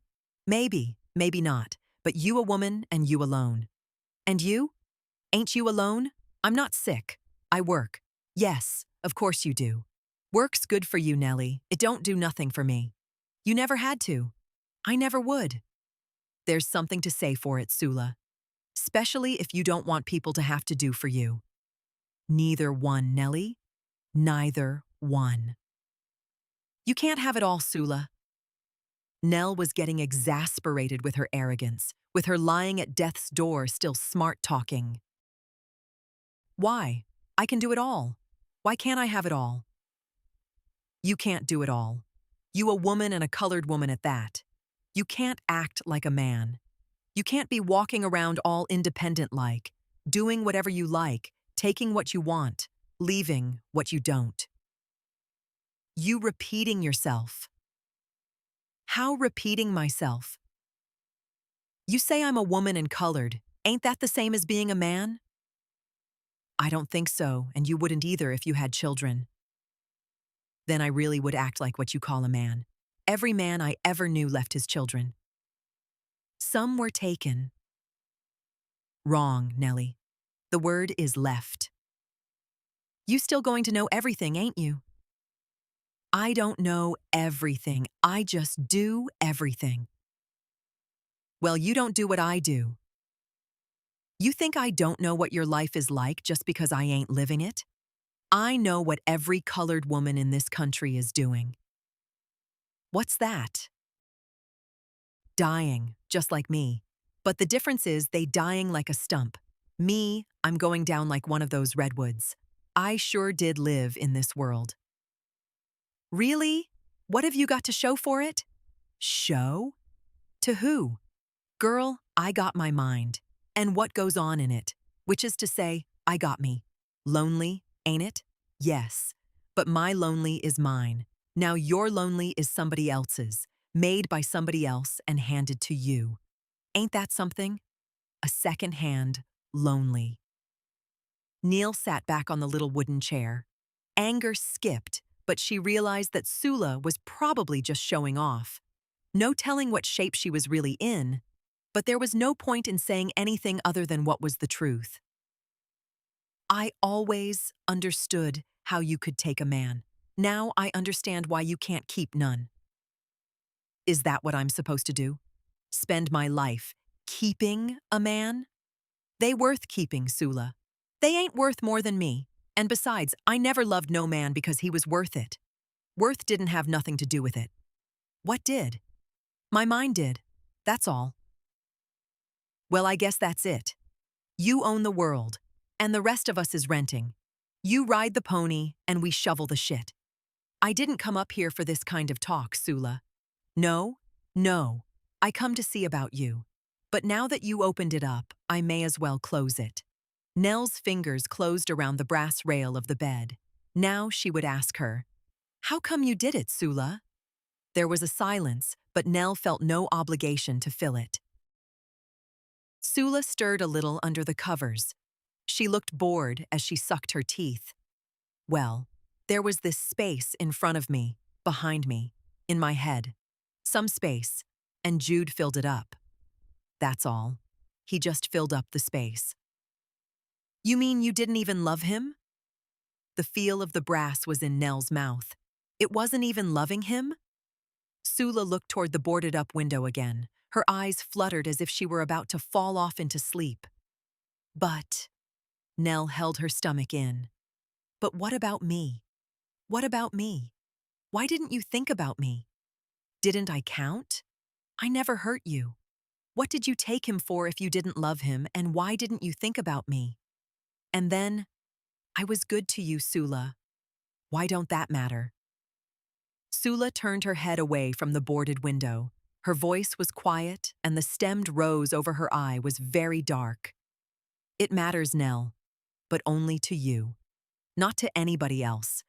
Being good to somebody is just like being mean to somebody. Risky. You don't get nothing for it. Nell took her hands from the brass railing. She was annoyed with herself. Finally, when she had gotten the nerve to ask the question, the right question, it made no difference. Sula couldn't give her a sensible answer because she didn't know. Would be, in fact, the last to know. Talking to her about right and wrong was like talking to the Deweys. She picked at the fringe on Sula's bedspread and said softly, "We were friends." "Oh, yes. Good friends," Sula said. "And you didn't love me enough to leave him alone, to let him love me. You had to take him away." "What you mean, take him away?" "I didn't kill him, I just fucked him. If we were such good friends, how come you couldn't get over it? You laying there in that bed without a dime or a friend to your name, having done all the dirt you did in this town, and you still expect folks to love you?" Sula raised herself up on her elbows. Her face glistened with the dew of fever. She opened her mouth as though to say something, then fell back on the pillows and sighed. "Oh, they'll love me all right. It will take time, but they'll love me." The sound of her voice was as soft and distant as the look in her eyes.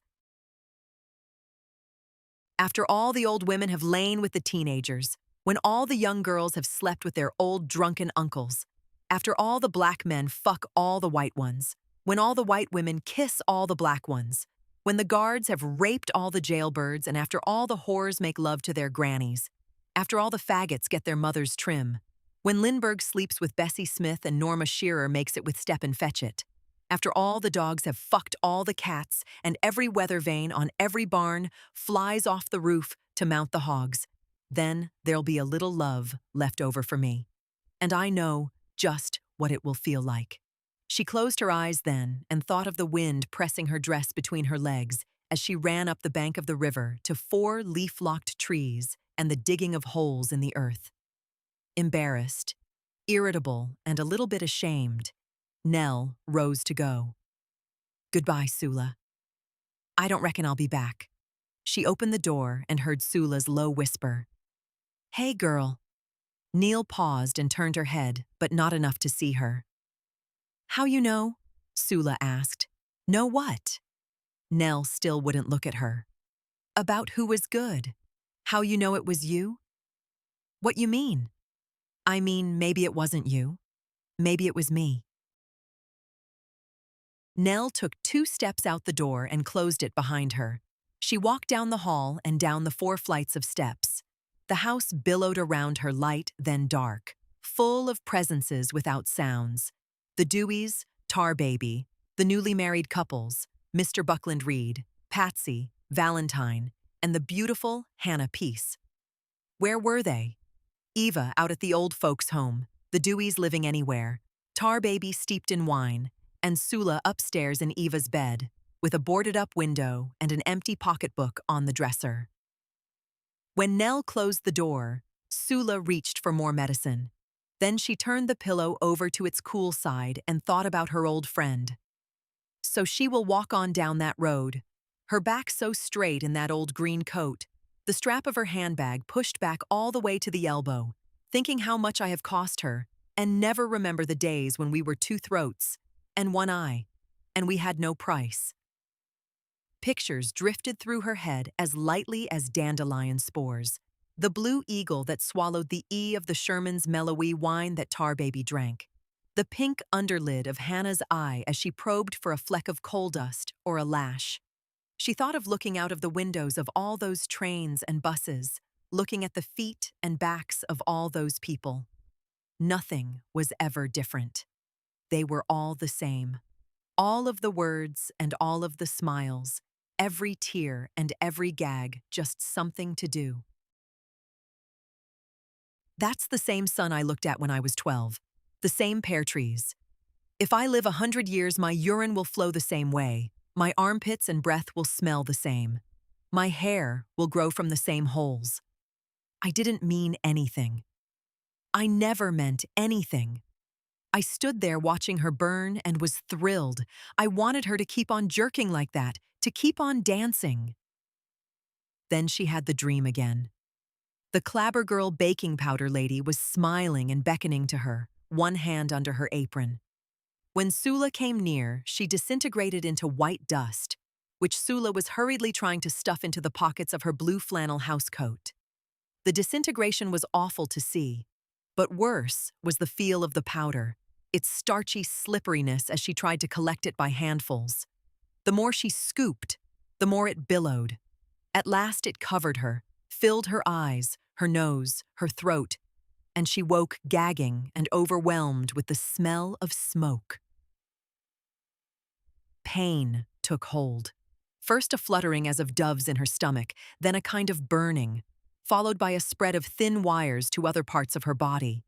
Once the wires of liquid pain were in place, they gelled and began to throb.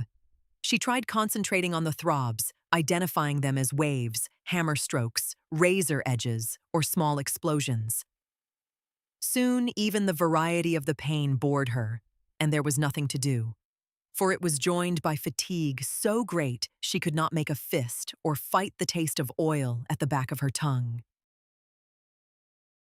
Several times she tried to cry out, but the fatigue barely let her open her lips, let alone take the deep breath necessary to scream.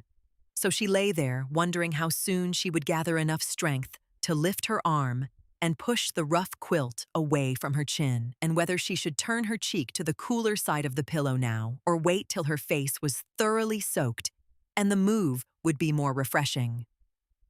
But she was reluctant to move her face for another reason.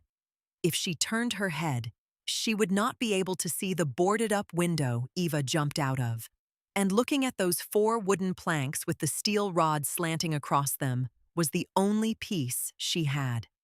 The sealed window soothed her with its sturdy termination, its unassailable finality.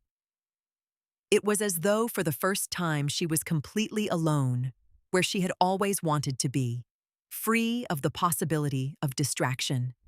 It would be here, only here, held by this blind window high above the elm tree, that she might draw her legs up to her chest, close her eyes, put her thumb in her mouth, and float over and down the tunnels, just missing the dark walls.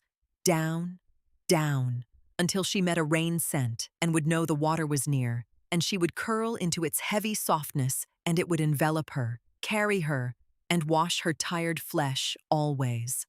Always. Who said that? She tried hard to think. Who was it that had promised her a sleep of water always? The effort to recall was too great. It loosened a knot in her chest that turned her thoughts again to the pain. While in this state of weary anticipation, she noticed that she was not breathing, that her heart had stopped completely. A crease of fear touched her breast. For any second, there was sure to be a violent explosion in her brain, a gasping for breath. Then she realized, or rather she sensed, that there was not going to be any pain. She was not breathing because she didn't have to. Her body did not need oxygen. She was dead. Sula felt her face smiling. Well, I'll be damned, she thought. It didn't even hurt. Wait till I tell Nell. 1941. The death of Sula Peace was the best news folks up in the bottom had had since the promise of work at the tunnel. Of the few who were not afraid to witness the burial of a witch and who had gone to the cemetery, some had come just to verify her being put away, but stayed to sing, "Shall We Gather at the River?" for politeness' sake, quite unaware of the bleak promise of their song.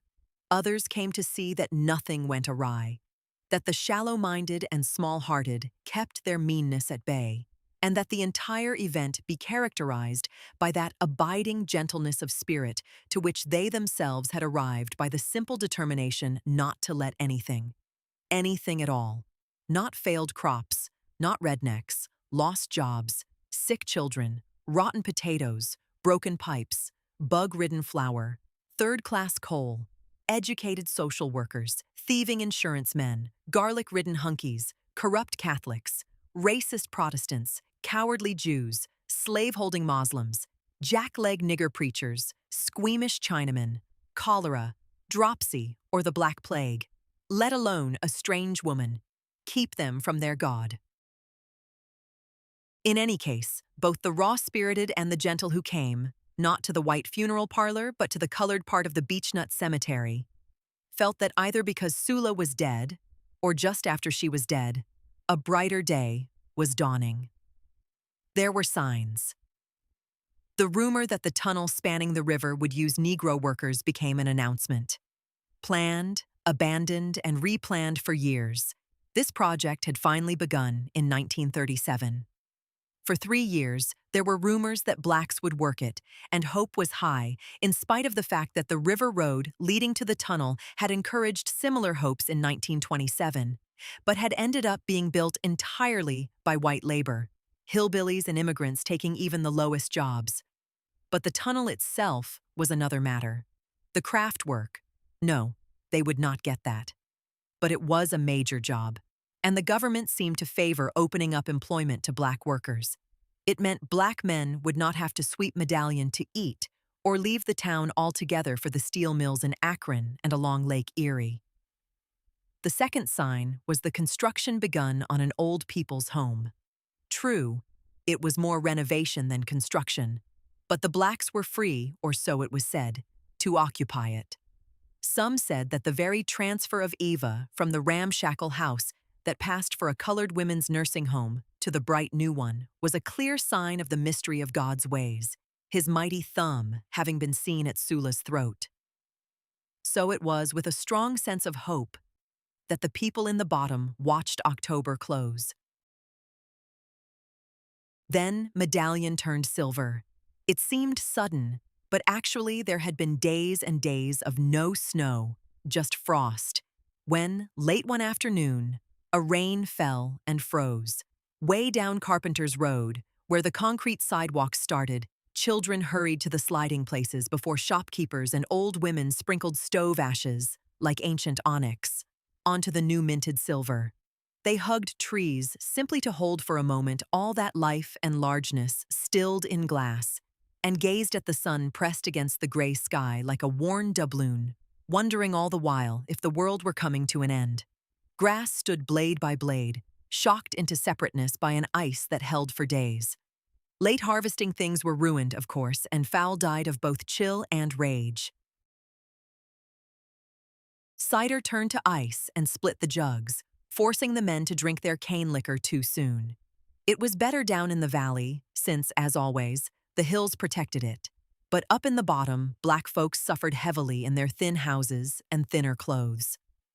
The ice-cold wind bled what little heat they had through window panes and ill-fitting doors. For days on end, they were virtually housebound, venturing out only to coal bins or right next door for the trading of vital foodstuffs, never to the stores. No deliveries were being made anyway, and when they were, the items were saved for better-paying white customers. Women could not make it down the icy slopes, and therefore missed days of wages they sorely needed. The consequence of all that ice was a wretched Thanksgiving of tiny, tough birds, heavy pork cakes, and pithy sweet potatoes. By the time the ice began to melt and the first barge was seen shuddering through the ice skim on the river, everybody under 15 had croup, or scarlet fever, and those over had chilblains, rheumatism, pleurisy, earaches, and a world of other ailments. Still, it was not those illnesses or even the ice that marked the beginning of the trouble, that self-fulfilled prophecy that Shadrach carried on his tongue. As soon as the silvering began, long before the cider cracked the jugs, there was something wrong. A falling away, a dislocation was taking place. Hard on the heels of the general relief that Sula's death brought, a restless irritability took hold.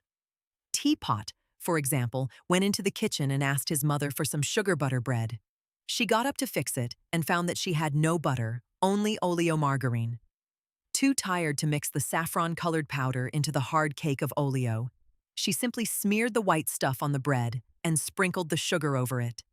Teapot tasted the difference and refused to eat it. This keenest of insults that a mother can feel, the rejection by a child of her food, bent her into fury, and she beat him as she had not done since Sula knocked him down the steps.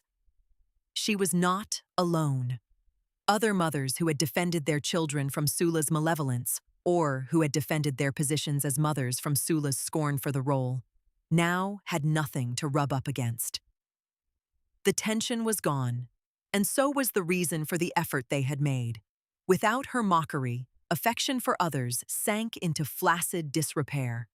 Daughters who had complained bitterly about the responsibilities of taking care of their aged mothers-in-law had altered when Sula locked Eva away, and they began cleaning those old women's spittoons without a murmur.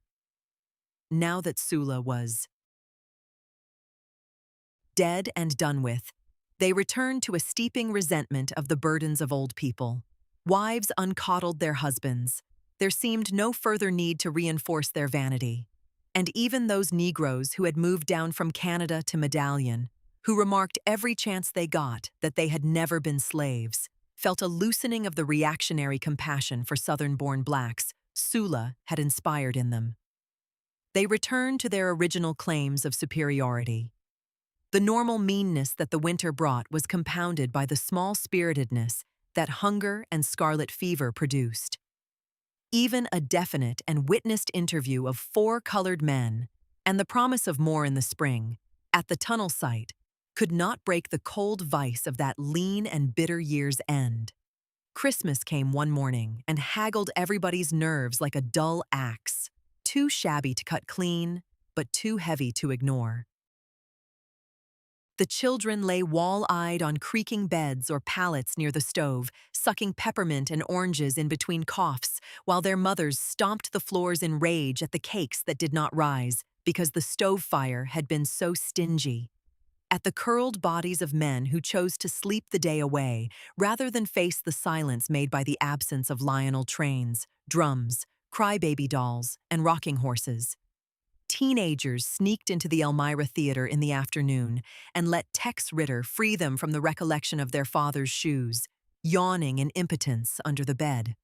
Some of them had a bottle of wine, which they drank at the feet of the glittering Mr. Ritter, making such a ruckus the manager had to put them out. The white people who came with Christmas bags of rock candy and old clothes were hard put to get a yes'm, thank you, out of those sullen mouths. Just as the ice lingered in October, so did the phlegm of December, which explained the enormous relief brought on by the first 3 days of 1941. It was as though the season had exhausted itself. For on January 1st, the temperature shot up to 61 degrees and slushed the whiteness overnight. On January 2nd, drab patches of grass could be seen in the fields. On January 3rd, the sun came out. And so did Shadrach with his rope, his bell, and his childish dirge. He had spent the night before watching a tiny moon. The people, the voices that kept him company, were with him less and less. Now there were long periods when he heard nothing except the wind in the trees and the plop of buckeyes on the earth. In the winter, when the fish were too hard to get to, he did picking up jobs for small businessmen. Nobody would have him in or even near their homes, and thereby continued to have enough money for liquor, yet the drunk times were becoming deeper but more seldom. It was as though he no longer needed to drink to forget whatever it was he could not remember. Now he could not remember that he had ever forgotten anything. Perhaps that was why, for the first time after that cold day in France, he was beginning to miss the presence of other people. Shadrach had improved enough to feel lonely. If he was lonely before, he didn't know it because the noise he kept up, the roaring, the busyness, protected him from knowing it. Now the compulsion to activity, to filling up the time when he was not happily fishing on the riverbank, had dwindled. He sometimes fell asleep before he got drunk, sometimes spent whole days looking at the river and the sky, and more he relinquished the military habits of cleanliness in his shack. Once a bird flew into his door, one of the robins during the time there was a plague of them. It stayed, looking for an exit, for the better part of an hour. When the bird found the window and flew away, Shadrach was grieved, and actually waited and watched for its return. During those days of waiting, he did not make his bed, or sweep, or shake out the little rag braid rug, and almost forgot to slash with his fish knife the passing day on his calendar. When he did return to housekeeping, it was not with the precision he had always insisted upon. The messier his house got, the lonelier he felt, and it was harder and harder to conjure up sergeants and orderlies and invading armies. Harder and harder to hear the gunfire and keep the platoon marching in time.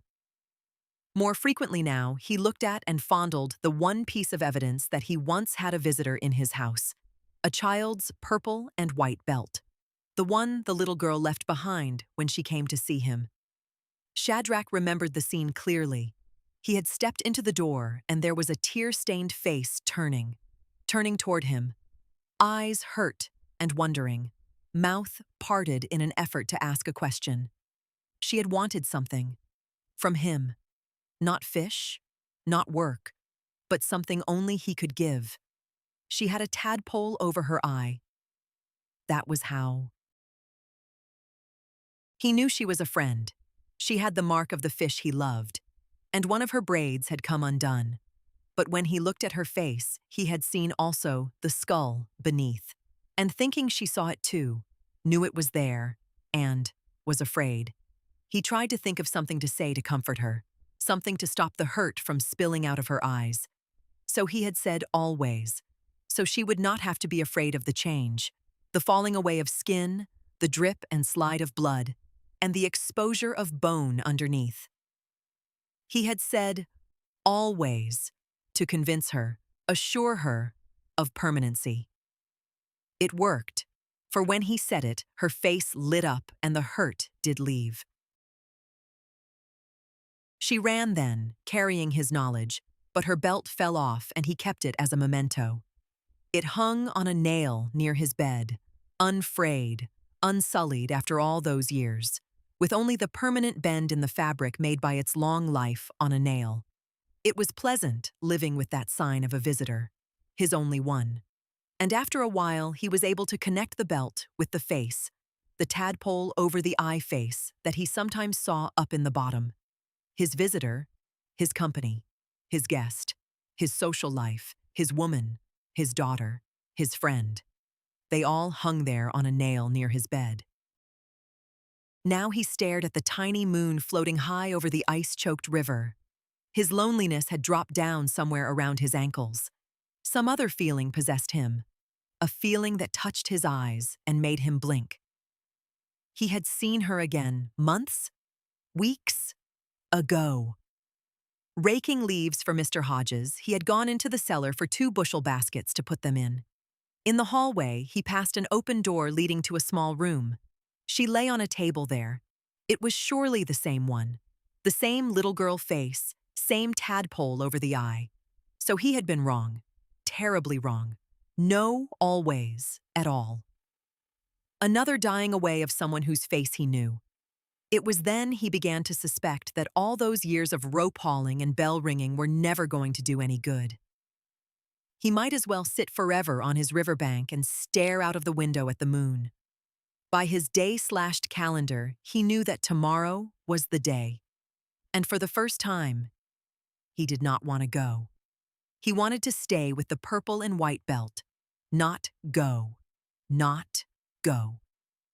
Still, when the day broke in an incredible splash of sun, he gathered his things. In the early part of the afternoon, drenched in sunlight and certain that this would be the last time he would invite them to end their lives neatly and sweetly, he walked over the rickety bridge and on into the bottom.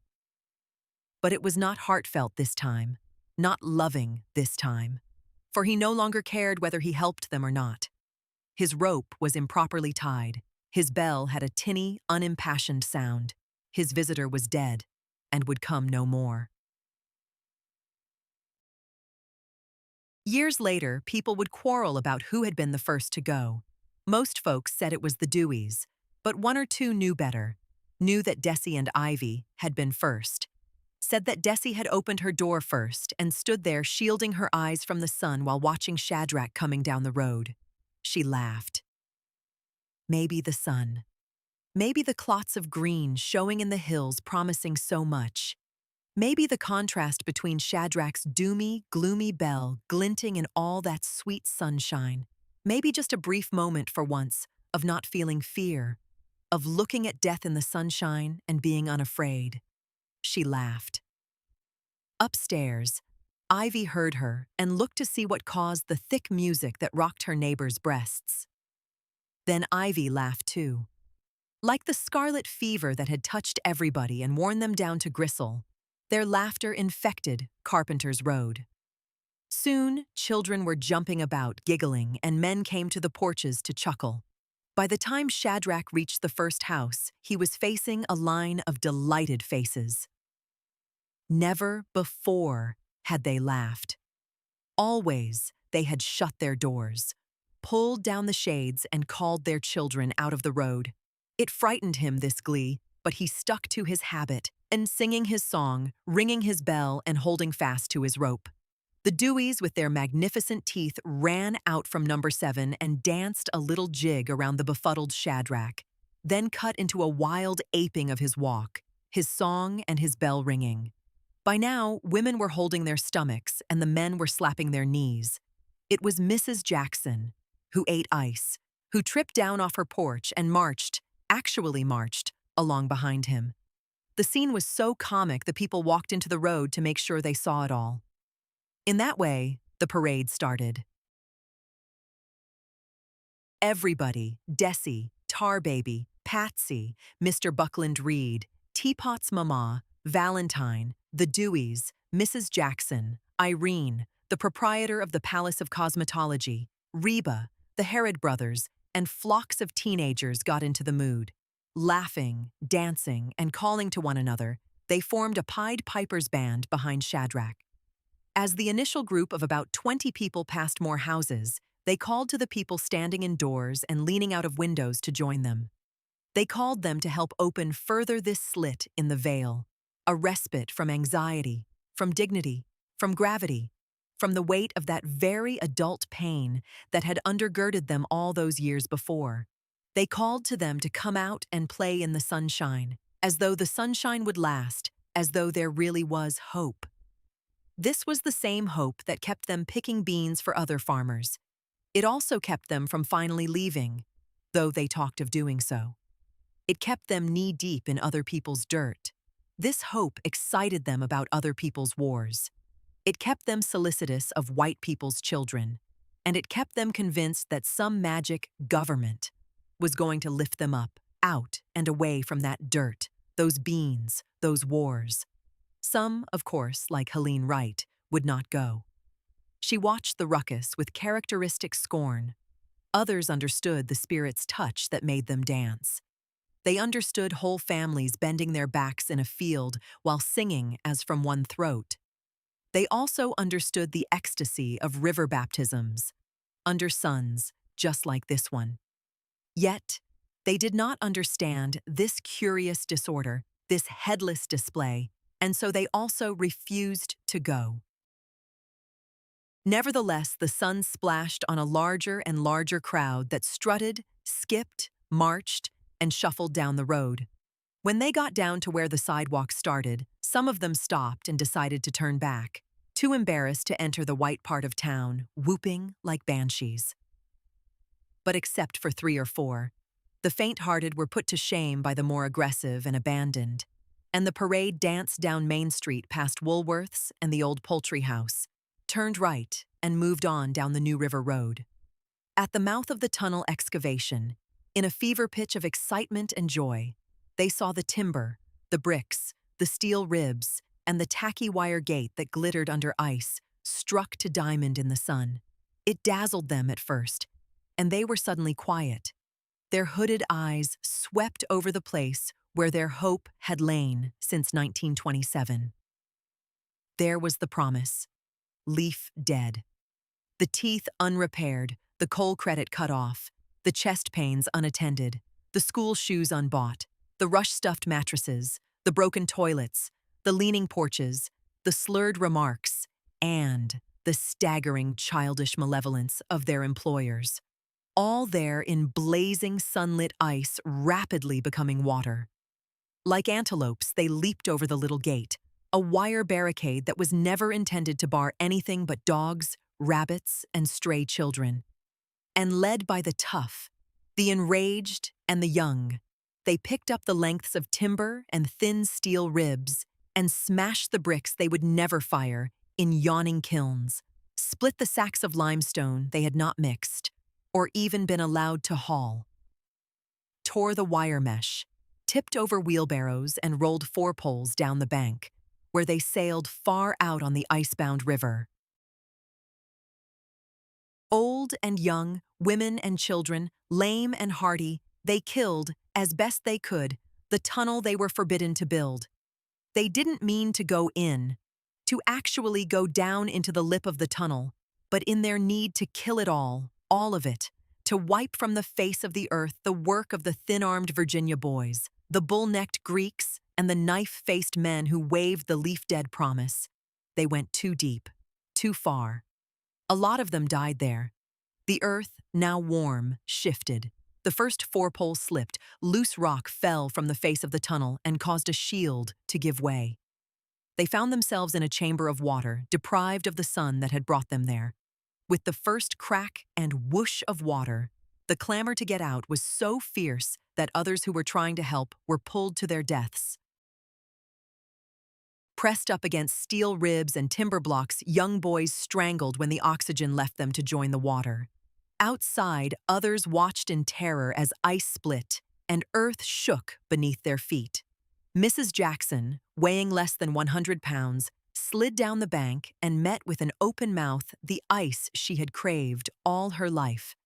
Tar Baby, Desi, Ivy, Valentine, the Herod boys, some of Ajax's younger brothers, and the Deweys, at least it was supposed, their bodies were never found. All died there. Mr. Buckland Reed escaped, so did Patsy and her 2 boys, as well as some 15 or 20 who had not gotten close enough to fall, or whose timidity would not let them enter an unfinished tunnel. And all the while, Shadrach stood there. Having forgotten his song and his rope, he just stood there high up on the bank, ringing his bell. 1965. Things were so much better in 1965. Or so it seemed. You could go downtown and see colored people working in the dime store behind the counters, even handling money with cash register keys around their necks. And a colored man taught mathematics at the junior high school. The young people had a look about them that everybody said was new, but which reminded Nell of the Deweys, whom nobody had ever found. Maybe, she thought, they had gone off and seeded the land and growed up in these young people in the dime store, with the cash register keys around their necks. They were so different, these young people. So different from the way she remembered them 40 years ago. Jesus. There were some beautiful boys in 1921. Looked like the whole world was bursting at the seams with them. 13, 14, 15 years old. Jesus. They were fine. LP, Paul Freeman and his brother Jake, Mrs. Scott's twins, and Ajax had a whole flock of younger brothers. They hung out of attic windows, rode on car fenders, delivered the coal, moved into Medallion and moved out, visited cousins, plowed, hoisted, lounged on the church steps, careened on the school playground. The sun heated them and the moon slid down their backs. God, the world was full of beautiful boys in 1921. Nothing like these kids. Everything had changed. Even the hookers were better then. Tough, fat, laughing women with burns on their cheeks and wit married to their meanness. Or widows, couched in small houses in the woods with 8 children to feed, and no man.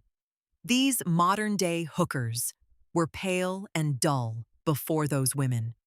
These little clothes-crazy things were always embarrassed, nasty but shamed. They didn't know what shameless was. They should have known those silvery widows in the woods who would get up from the dinner table and walk into the trees with a customer with as much embarrassment as a calving mare. Lord, how time flies. She hardly recognized anybody in the town anymore. Now there was another old people's home. Looked like this town just kept on building homes for old people. Every time they built a road, they built an old folks' home. You'd think folks was living longer, but the fact of it was, they was just being put out faster.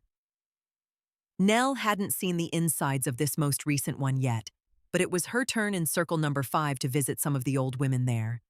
The pastor visited them regularly, but the circle thought private visits were nice too. There were just 9 colored women out there, the same 9 that had been in the other one, but a lot of white ones. White people didn't fret about putting their old ones away. It took a lot for black people to let them go, and even if somebody was old and alone, others did the dropping by, the floor washing, the cooking. Only when they got crazy and unmanageable were they let go. Unless it was somebody like Sula, who put Eva away out of meanness.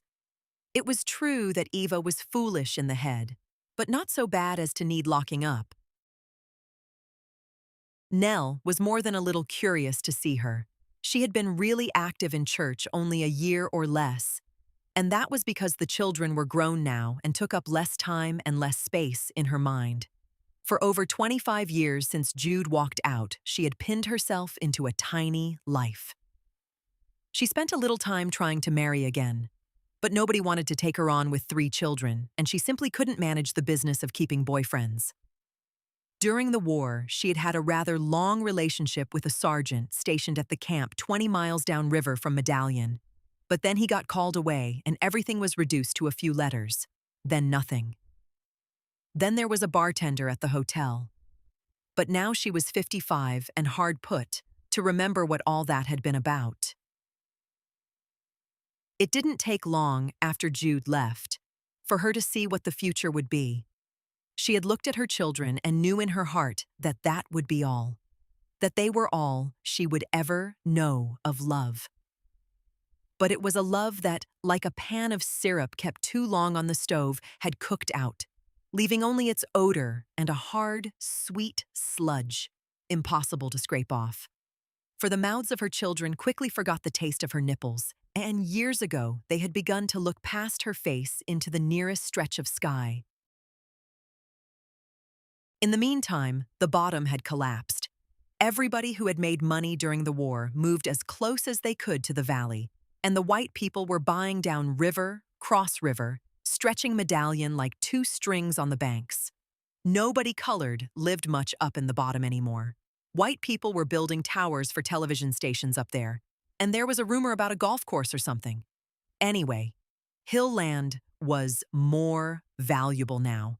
And those black people who had moved down right after the war and in the 50s couldn't afford to come back even if they wanted to.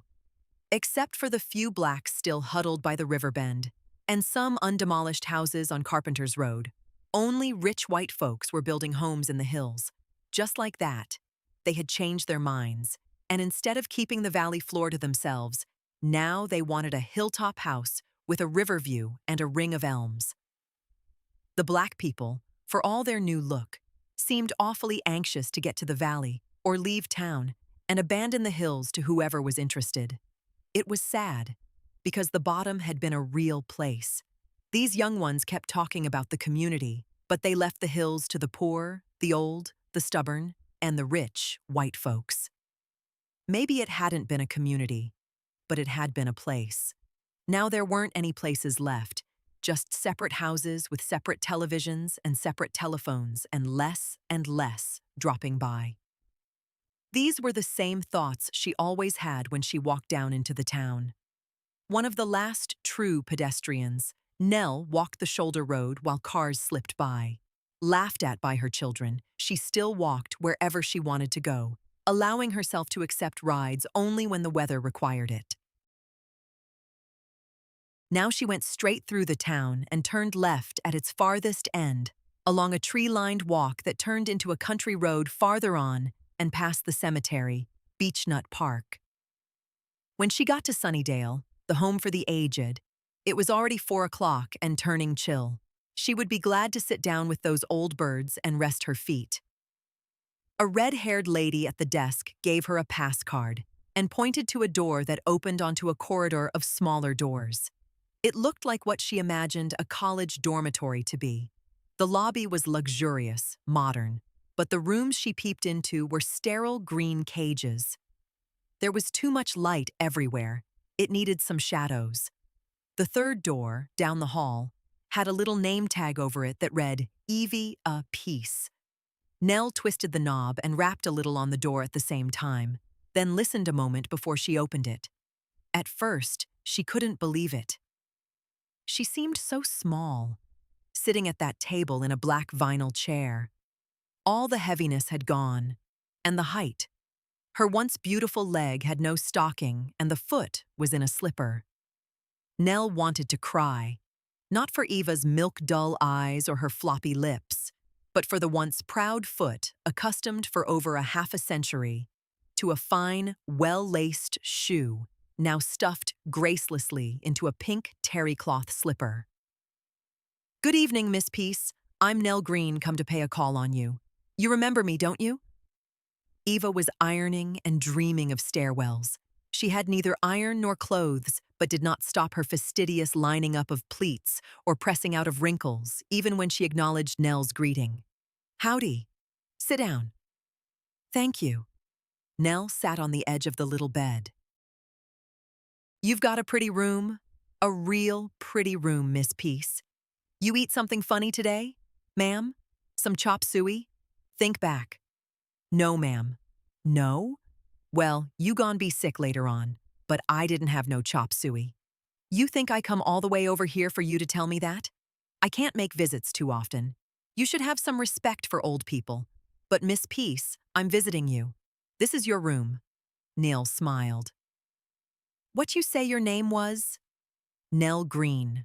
Wiley Wright's girl?" "Uh-huh." "You do remember. That makes me feel good, Miss Peace. You remember me and my father. Tell me how you killed that little boy." "What?" "What little boy?" "The one you threw in the water." "I got oranges. How did you get him to go in the water?" "I didn't throw no little boy in the river. That was Sula." "You. Sula. What's the difference?" "You was there. You watched, didn't you?" "Me? I never would have watched." "You're confused, Miss Peace. I'm Nell. Sula's dead. It's awful cold in the water. Fire is warm. How did you get him in?" Eva wet her forefinger and tested the iron's heat. "Who told you all these lies? Miss Peace? Who told you?" "Why are you telling lies on me?" "I got oranges. I don't drink they old orange juice. They put something in it. Why are you trying to make out like I did it?" Eva stopped ironing and looked at Nell. For the first time, her eyes looked sane. "You think I'm guilty?" Nell was whispering. Eva whispered back, "Who would know that better than you?" "I want to know who you've been talking to." Nell forced herself to speak normally. "Plum. Sweet Plum. He tells me things." Eva laughed a light, tinkly giggle, girlish. "I'll be going now, Miss Peace." Nell stood. "You ain't answered me yet. I don't know what you're talking about." "Just alike, both of you. Never was no difference between you. Want some oranges? It's better for you than chop suey." "Sula? I got oranges." Nell walked hurriedly down the hall, Eva calling after her, "Sula?" Nell couldn't see the other women today. That woman had upset her. She handed her pass back to the lady, avoiding her look of surprise. Outside, she fastened her coat against the rising wind. The top button was missing, so she covered her throat with her hand. A bright space opened in her head, and memory seeped into it. Standing on the riverbank in a purple and white dress, Sula swinging Chicken Little around and around, his laughter before the hand slip and the water closing quickly over the place. What had she felt then? Watching Sula going around and around, and then the little boy swinging out over the water. Sula had cried and cried when she came back from Shadrach's house, but Nell had remained calm. Shouldn't we tell? Did he see? I don't know, no. Let's go. We can't bring him back. What did old Eva mean by you watched? How could she help seeing it? She was right there, but Eva didn't say see, she said watched. I did not watch it. I just saw it. But it was there anyway, as it had always been. The old feeling and the old question. The good feeling she had had when Chicken's hands slipped. She hadn't wondered about that in years. Why didn't I feel bad when it happened? How come it felt so good to see him fall? All these years, she had been secretly proud of her calm, controlled behavior when Sula was uncontrollable, her compassion for Sula's frightened and shamed eyes. Now it seemed that what she had thought was maturity, serenity, and compassion was only the tranquility that follows a joyful stimulation. Just as the water closed peacefully over the turbulence of Chicken Little's body, so had contentment washed over her enjoyment. She was walking too fast. Not watching where she placed her feet, she got into the weeds by the side of the road. Running almost, she approached Beechnut Park. Just over there was the colored part of the cemetery. She went in. Sula was buried there, along with Plum, Hannah, and now Pearl. With the same disregard for name changes by marriage that the black people of Medallion always showed, each flat slab had one word carved on it. Together, they read like a chant. Peace, 1895 to 1921. Peace, 1890 to 1923. Peace, 1910 to 1940. Peace, 1892 to 1959. They were not dead people. They were words. Not even words. Wishes. Longings. All these years, she had been harboring good feelings about Eva. Sharing, she believed, her loneliness and unloved state as no one else could or did. She, after all, was the only one who really understood why Eva refused to attend Sula's funeral. The others thought they knew. Thought the grandmother's reasons were the same as their own, that to pay respect to someone who had caused them so much pain was beneath them. Nell, who did go, believed Eva's refusal was not due to pride or vengeance, but to a plain unwillingness to see the swallowing of her own flesh into the dirt, a determination not to let the eyes see what the heart could not hold. Now, however, after the way Eva had just treated her, accused her, she wondered if the townspeople hadn't been right the first time.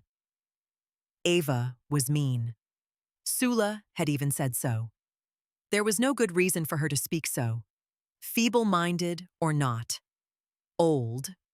Whatever. Eva knew what she was doing. Always had. She had stayed away from Sula's funeral and accused Nell of drowning Chicken Little for spite. The same spite that galloped all over the bottom, that made every gesture an offense, every off-center smile a threat, so that even the bubbles of relief that broke in the chest of practically everybody when Sula died did not soften their spite and allow them to go to Mr. Hodges' funeral parlor or send flowers from the church or bake a yellow cake. She thought about Nathan opening the bedroom door the day she had visited her and finding the body. He said he knew she was dead right away, not because her eyes were open, but because her mouth was. It looked to him like a giant yawn that she never got to finish. He had run across the street to Teapot's mama, who, when she heard the news, said, "Ho!" like the conductor on the train when it was about to take off, except louder, and then did a little dance. None of the women left their quilt patches in disarray to run to the house. Nobody left the clothes halfway through the wringer to run to the house. Even the men just said, when they heard. The day passed, and no one came. The night slipped into another day, and the body was still lying in Ava's bed, gazing at the ceiling, trying to complete a yawn. It was very strange, this stubbornness about Sula. For even when China, the most rambunctious whore in the town, died, whose black son and white son said, when they heard she was dying, "She ain't dead yet?" Even then, everybody stopped what they were doing and turned out in numbers to put the fallen sister away. It was Nell who finally called the hospital, then the mortuary, then the police, who were the ones to come. So the white people took over. They came in a police van and carried the body down the steps, past the 4 pear trees, and into the van for all the world, as with Hannah. When the police asked questions, nobody gave them any information. It took them hours to find out the dead woman's first name. The call was for a Miss Peace at 7 Carpenters Road. So they left with that: a body, a name, and an address. The white people had to wash her, dress her, prepare her, and finally lower her. It was all done elegantly, for it was discovered that she had a substantial death policy. Nell went to the funeral parlor, but was so shocked by the closed coffin she stayed only a few minutes. The following day, Nell walked to the burying and found herself the only black person there, steeling her mind to the roses and pulleys. It was only when she turned to leave that she saw the cluster of black folk at the lip of the cemetery, not coming in, not dressed for mourning, but there, waiting.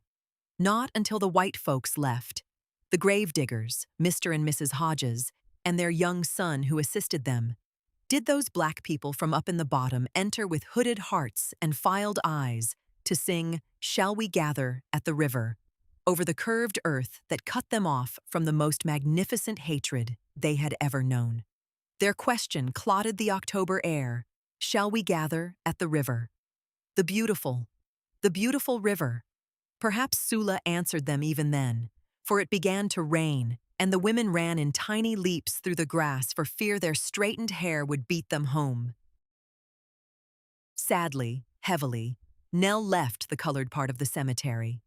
Further along the road, Shadrach passed her by. A little shaggier, a little older, still energetically mad, he looked at the woman hurrying along the road with the sunset in her face. He stopped, trying to remember where he had seen her before. The effort of recollection was too much for him, and he moved on. He had to haul some trash out at Sunnydale, and it would be good and dark before he got home. He hadn't sold fish in a long time now. The river had killed them all. No more silver-gray flashes, no more flat, wide, unhurried look. No more slowing down of gills, no more tremor on the line.